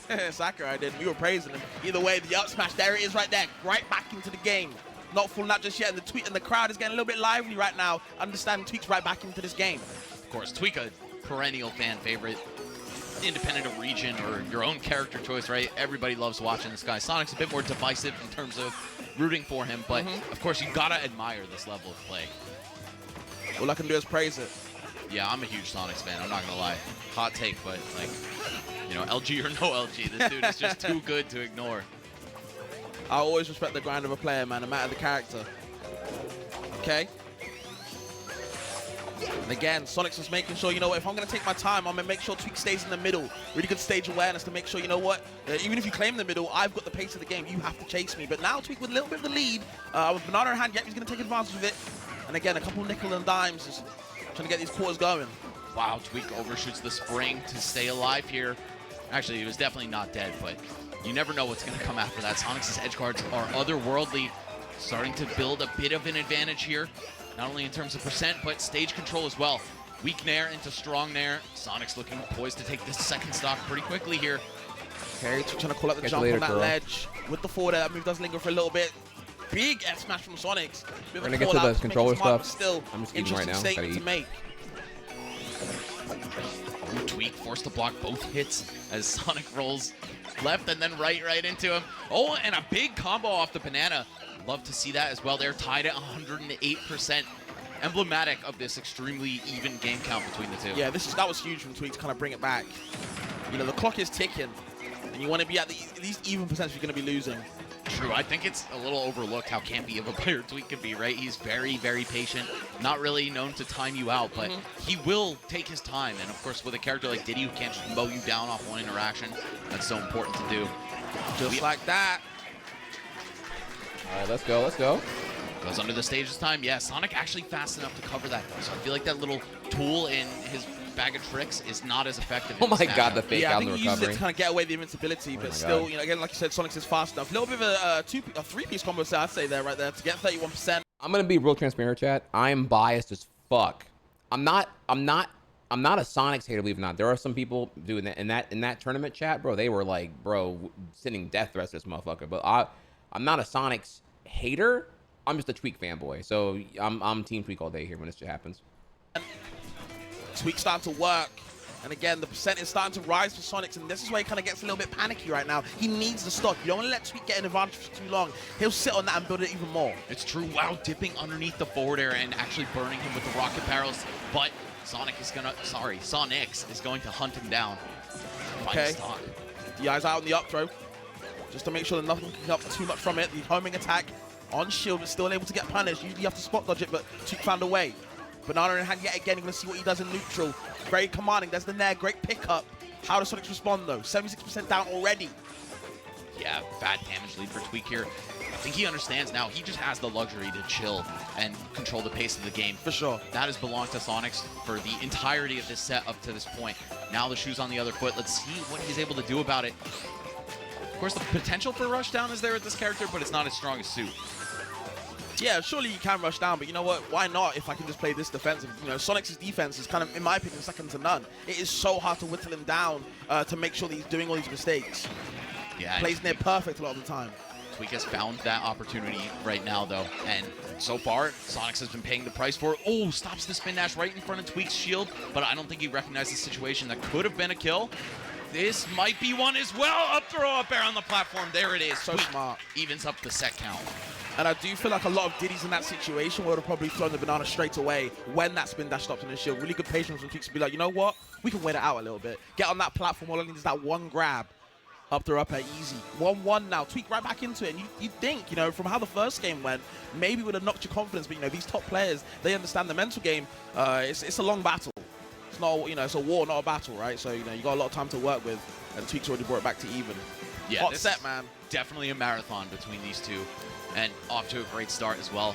Players trading games. Now it's going to be Sonix's turn to counterpick. Of course, huge deal to win this game 3 because you get to control the terrain if it goes to a game 5. Yeah, I always feel like game 3 is a very pivotal in a best of 5 because obviously, you know, then it becomes your stage pick now. So, you know, we'll see what goes on. Yeah, momentum on the line as well. It's just, this is the peak moment of the set, right? Like, this is where it's all coming to a climax. But we'll see if it's going to go the way of Tweek or the way of Sonix. I think, you know, Sonix is due a W in this matchup, at least at an LG event, right? Oh, man. This guy is Mr. Silver, man. He's Mr. Second place. That's true. And you know what? That has All persisted. right, so right now it's 1-1. Actually, I wasn't even thinking about the fact that it's And we're in Callow. long. Yeah. Just can't find that gold. Maybe, hopefully, he can do something a little bit different. Now, we're on Kalos, though. Interesting pick for Sonix. And actually kind of interesting for Diddy to kind of leave it unbanned. But, of course, with the flat stage with the platform on the side, Banana will be very good on this stage. But Sonix making it work so far. Yeah, I think both of these characters enjoy similar benefits on a stage like this. Yeah. Maybe Sonic enjoys it a little bit more, but still, it's not like it's terrible for Diddy or anything, so Tweek probably not in a rush to get rid of Carlos here. Yeah, Sonic's very happy to, you know, take his time on these platforms. Treat it like a training room montage, you know what I mean? Do a little couple spins on the platform, see what you do, move around on the other stage, show the crowd the movement, but Tweek not having any of that, wants to get in on the action, just has to wait his turn. And now it's Tweek hanging out on the platform and resetting to the other side of the screen as well. Monkey flip, kind of a bootleg spin dash in that regard. You can just reset the situation and make your opponent have to come in on you. That said, it's Sonix who's up, only by 30-something%, but that's significant in a matchup like this. Sure. Okay, that's able to pluck the banana. See what Sonix does next on the shield. Just gonna run away. Yep, there's the nair. Wants the up air as well, but just can't find that one. And I like that, using the intangible kick of the monkey flip kick to get past, you know, the great burst options from Sonix. Yeah. And Tweek as well. Very difficult for Sonic to outrange that move or to challenge it head on. We're going to see Tweek reaping the rewards of that. Gets a lead trap situation, but kind of swings early. And that's allowed Sonix a second lease on life here on his first stock. Oh, wow, interrupting the startup on spin dash as well.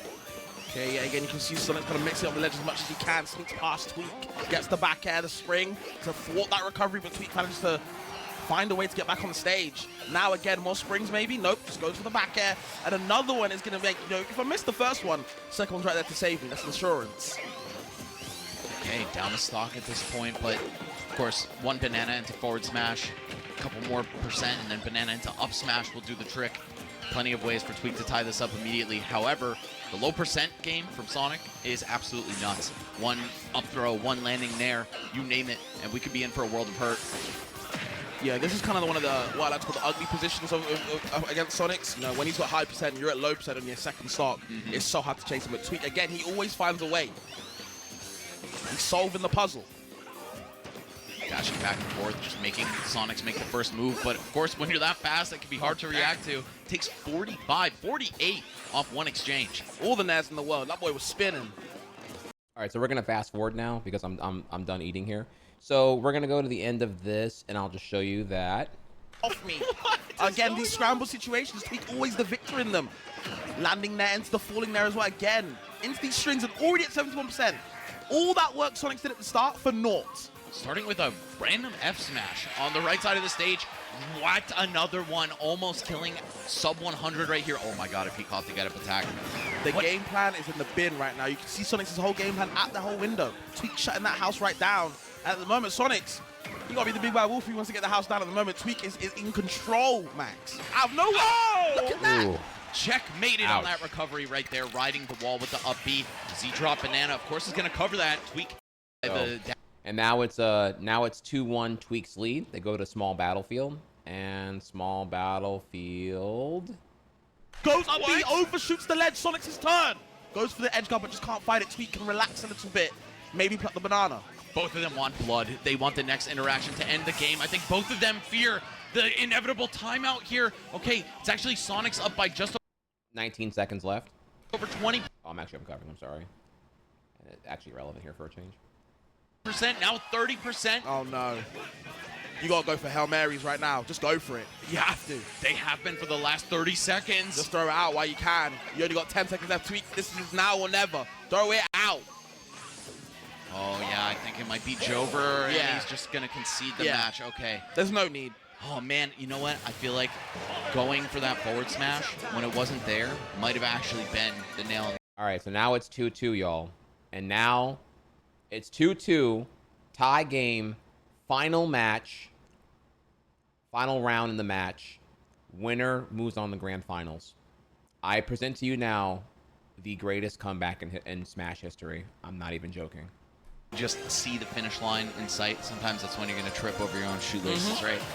Not a huge deal, of course, a very recoverable situation for Tweek. You may ask, Trihex, you're saying comeback, but it's a tie game right now. Pay attention, young Jedi.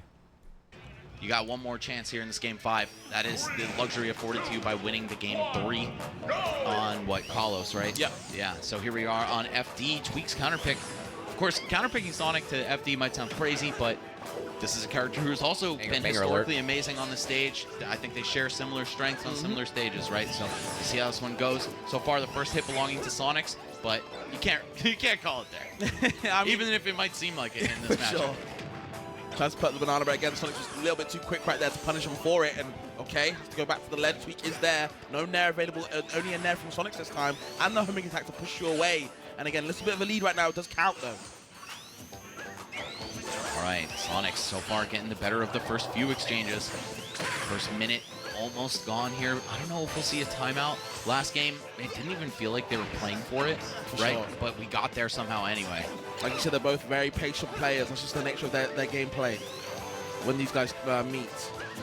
Right, it's not like a snooze fest by any means. You don't see him just, or either of them just retreating completely, like not engaging. It's done with intent, and they are fighting, just in a measured way. It's just, I feel like you can kind of see the tension. More of an intense set than people think, man. Scary. You don't want to make a mistake. My eyes have definitely been glued to the screen, that's for sure. Don't think I've blinked yet. Okay, up air, I like the cross up from Sonic to bait out something else from Shield, but Tweek doesn't even give it to him. Understanding the bait, air smash on Shield is going to get punished, and there's the forward air from Tweek just to push you off stage. Wow, lands right on top of his head. Tweek looking to punish the spin dash with banana. Of course, it is transcendent, right? That's one of the key advantages Diddy has against Sonic. You can just rip through the very difficult to challenge spin dash if you time your banana properly. But if he's not there, it's not going to matter. Oh, spin dash to forward air. Yes, huge. The classic within the window that it's viable as well. That is huge. Now, Tweek, again, you're forced to approach Sonix now. How do you trap this landing? Opting to go for the banana instead, saying, you know what, he's probably going to get on the ground anyway. Might as well have all my tools available to me. Wow, catches the air dodge to the ground with down tilt, but no stage to run forward and convert that into a kill. Down tilt, rolls away. Yep, smart from Sonix. Doesn't even want to engage whatever Tweek was cooking up. Air dodges away, and it's going to spin away. Yep. Now again, Tweek's chance to get something started, but just runs into the spin, profit damage forward air, and Sonix Sonic's building up damage, and you have to feel like Tweek has to do something else different. It's getting scary. Yeah, this damage is starting to climb for sure. All right. Got a couple more chances here before this really gets out of control. Obviously, we know what Tweek's punish game looks like if he's able to land the right hits. No double jump. It's going to be... Oh, wait, never mind. He did have his double jump. This character is so mobile, man. I think he got up there with up B to start with, so... Keep it ambiguous. Okay, the dash attack, like the covering the landing. There's the side B trade. It's going to work in Tweek's favor. Has to get the kill now, though. It's vital. I think he was looking for Z-drop, but might have been drifting to the right. That's why we saw the banana get thrown instead. We cannot find this kill so far. Sonic's looking to surprise him with a forward smash. Doesn't find it. But you do have the opportunity to throw stuff like that out, right? The risk reward is looking pretty good. Oh, no way. Oh, my God. Barely not enough to kill. Charges the homing attack up, and it's actually untechable. Wow, I'm surprised it was that strong. That looked like a Tweek stocks at an all-time low.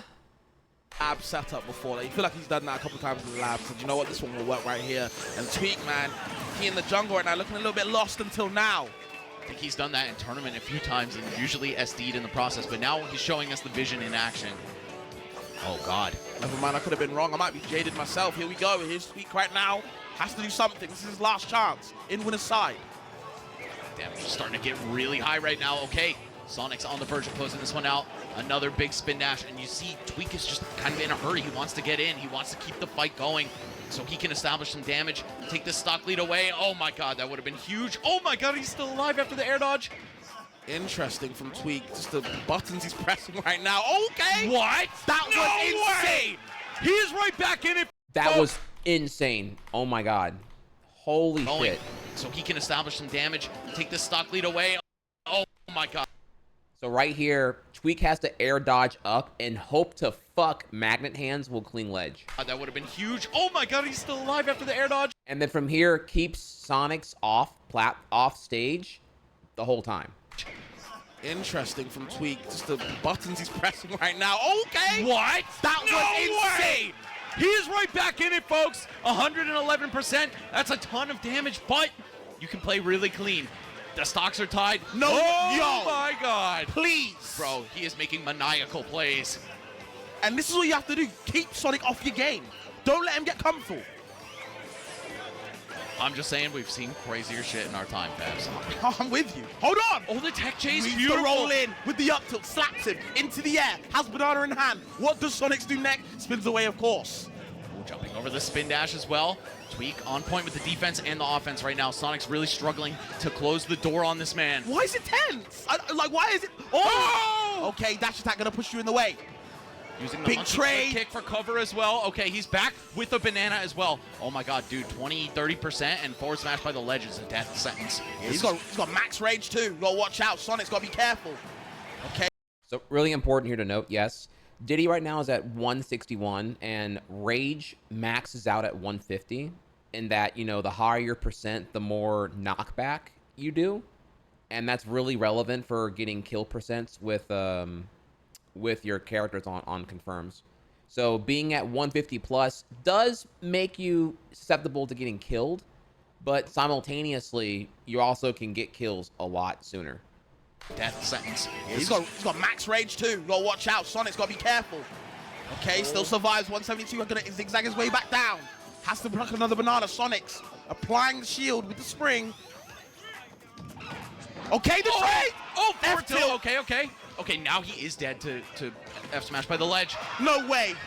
No way. You're not dead, are you? Still survives. Sonix now in trouble. Okay, next hit wins, bro. This is insane. Oh, and he gets hit by the spring again. The banana. Sonix has it in hand. Great pickup. Now it's his turn. Oh, it's so scary when Sonic has. Oh my god! What is going on? No strong hit from Sonic, so he finds the weak hit of there. Max up on his legs right now. It's getting scary, guys. Okay, no forward either. Oh, I thought he was gonna up smash. Air dodges out the way. No spring on shield. Has to air dodge back to down to stage, and Tweek can't still punish it. It's too scrambly, but Tweek usually wins these scramble situations. Can he win this one? I don't even have the words, Fabs. He carries the spring this time. Back air. Dash attack doesn't kill, though. Great landing cover on the side B. Still able to be on stage. Sonix. No way. Gets No way. And he wins the stop. Tweek 200%. How? Walks off looking like a beast right now. Wow. Holy shit. How did he do it? Wow. How did he do it? Someone needs to tell me. Someone in this damn building, wherever you are at home, at me right now. How does Tweek do it? I need to know. Bro, that has to be the clutchest game I've ever seen played in Smash Brothers history. I'm actually shaking, dude. How do you keep it together? You see that emotion from Tweek like that? You see that emotion from Tweek? You know he felt that. I felt that. That was so fucking crazy, dude. I don't even know what to say. I'm sorry if your kids are watching, but I also don't care. I got no words for that. Tweek is a beast. Oh my god. I wish you guys could see the crowd right now. Everyone's mouth wide damn open. Pause. It's crazy right now in here. Dude, I just don't understand how you keep your composure for that long against one of the absolute best players in the world. Sonix has been so dominant for so long. These two have... And there you go, y'all. Motherfucking cinema, dude. Like, understand here, for like 90 seconds straight, Tweek is like at 180%. Gets hit 200% and is just DIing on that fucking God mode shit and gets it done. The banana. Sonix has it in hand. Great pickup. Now it's his turn. Oh, and it's so scary when Sonic has. Oh my god! What is going on? No strong hit from Sonix, so he finds the weak hit of there. Max up on his legs right now. It's getting scary, guys. Okay, no forward either. Oh, I thought he was gonna up smash. Air dodges out the way. No spring on shield. Has to air dodge back to down to stage, and Tweek can't still punish it. It's too scrambly, but Tweek usually wins these scramble situations. Can he win this one? I don't even have the words, Fabs. He carries the spring this time. Dash attack doesn't kill, though. Great landing cover on the side B. Still able to be on stage. Sonix, no way. No way. And he wins the stop. Tweek 200%. How? Walks off looking like a bitch. Hey, BBC Willie. What does BBC stand for? Thank you for the raid, homie. What do we have here? Rivals time. Okay, what's up? How are you doing, bro? Bald by choice. Oh, big beautiful collaboration. I see. Man got the holographic L's and everything here. Well, thank you for the raid, homie. Right now. Holy shit, how did he do it? How did he do it? Someone needs to tell me. And with that, y'all, you're now ready for us to head over to our next thing. We're gonna swiftly get there. Yes, sir, bro. W stream. Thank you so much, homie. I'm here. We're here. All right. So up next now, chat. It is finally time.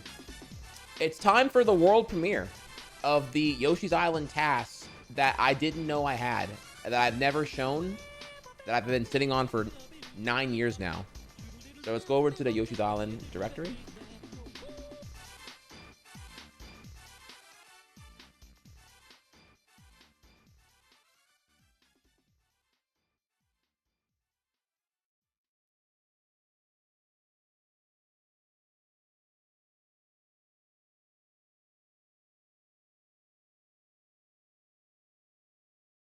I mean, I'm letting the Yoshi people know what's up here.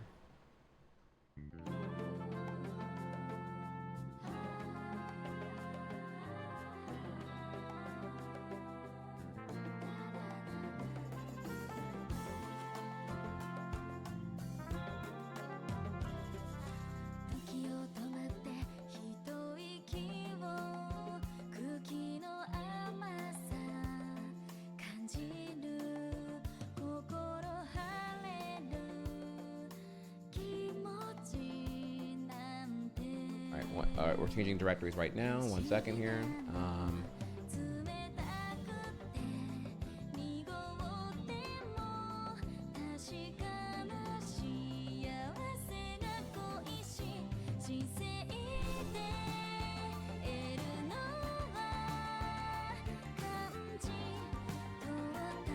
Let me take a quick second here. I'm gonna let's take a small ad break here while I get things set up. 1 second.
Boy next door, bonded party, boy next door.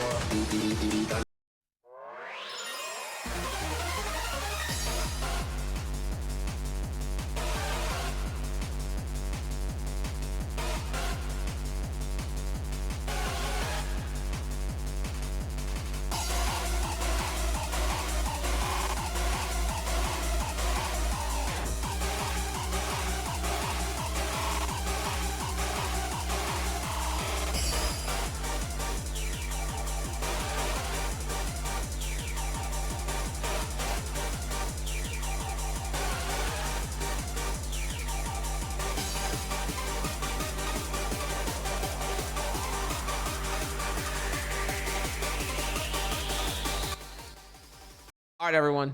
Welcome back here. If you tell right now, we are in the Yoshi Island directory, and it is time. No more clickbait here. We are checking out the Stevtarr speedrun, the one that no one has ever seen. Let me set the scales with you all here, okay? So, on the stream right now, you'll see here, I've unearthed a godlike speedrun from 2015 that no one has ever seen before, including me. The tale of Stevtarr, the forgotten Yoshi Island speedrunner who cooked but never actually submitted this insane run. Showcase starts at blah, blah, blah, blah. Announced yesterday here. So we have here Mario World 2+2 and Stevtarr, who most of y'all may know about, may not. My boy, brother from another mother, all that shit there. Well, today is the day, y'all. Today is the day. So me and Stevtarr go way back, and I'm going to show you here what I'm talking about. And before I show the run, I got to really quickly introduce you to who he is. So I have here for us, I have a video, a mega throwback here. I have this video randomly titled July 21st, 2011, stream archive. I can't actually bother to upload this, honestly, here. So this is like the one time that Stevtarr came over to the crib, and we did Yoshi's Island and Mario World 2+2 together.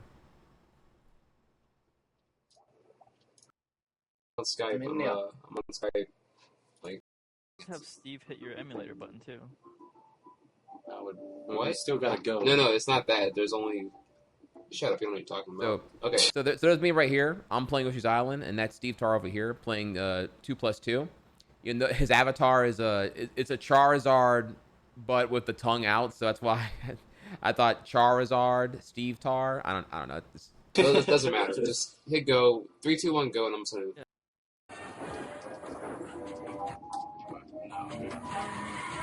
You don't go for that shit. Oh my god, dude! I was almost there. Fucking out now. I won. Oh, dog, so look at your ass. Bro, good.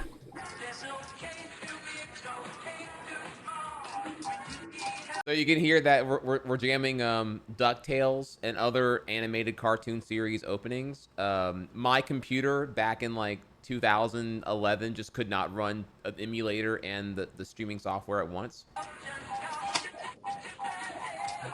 Rescue Rangers.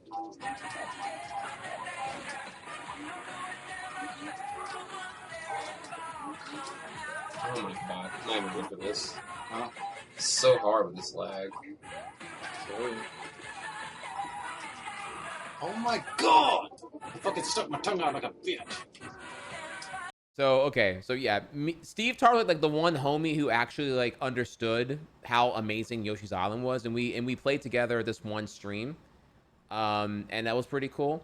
He actually sticked with it. He got better. He started grinding 100% on the ROM hack and everything else, and but that explains what we did, not who he is. So now the question is, who is Stevtarr? And I actually have a video here that breaks down exactly who Stevtarr is. A very short 3-minute video. So did you meet Stevtarr in school? Actually, that's actually a really crazy story. He was a coworker of mine.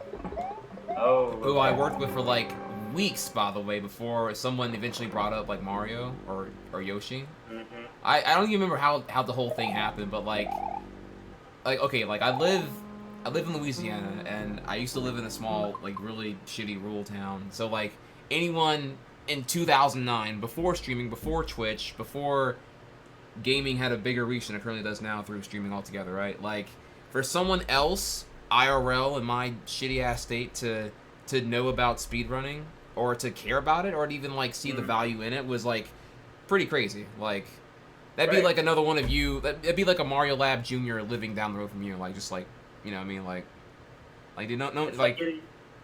It's like getting Four-Headed Dragon in 100 Man. Yeah, exactly. So, he came over to my crib once, and we played some Halo. First, it was like, all right, he's like, our bonding was like, you know, I'm a beast at Halo 3 online. I was like, oh man, I'm a beast too. Let's fucking go, dude. Do you want to do some online rank? Let's fucking go, son. So we got in there, we did some 2v2, murking niggas all day, like just like laying that smack down, talking tons of shit. I think we both got muted in every room we were in because we were just like, there was like once, not to derail here, but like there was like one time where I think we were both pretending to be like, I'm being PC right now. I don't endorse whatever I say here. I know it's gonna be bad. This is old Hex. I don't condone this. Just heads up here. I'm gonna try really hard to be PC right now, but like, we were both pretending to be like really obnoxious gay rappers.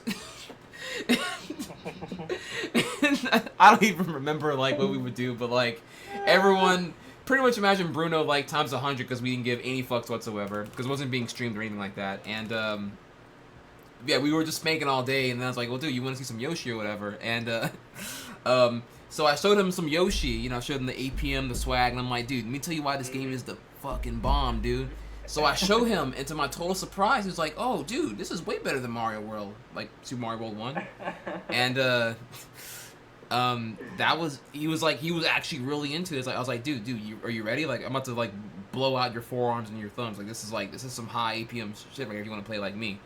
And the rest was it, dude. We would hop on Yoshi, and dude, we would play Yoshi, like, we would get dude, like, the bromance was so strong, dude. We get off work, like, 2 a.m., like, I grab my CRT, I go to his crib, and we'd have, like, two CRTs side by side. We would just play Yoshi, like, together, just dicking around for, like, so awesome. From, like, 2 a.m. to, like, 9 a.m., and then just be like, fuck it, dude, let's go get some breakfast. We get some breakfast, and then go pass out, and then go to work again. Like, it was the dream, dude. It was sick. Dang, and nice, yeah.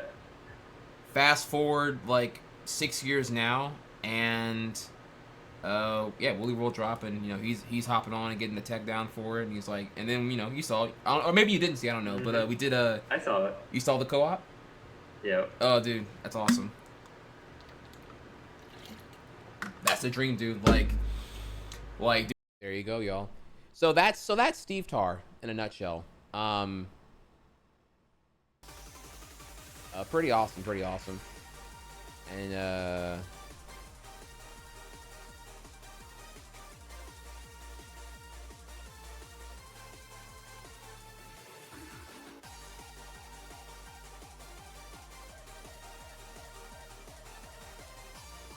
and probably the best example of our collaborative spirit here that you may know about is gonna be Squidwally. Ready?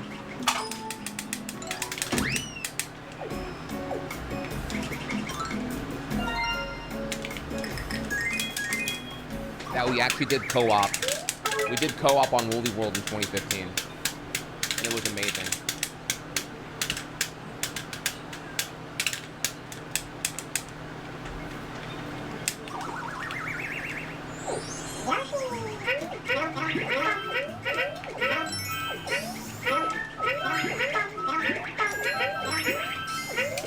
I miss small tongues. I agree with that. And the small tongues and moonwalks on the beach.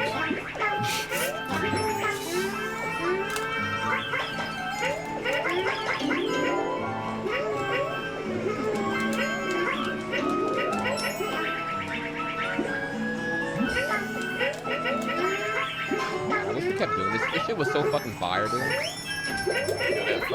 Get it.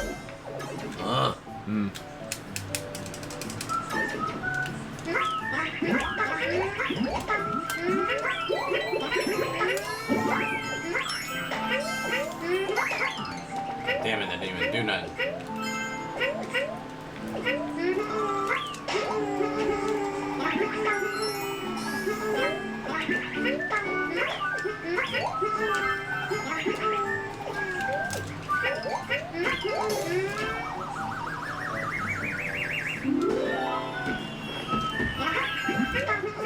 you doing? Waiting on you, Meg. Okay.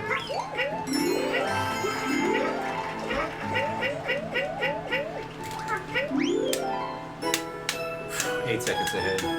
Suck on my dick. That was was that our first like All right. So now y'all are familiar with Stevtarr, the dedication. Didn't happen overnight. We know we've been homies for a hot minute now. Beautiful interracial friendship going on here. You know, Kappa Pride in chat, etc., etc.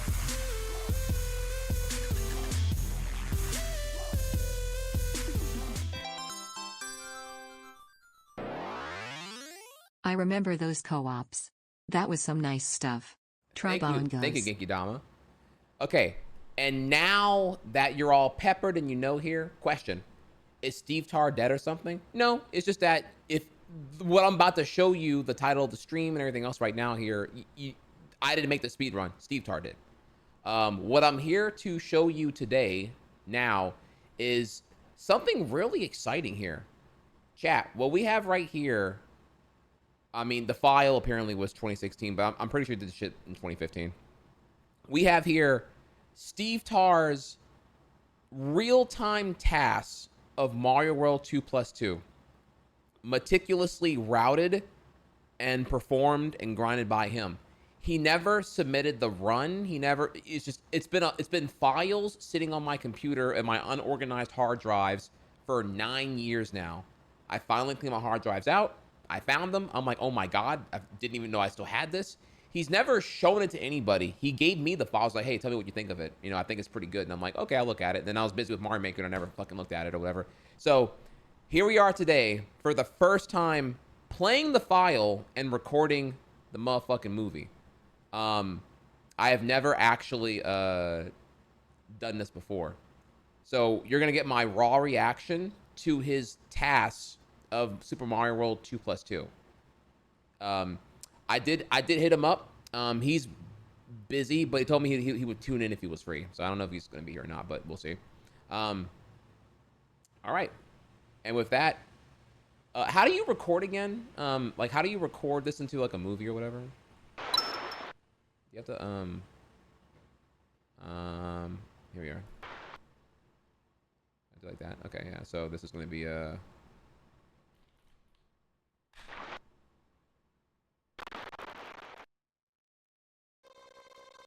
my God, please. Holy shit. Okay, I can't do. Okay, maybe not AVI then. Holy fuck. Can you wave? This thing is so fucking trash. Oh my God, bro. Ugh. Oh my God, dude, kill me. Okay. All right, I can't even do that. All right, we're gonna have to Jesus Christ. Sorry, this was recorded with a really, really old version of SNES 9X actually. So, all right.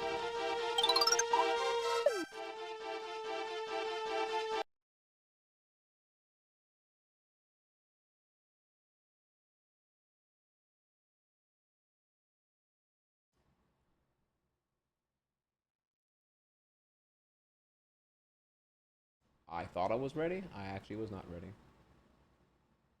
My apologies here. We're gonna 1 second.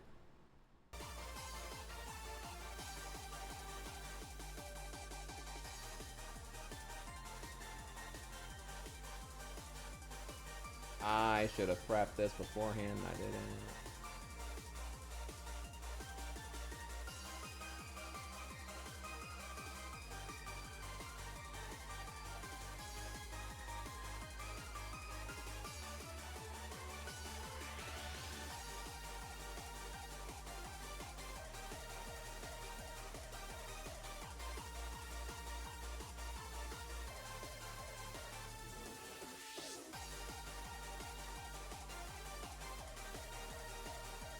All right, and now we're ready. Actually, I'm gonna replay from the beginning here if I can. All right, now we're ready for real here.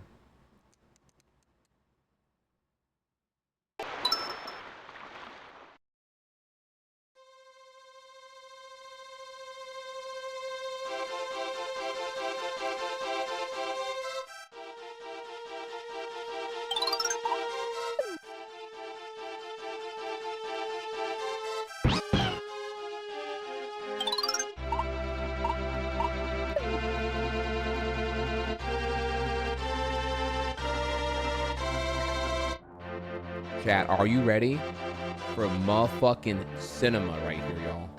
Cinema.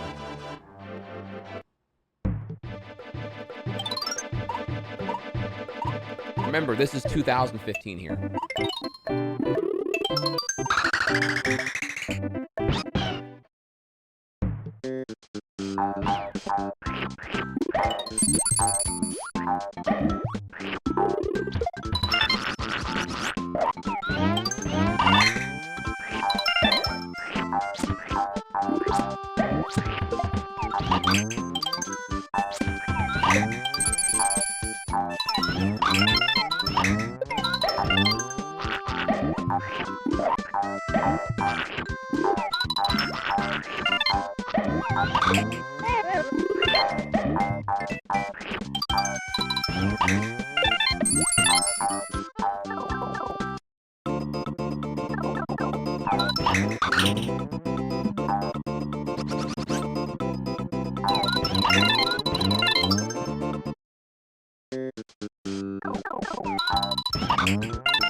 Hey, what's up, Crispy?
Bro, you can kind of tell who's inspired by her, right? You can kind of see where all the sauce is right now. I love it. I love it.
checkpoint ring.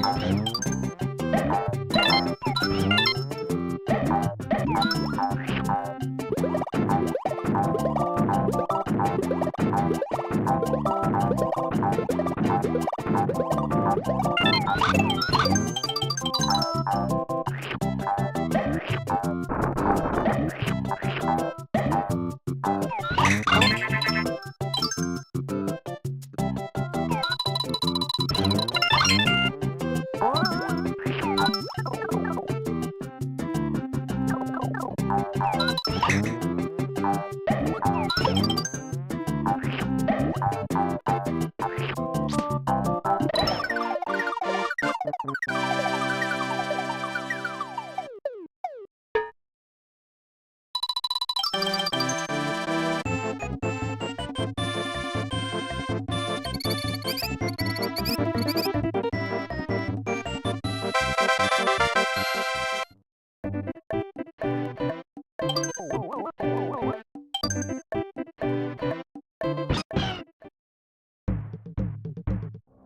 All right, we're at our first fortress.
Got this dude with the sauce right now.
All right, next movie.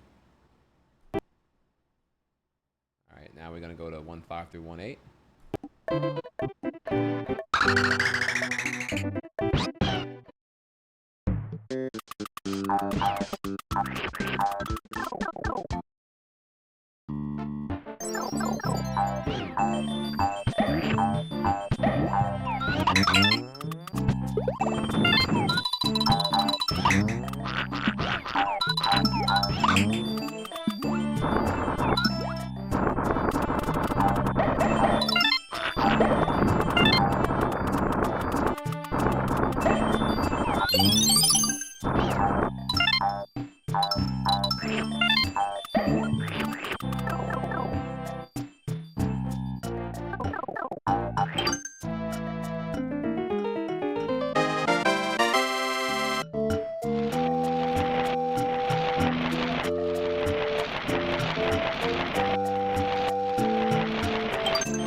Is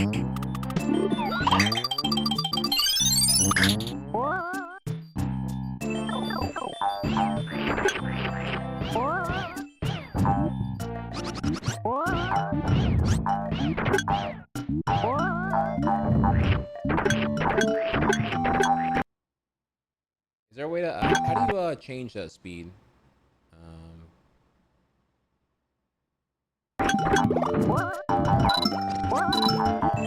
Is it control minus?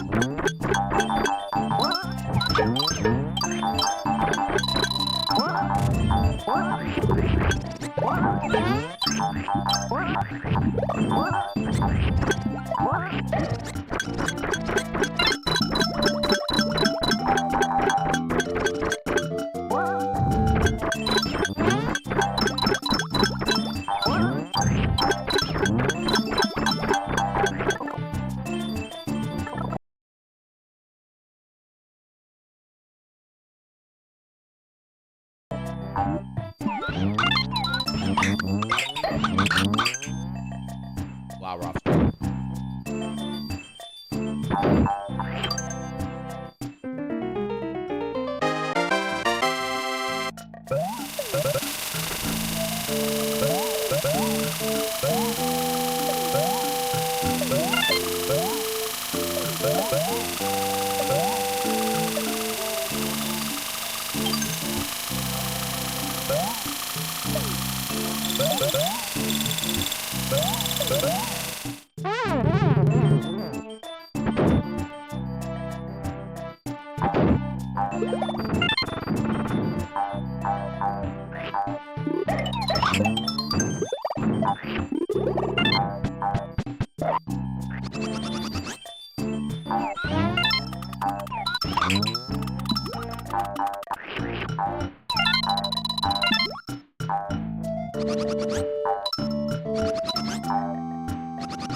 And bullet skip. Awesome. Oh my god, stop. Calm down, dude. Calm down, bro.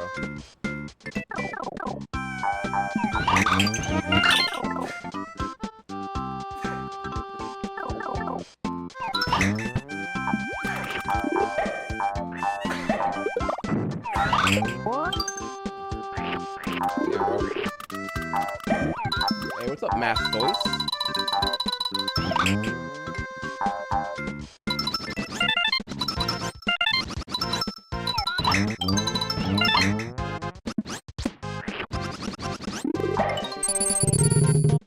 Notice too, you're recognizing all the levels from Golden Exile, and some you're not. Different order.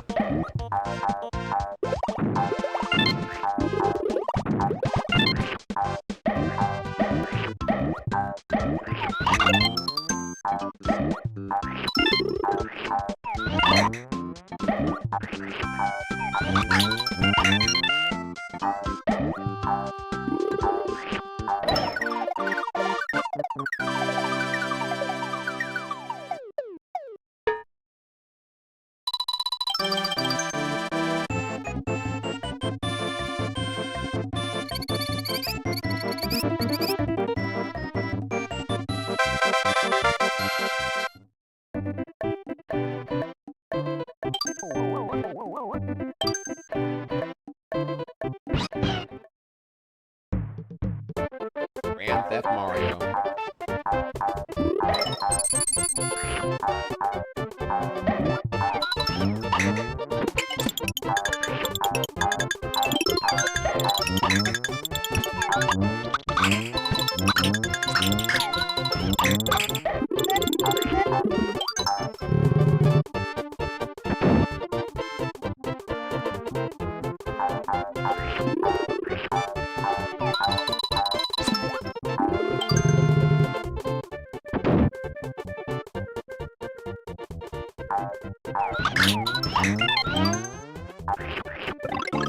Reminder again, this was 2015.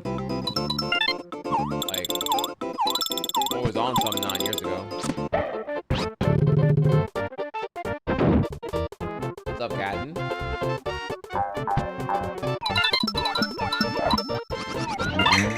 Oh my god, that was so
skipping the checkpoint ring. Okay, we're getting some saucy stars here.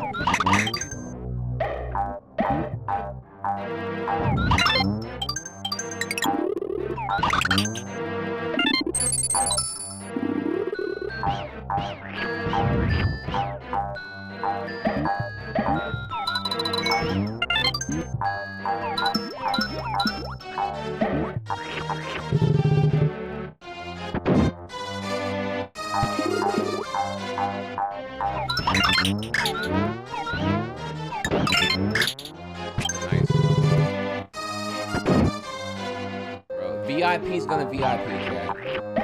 Look at this, like, unprovoked, unsolicited.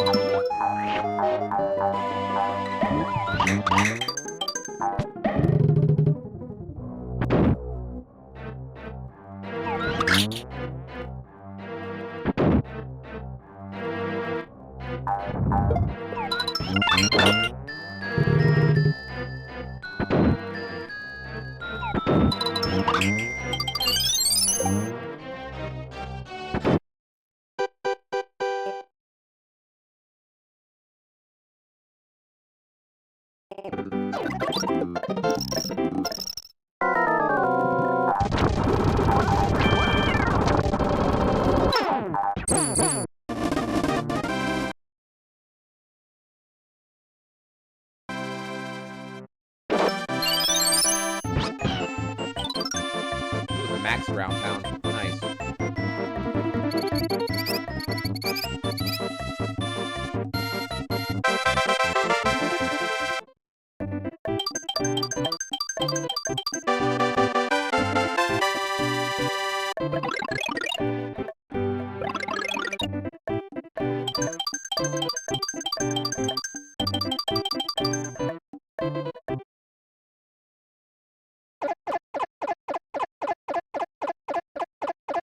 Yeah, so far solid, super solid.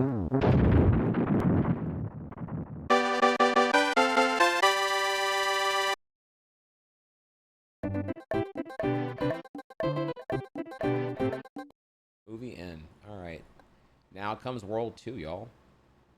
2-1. Now, I don't think we're going to finish it tonight because there's like, I do want to get to the controller thing with y'all real quick and see how that's cooking up. So maybe we'll do like one more world and then we'll do more of this shit tomorrow or Monday or whatever.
If we go back for record again in Golden Yoshi Island, I'm seeing some things I definitely want to implement for this route.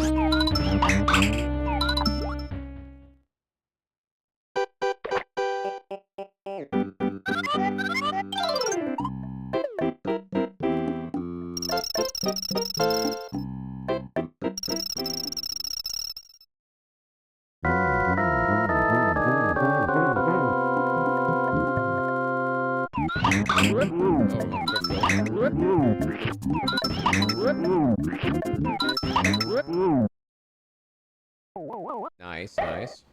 Let's copy that, huh?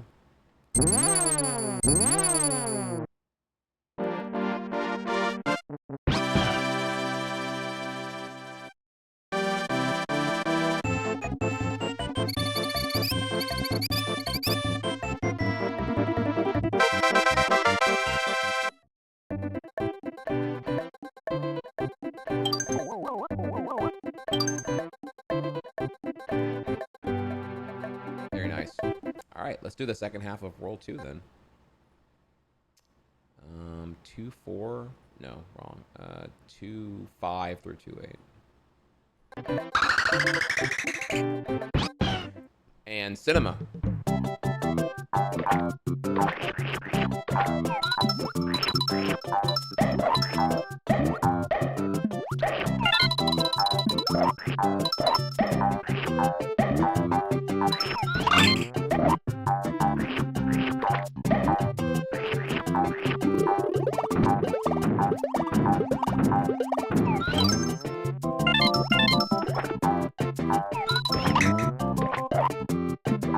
Oh,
that was smart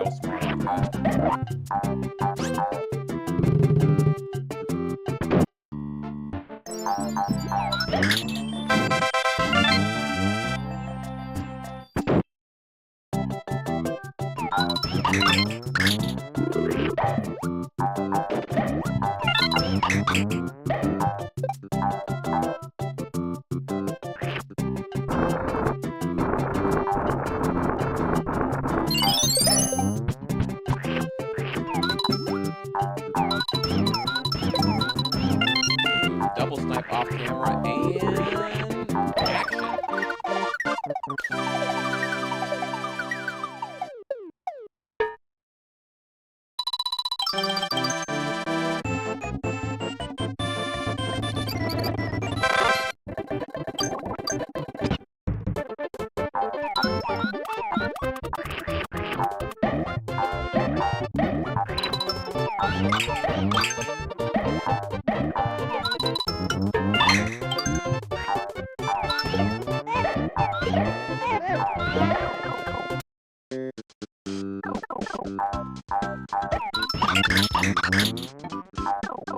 Out of here. Oh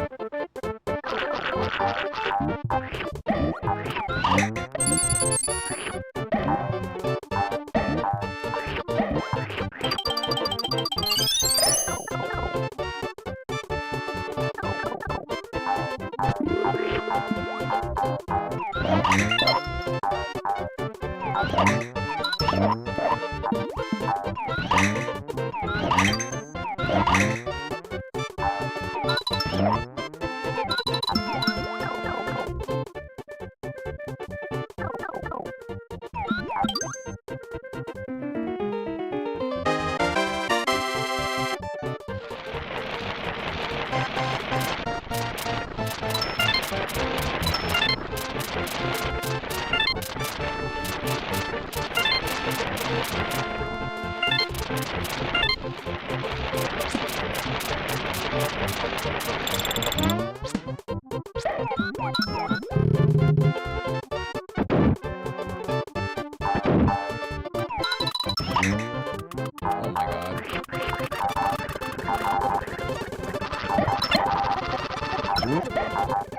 So you can see here that in Golden Yoshi's Island, this is not auto scroller. For the better IMO. Like it's so long, dude. That's what she said.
Oh, okay.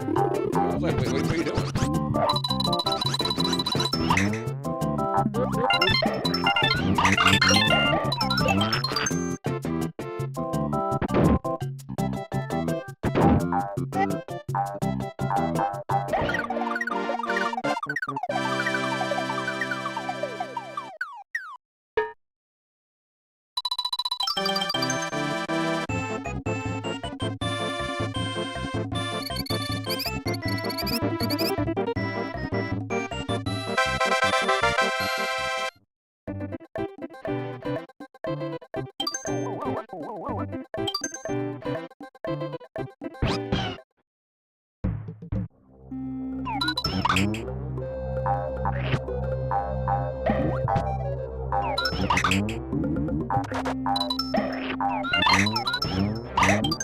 Nice.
Had to go for the swag, bro. Had to go for the swag.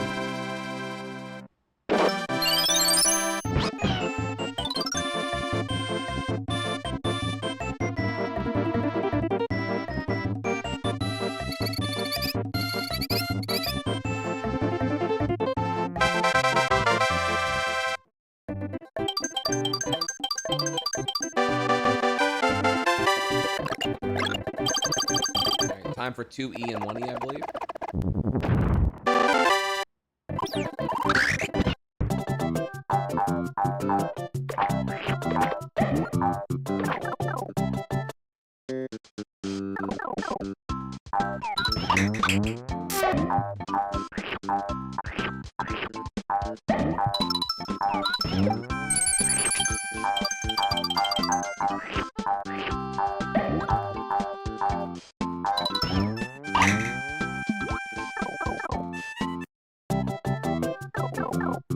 It's going good, Panda. Finally getting to the gameplay. Checking out this mystery speed run from 2015. Shit's pretty hot.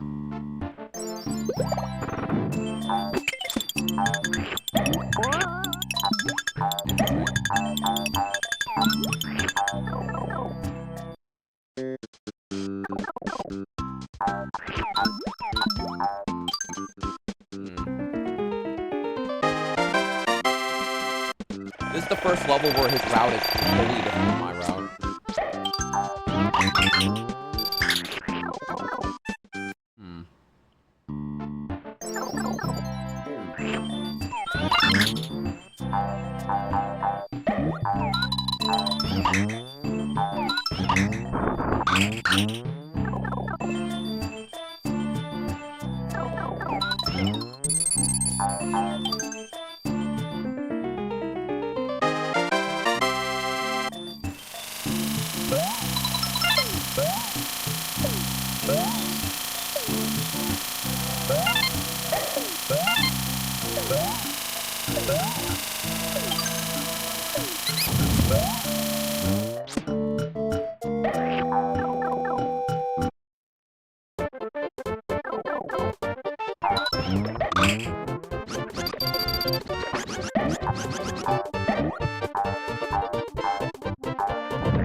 Okay, I like that.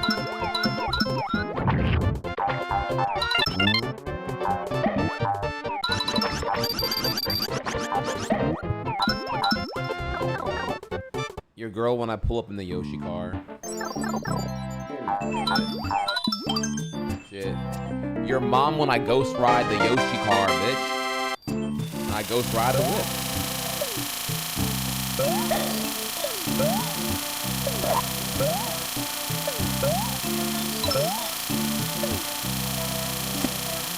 Road dome so sloppy, almost crashed the Yoshi car. Oh my god, dude, stop. Bruh.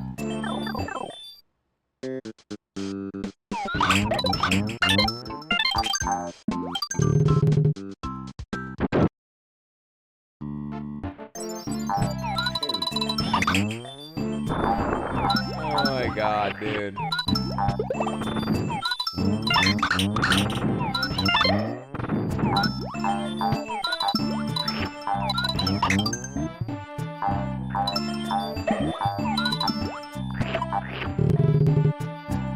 Ain't using the A button, make it go up and down, know what I'm saying? Yeah, shit, you feel me? I mean, let's keep it a buck, bruh.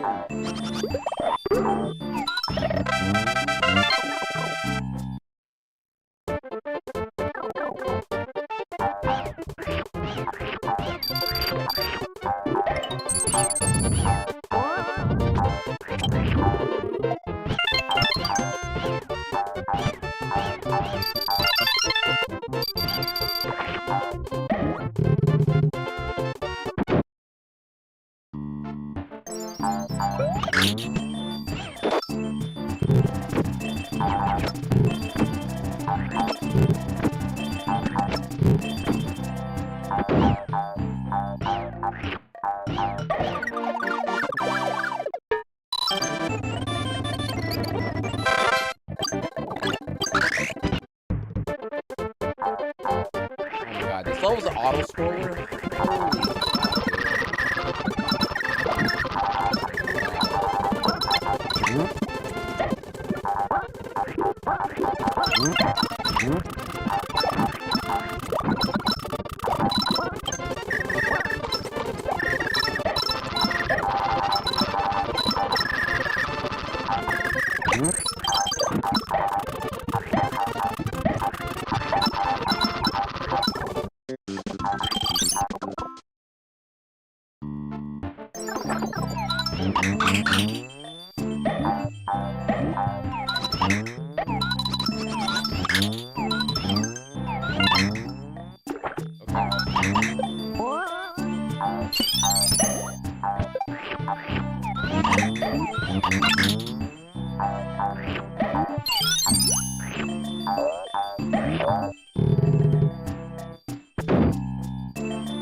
All right, y'all. So we're gonna stop right there because I can tell I'm crashing right now. I forgive me, the commentary has been non-existent. I don't know what happened. I just like suddenly got like really tired. So we're gonna continue the TAS extravaganza Monday, which is fine. And now we can move on to the next thing here, which is what I promised y'all earlier, the future, the SN30 Pro unboxing here. So let's go ahead and hop on that. And let's see what we're looking at here. I'm gonna go ahead and take a second to get that going.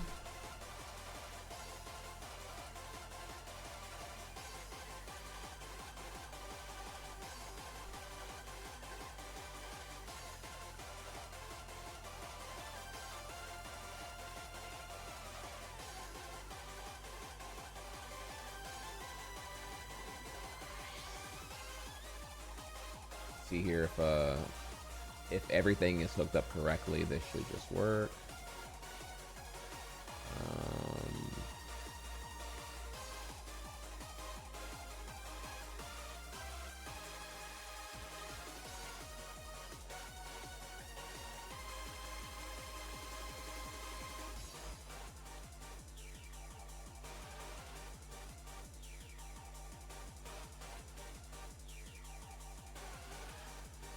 already a good sign that it's not doing that at all.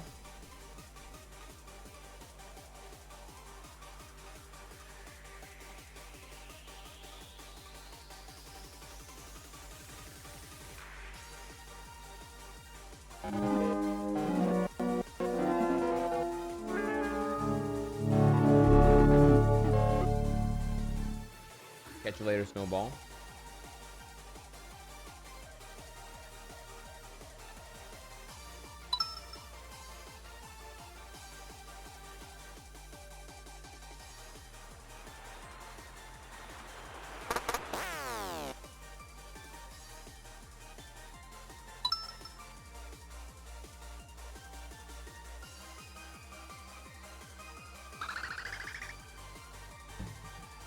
Alright, so step 1 is we fire up the game. And then step 2 is going to be that we fix the controller cam. You'll see here, a while ago I bought a new mount. So now the controller cam is more crotch-tastic than ever. Just fix that real quick. It's almost too much crotch. Looks a little lewd there. Don't worry, I'm just gonna, we're gonna go up a little bit on that. That way it's less crotch. Just give me a second here to. No, this is not Pornhub, y'all. I promise you. Or maybe alternatively, if that gets y'all a sub, I do promise you. I don't know. We'll have to find out here. Yo, dick cam, bruh. Calm down now. Calm down. All right. And all that is because I'm about to show y'all the thing. Okay, so we're gonna go ahead and unbox the SN30 Pro. Let's make this a little bit bigger if we can here.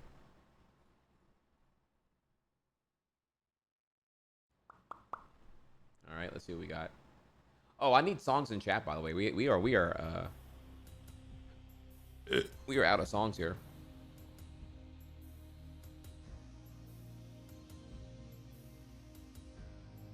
What's up, Ash? Said hi. How you doing? How you doing? All right, so here we are, the SN30 Pro, a wired USB controller.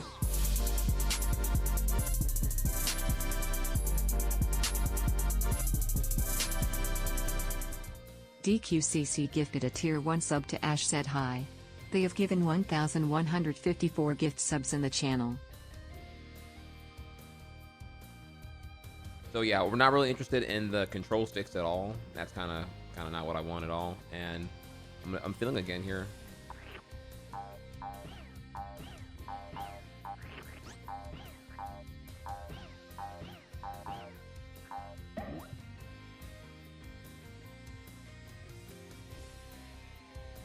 Yeah, so you'll see here it has a L1, L2, R1, R2.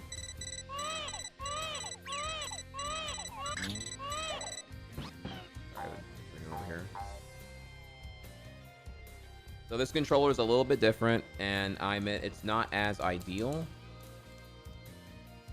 But this is a controller that is compatible with this, with the Brook adapter.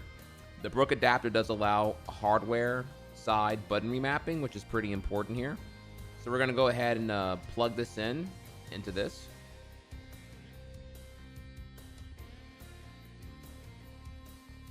Is there no remapping on their analog-less ones? It's not... Okay. What you're asking is a good question here. The SN30 non-Pro that doesn't have the analog sticks, the problem with that one is it's wireless. And because it's wireless, it's effectively not compatible with the Brook adapter. Yes. That is unfortunate.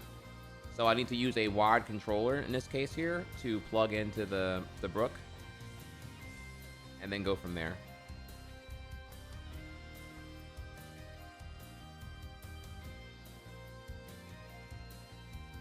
And then I will take the Super Nintendo controller port here, and we will plug it in and see if we get compatibility.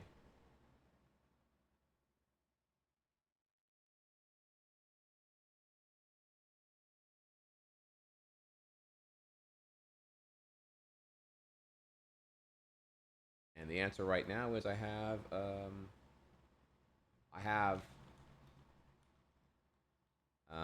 a controller read, but I don't have. I'm not getting input.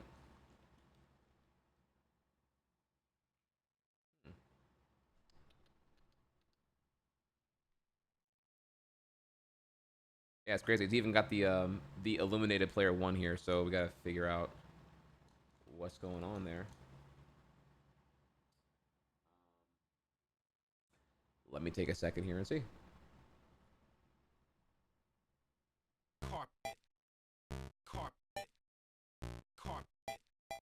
Oh, it's the joys of live troubleshooting.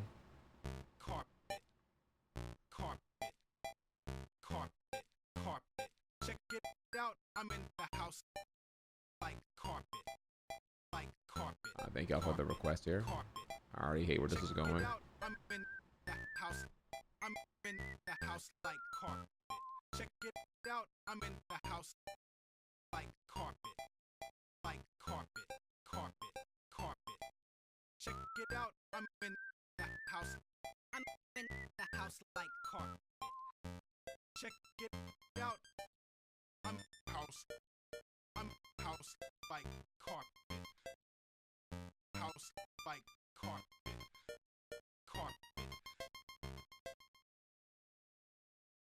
Permanently on. Okay, hang on. I'm just reading through so quick here.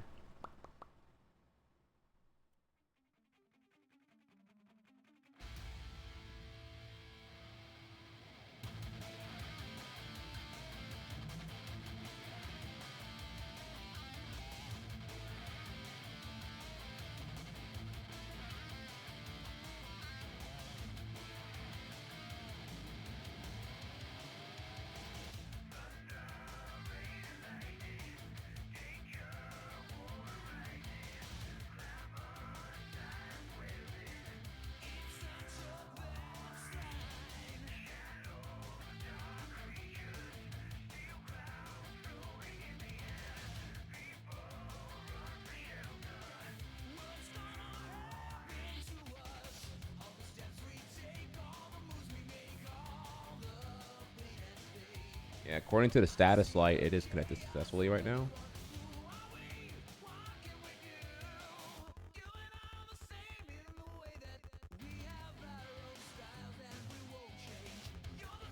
All right, green LED means that connection to console is good, and red LED means that connection to the device is good.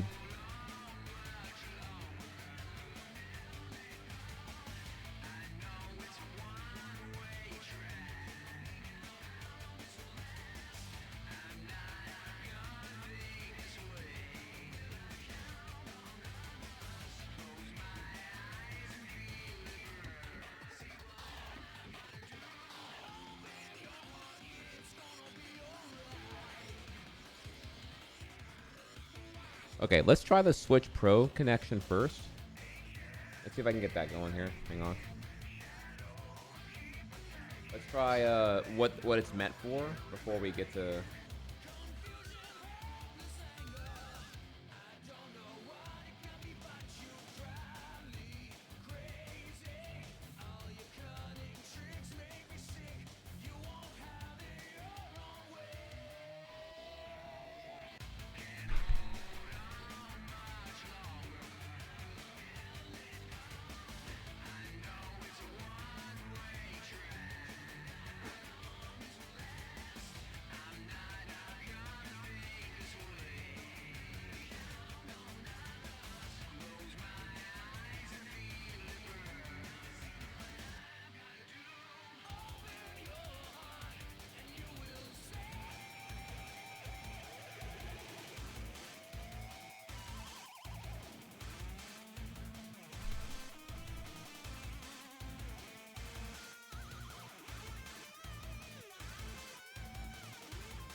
And then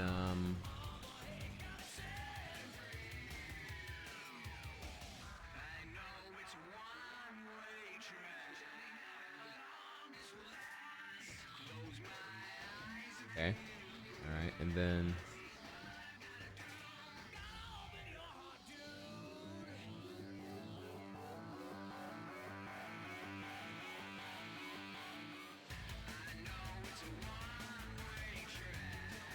oh, okay. All right. Well, look. All right, that SNES Switch Pro controller does work. Okay.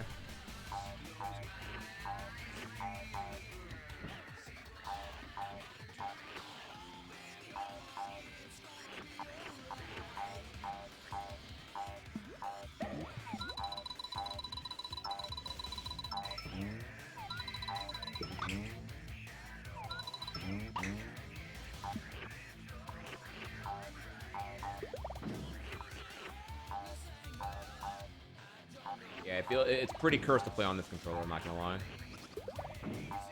Okay, so that's really good. All right. Now, I'm gonna remap the button I want here. So we're gonna go over to,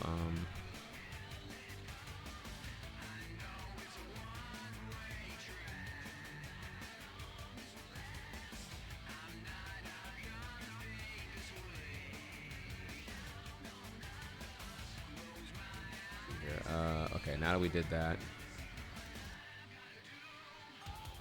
Remapping's a little bit complicated here.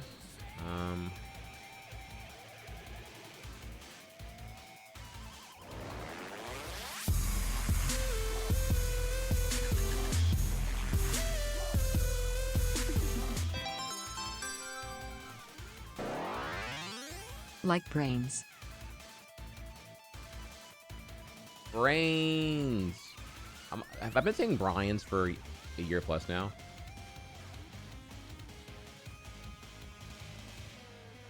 Has a switch toggle on the back. No, that might be the other one. Actually, let me read that real quick. Let me see what this is. Is there like a switch mode that it just does? That'd be sick, actually.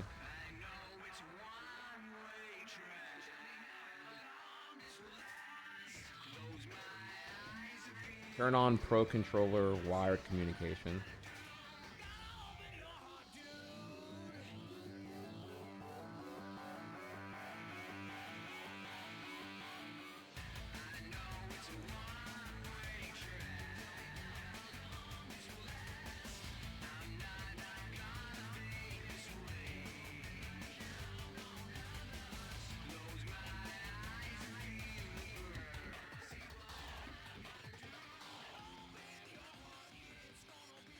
And same thing is like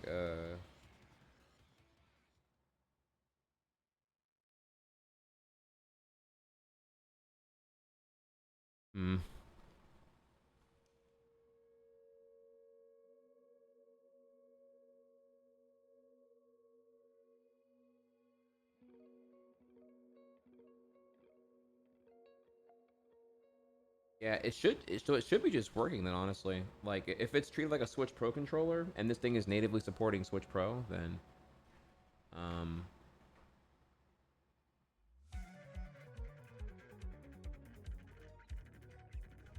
let me keep reading here though. Okay, so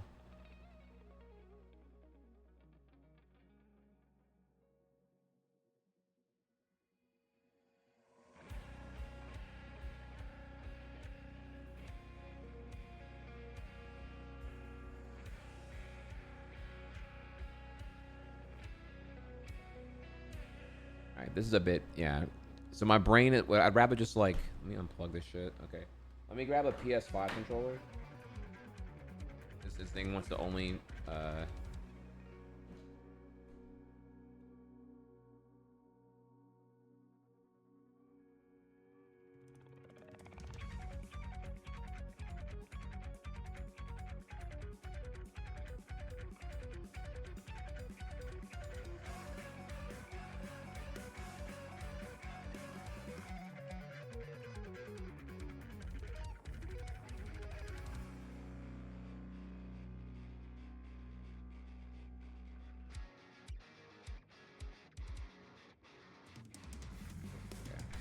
here.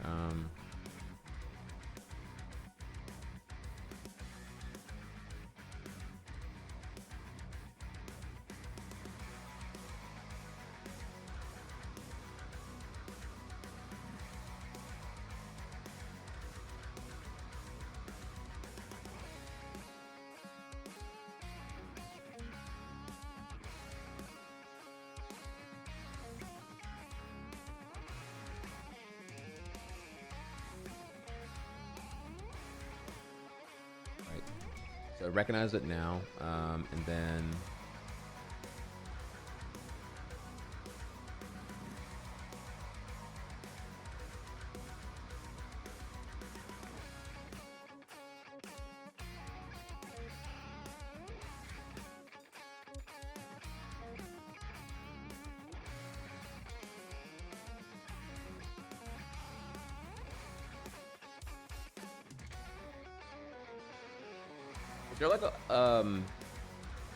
is there like a way I'm supposed to like pair a PS5 controller when it's wired? Like, is there a way to like wake up wired mode or some shit?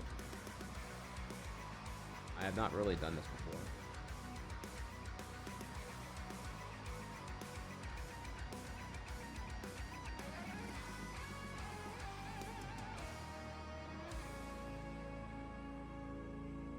Not successful, sadly. Okay, let me okay. Let's try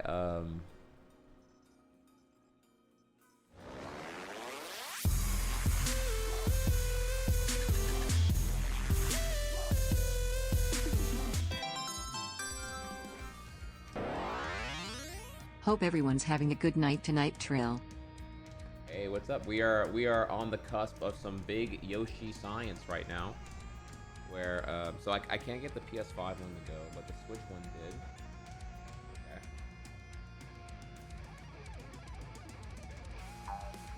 Okay. Dude, that just works. Wow. Okay. Okay, so all right, well, let's look at that then. All right, if I can get the Switch Pro to work, then we just got to do the corresponding button for button remaps, and then plug the other one back in here, and hopefully we can go from there.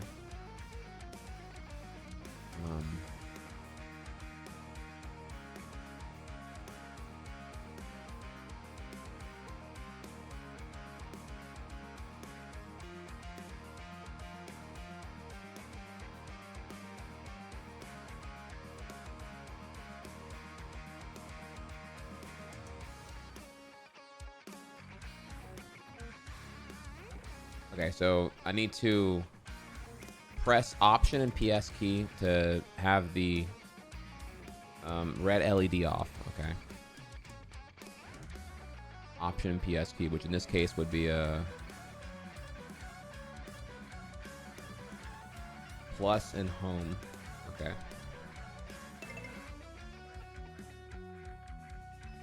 Okay, I did it. Okay, great. All right, and then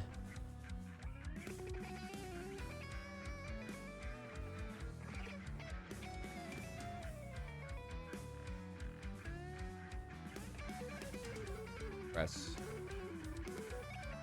L. Hold share, then press target. Share is back.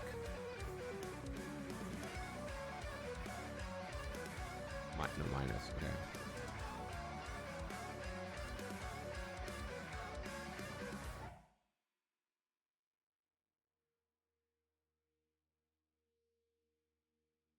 And then to save setting and press options to save setting. And option was, sorry, let's make sure here.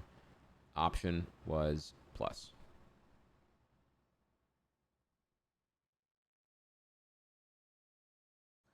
No, fuck.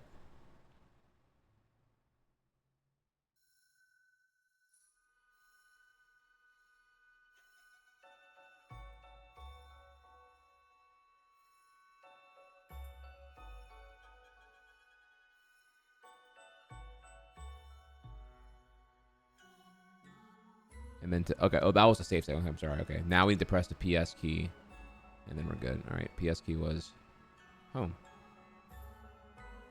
Okay, all right, cool. That worked.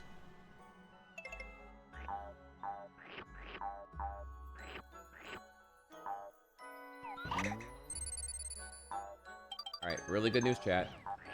The remapping was successful.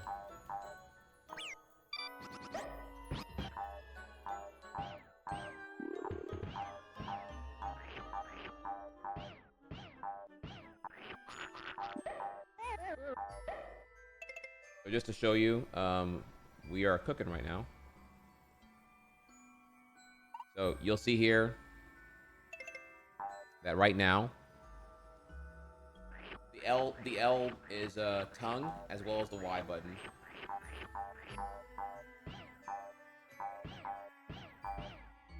And what does that mean? That means I can do this.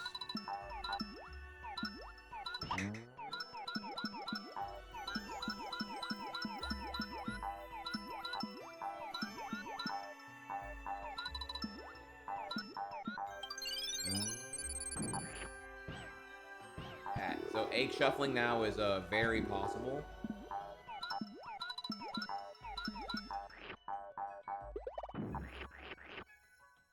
No, I don't want to play on Switch Pro. No, I'm just demonstrating what I want to do on a good controller. No, I would never play Yoshi on a Switch Pro. I'm just demonstrating the. Now the next step is to get compatibility with the SN30 Pro. No, this controller is super dog shit to play on.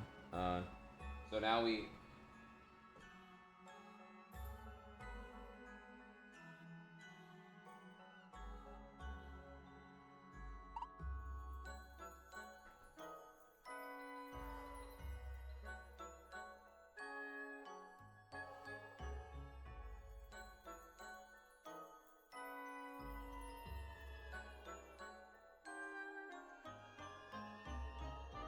Controller connected.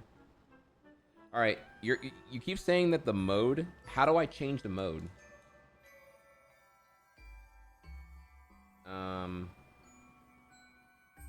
You know, the manual did not say anything about a mode. Start and Y. Like hold start, press Y.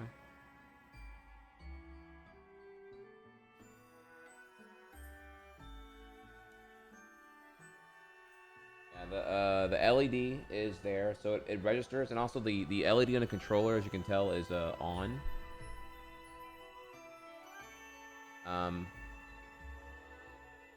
Okay, let's Google here, and see what we get. SN30 Pro Switch mode. Okay. Bro, this is not the manual that mine came. What the fuck what is this shit? That is not the manual I got. Okay, yeah. I see now. The PDF that y'all had is not what came with this fucking box. Oh my god. Omega lol. Okay. Let's see here.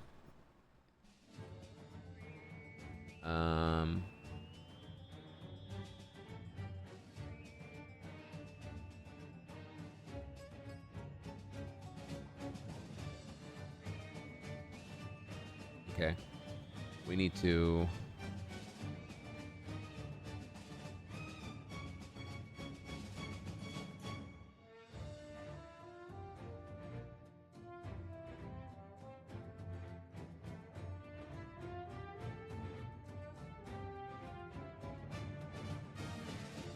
Go ahead and...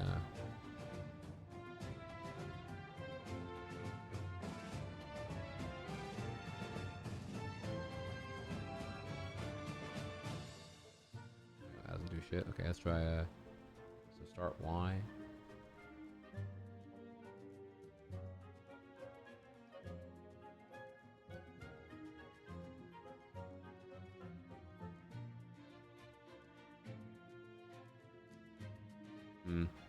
Maybe it needs a firmware update. Okay.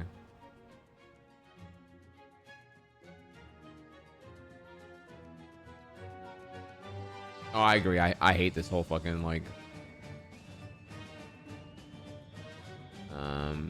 bullshit here.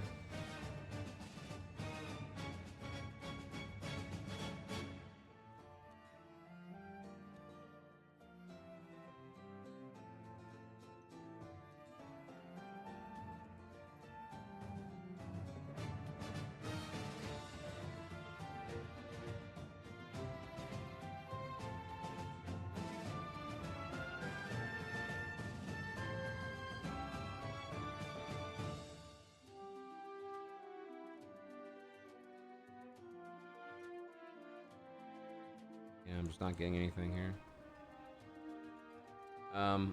Let's check for a firmware update. Maybe that's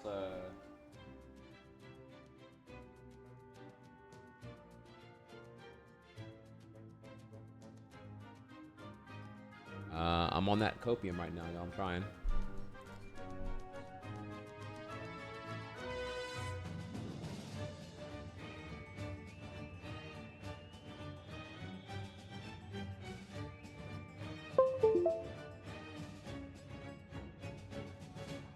Unfortunate right now so far. Alright,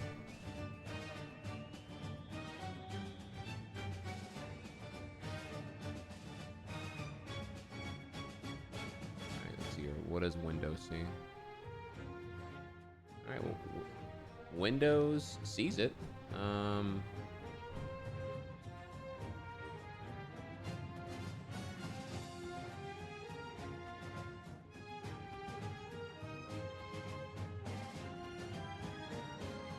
Pretty easy actually. Okay. Well. Okay, let's see about a firmware update, I guess. You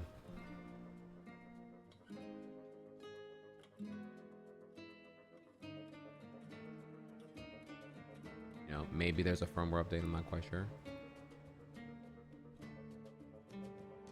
I mean, I'm on that copium right now because I'm like, bro. All right, there's two modes. There's switch mode and X input, and I did not see anything about that. All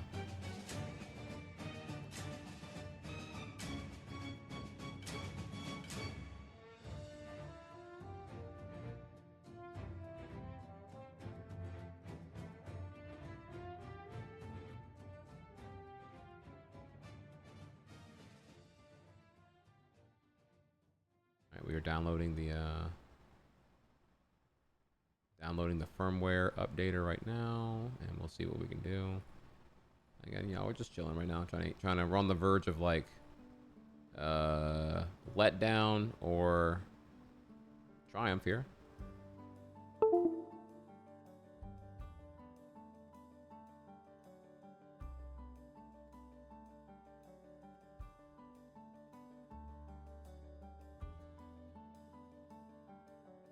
Okay, connect.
Unplug USB cable first, and then hold start button for 8 seconds.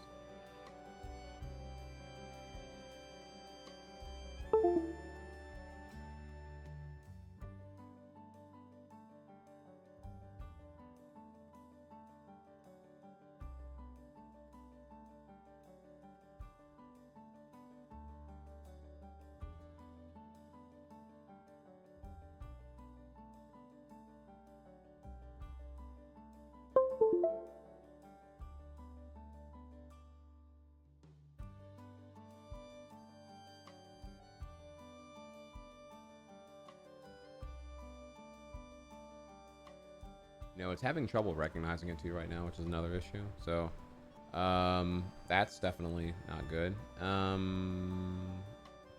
Let's see what you got.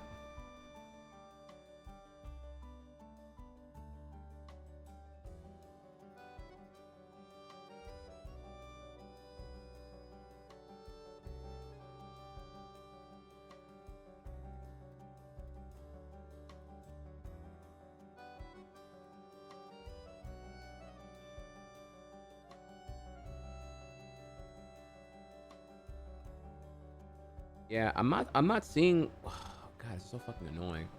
I see what you're saying about this different mode shit, but that's just simply not what I'm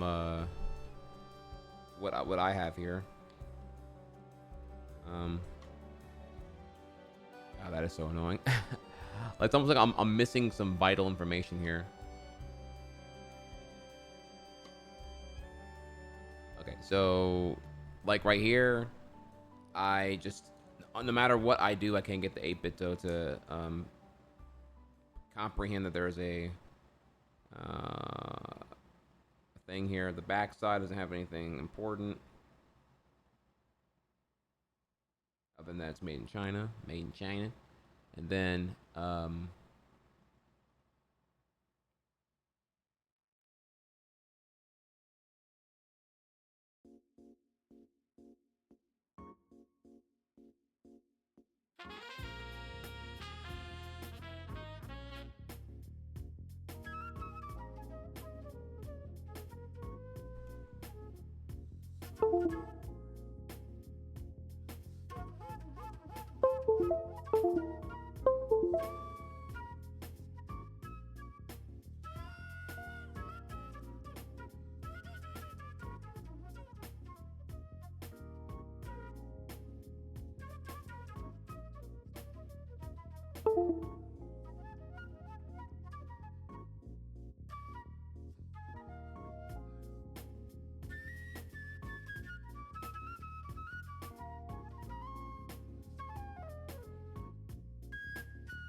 no matter what I do, I'm not getting a different mode here. It's so fucking annoying. Check it out, I'm in the house like carpet. And if there's too many heads in my blunt, I won't spark it out, put it in my pocket and save it like rocket fuel. To everybody's gone and it's cool, then I spark it up with my brother. His mama named him Moan, but I call him Moan Lover, and he's more than a cover, he's a quilt. We're putting shit together like the house that John built on a hill, cause this shit gonna feel like velvet, turtle. My style fits tighter than a girdle. If you hate it, then you can just leave it, like Beaver. But in a day or two, I'll make you a true believer in me, cause like the alphabet you'll see, that ism kicks a rhyme, not your everyday soliloquy. Like Chef Boyardee, my rhyme is truly cooking. Piece of Matty Rich, cause he's straight out of Brooklyn, New York. Bruh. Yeah, I'm just not good. It's like all to the contrary here. I'm not really getting I'm not getting any feedback here about this whole mode switching, and none of this is on the fucking control. Dude, none of this is there. I don't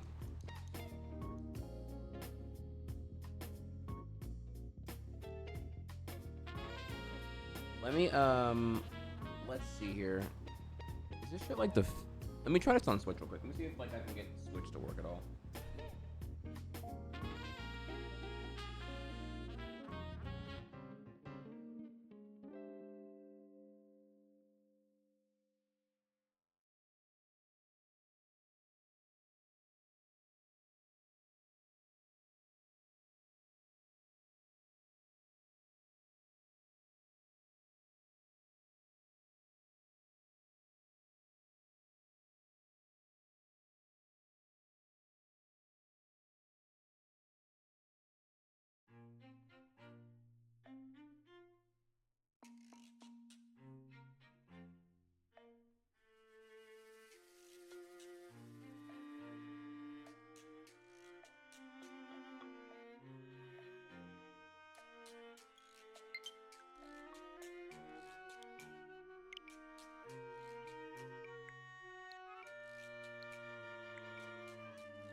So this is okay. Now we're getting a red flag here, and dude, I'm not even getting a switch recognition, which is showing that I'm doing something wrong here.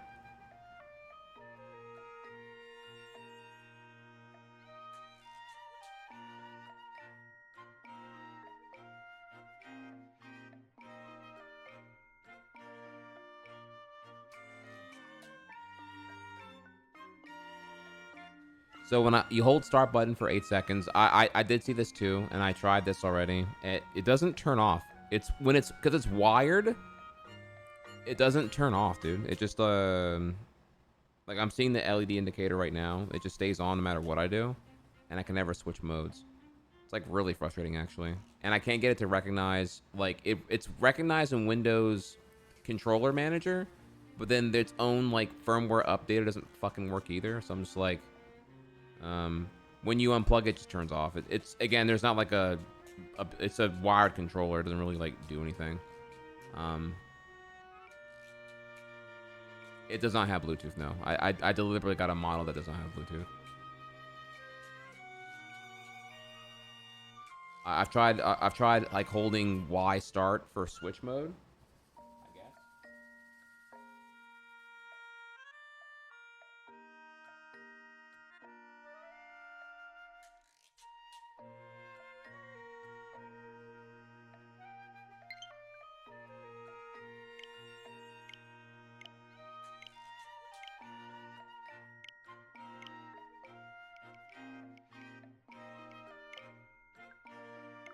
Okay.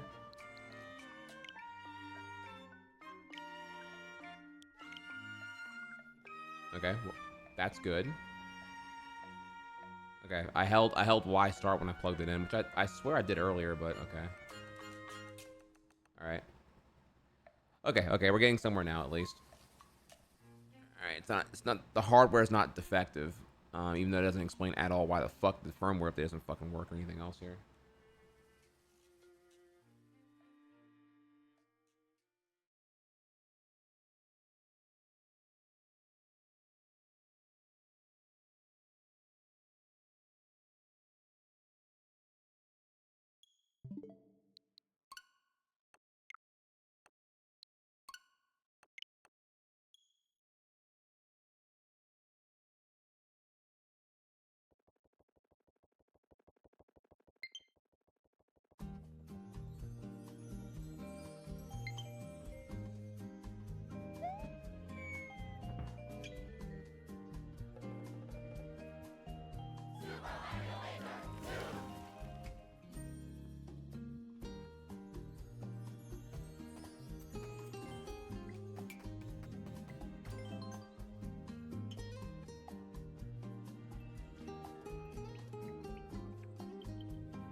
Let's try it again here. So I'm gonna hold Y start.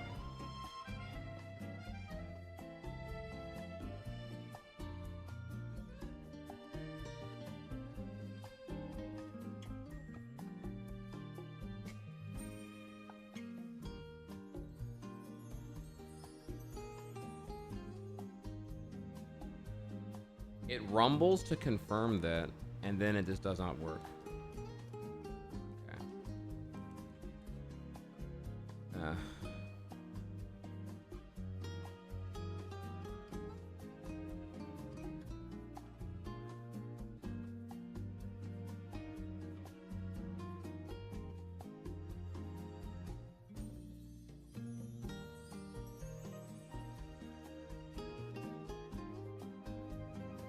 I don't know. Which is crazy because you can see here that the LED. You can see the LED is on, so it's like it is recognized. Isn't that switch input mode? Yeah. Well, the adapter is built for the Switch Pro controller. So I was trying that, but sure, let's try PC.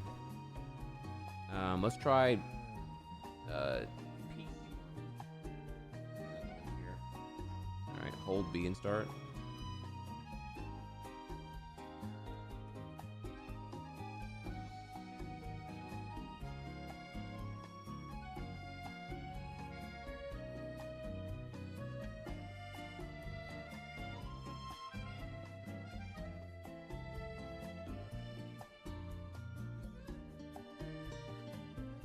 So it rumbled again to verify whatever, and then again, though it didn't do it.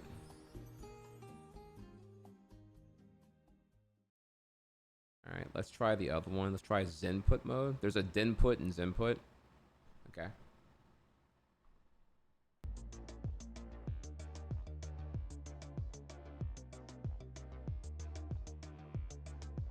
Dude, I don't even fucking know. Oh my god.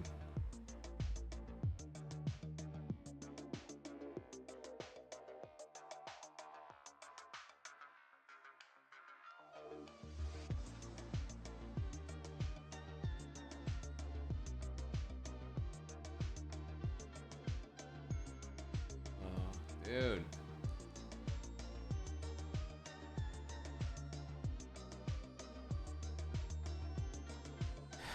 Man, okay.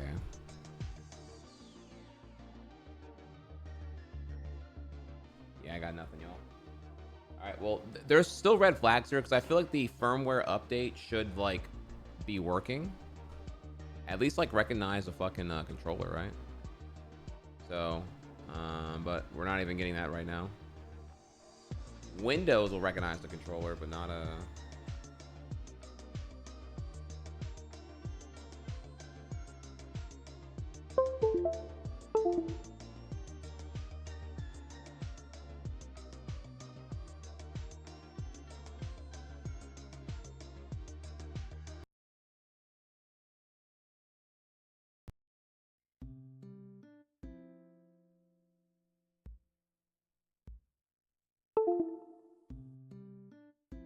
You know what I mean? Like, I don't even know what this even means right now.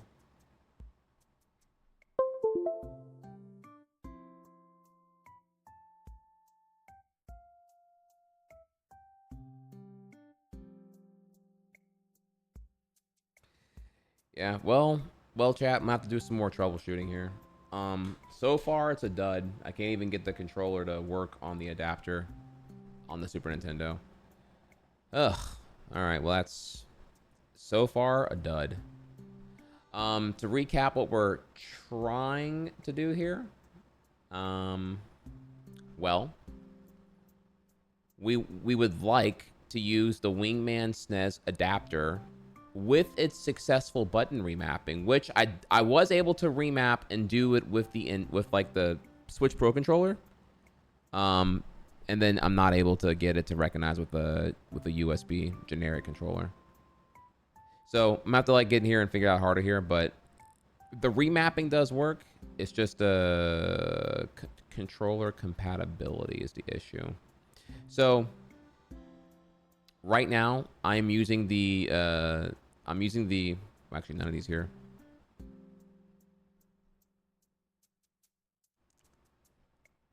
I am using the SN30 Pro controller wired as my ideal scenario. I do know that the the Pro 2 with the handlebars here, I know that this one does have like software side button remapping. You can take it and just do the button remapping literally on the controller itself. The only problem there though is I don't know if it's officially supported. Like, I don't really want to use this controller if I'm being honest here, but maybe I can take it apart and just take the logic board and just throw that shit in a shell of this kind here and hopefully that would work out. You know, but I don't know. You also notice here too, this one's like for the SNES port directly, so it won't even work with the remapping either. So, yeah, I gotta figure out what I'm gonna do here. On the cusp of greatness, y'all, but fuck. Again, I want to just take this one apart, honestly. I'm gonna have to order this one next and see here. Just like eat the cost and find out. Because if this controller can be used and I can just take off the useless shit and throw it in a shell like this, that's a lot of copium there, but goddamn, that'd be fucking tight. That would be tight.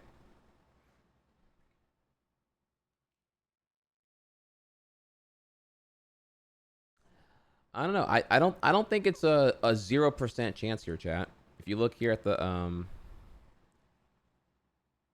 like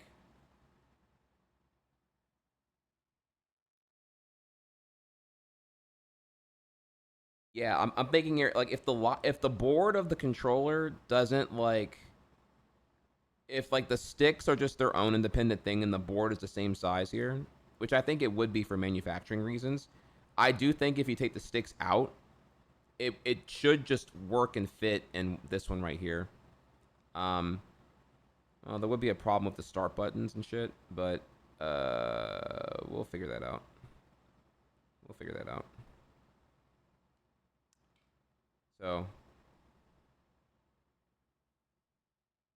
note on the Pro 2, the triggers love to snap off. It's a serious problem on that version. Oh, I know. I don't actually like that controller that much. It's kind of annoying. So, and goddamn, these fucking shoulders are gonna be a bitch too. Yeah, it's not quite the perfect. God, this is so fucking annoying. Why is there? God damn it! Is there like a way to make? I almost want to ask Twitter out loud, like, hey, is there just somebody who can just make like a fucking button remap hardware box for Super Nintendo? Is that a thing? Jesus. Okay, well, it ends today on a bit of a dud there because I have to. We're still on the cusp of greatness, but I have nothing conclusive to report here, sadly. So, yeah, I will be back. If you're curious, chat, if you're curious of what I will be off for tomorrow, friendly reminder, by the way.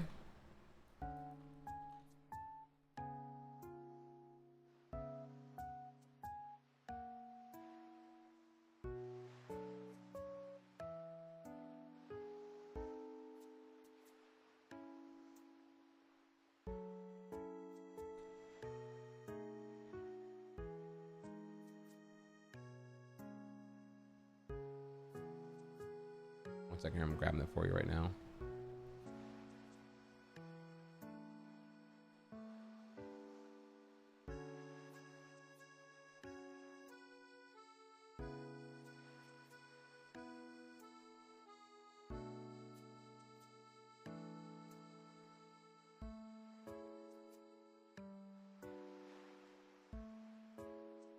So if you didn't know, okay. A friendly reminder to all my Dragon Ball fans here.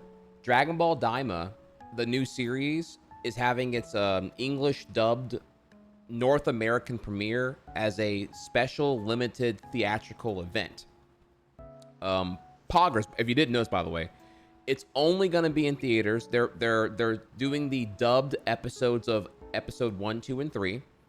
It's only happening Sunday, Monday, Tuesday. So check your local listings. Daima's bussin', and you can Dragon Ball in theaters. I'm fucking there, bro. So tomorrow I'm gonna go see Daima in theaters.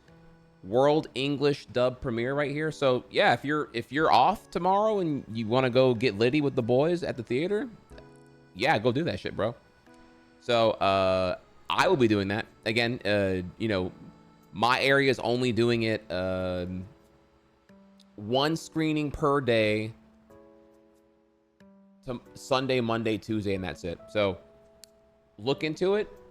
Might be in your interest here. Want to let you know here, and then I'll be back Monday. So FYI. All right. Well, with that, then I'm gonna go walk my dog now. Let's see who's live. And we will go from there, y'all. Let me see here.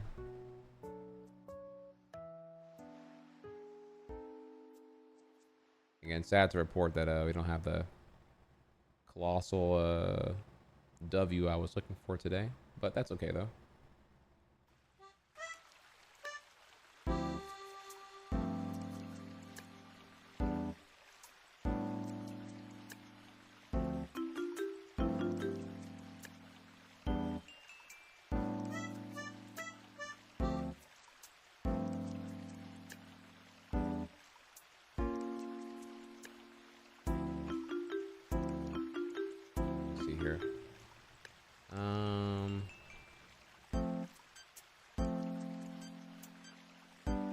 Oh, okay. There's some thing going on Smash right now. That's what we're gonna go over here and raid this. Is the speedrun upload anywhere?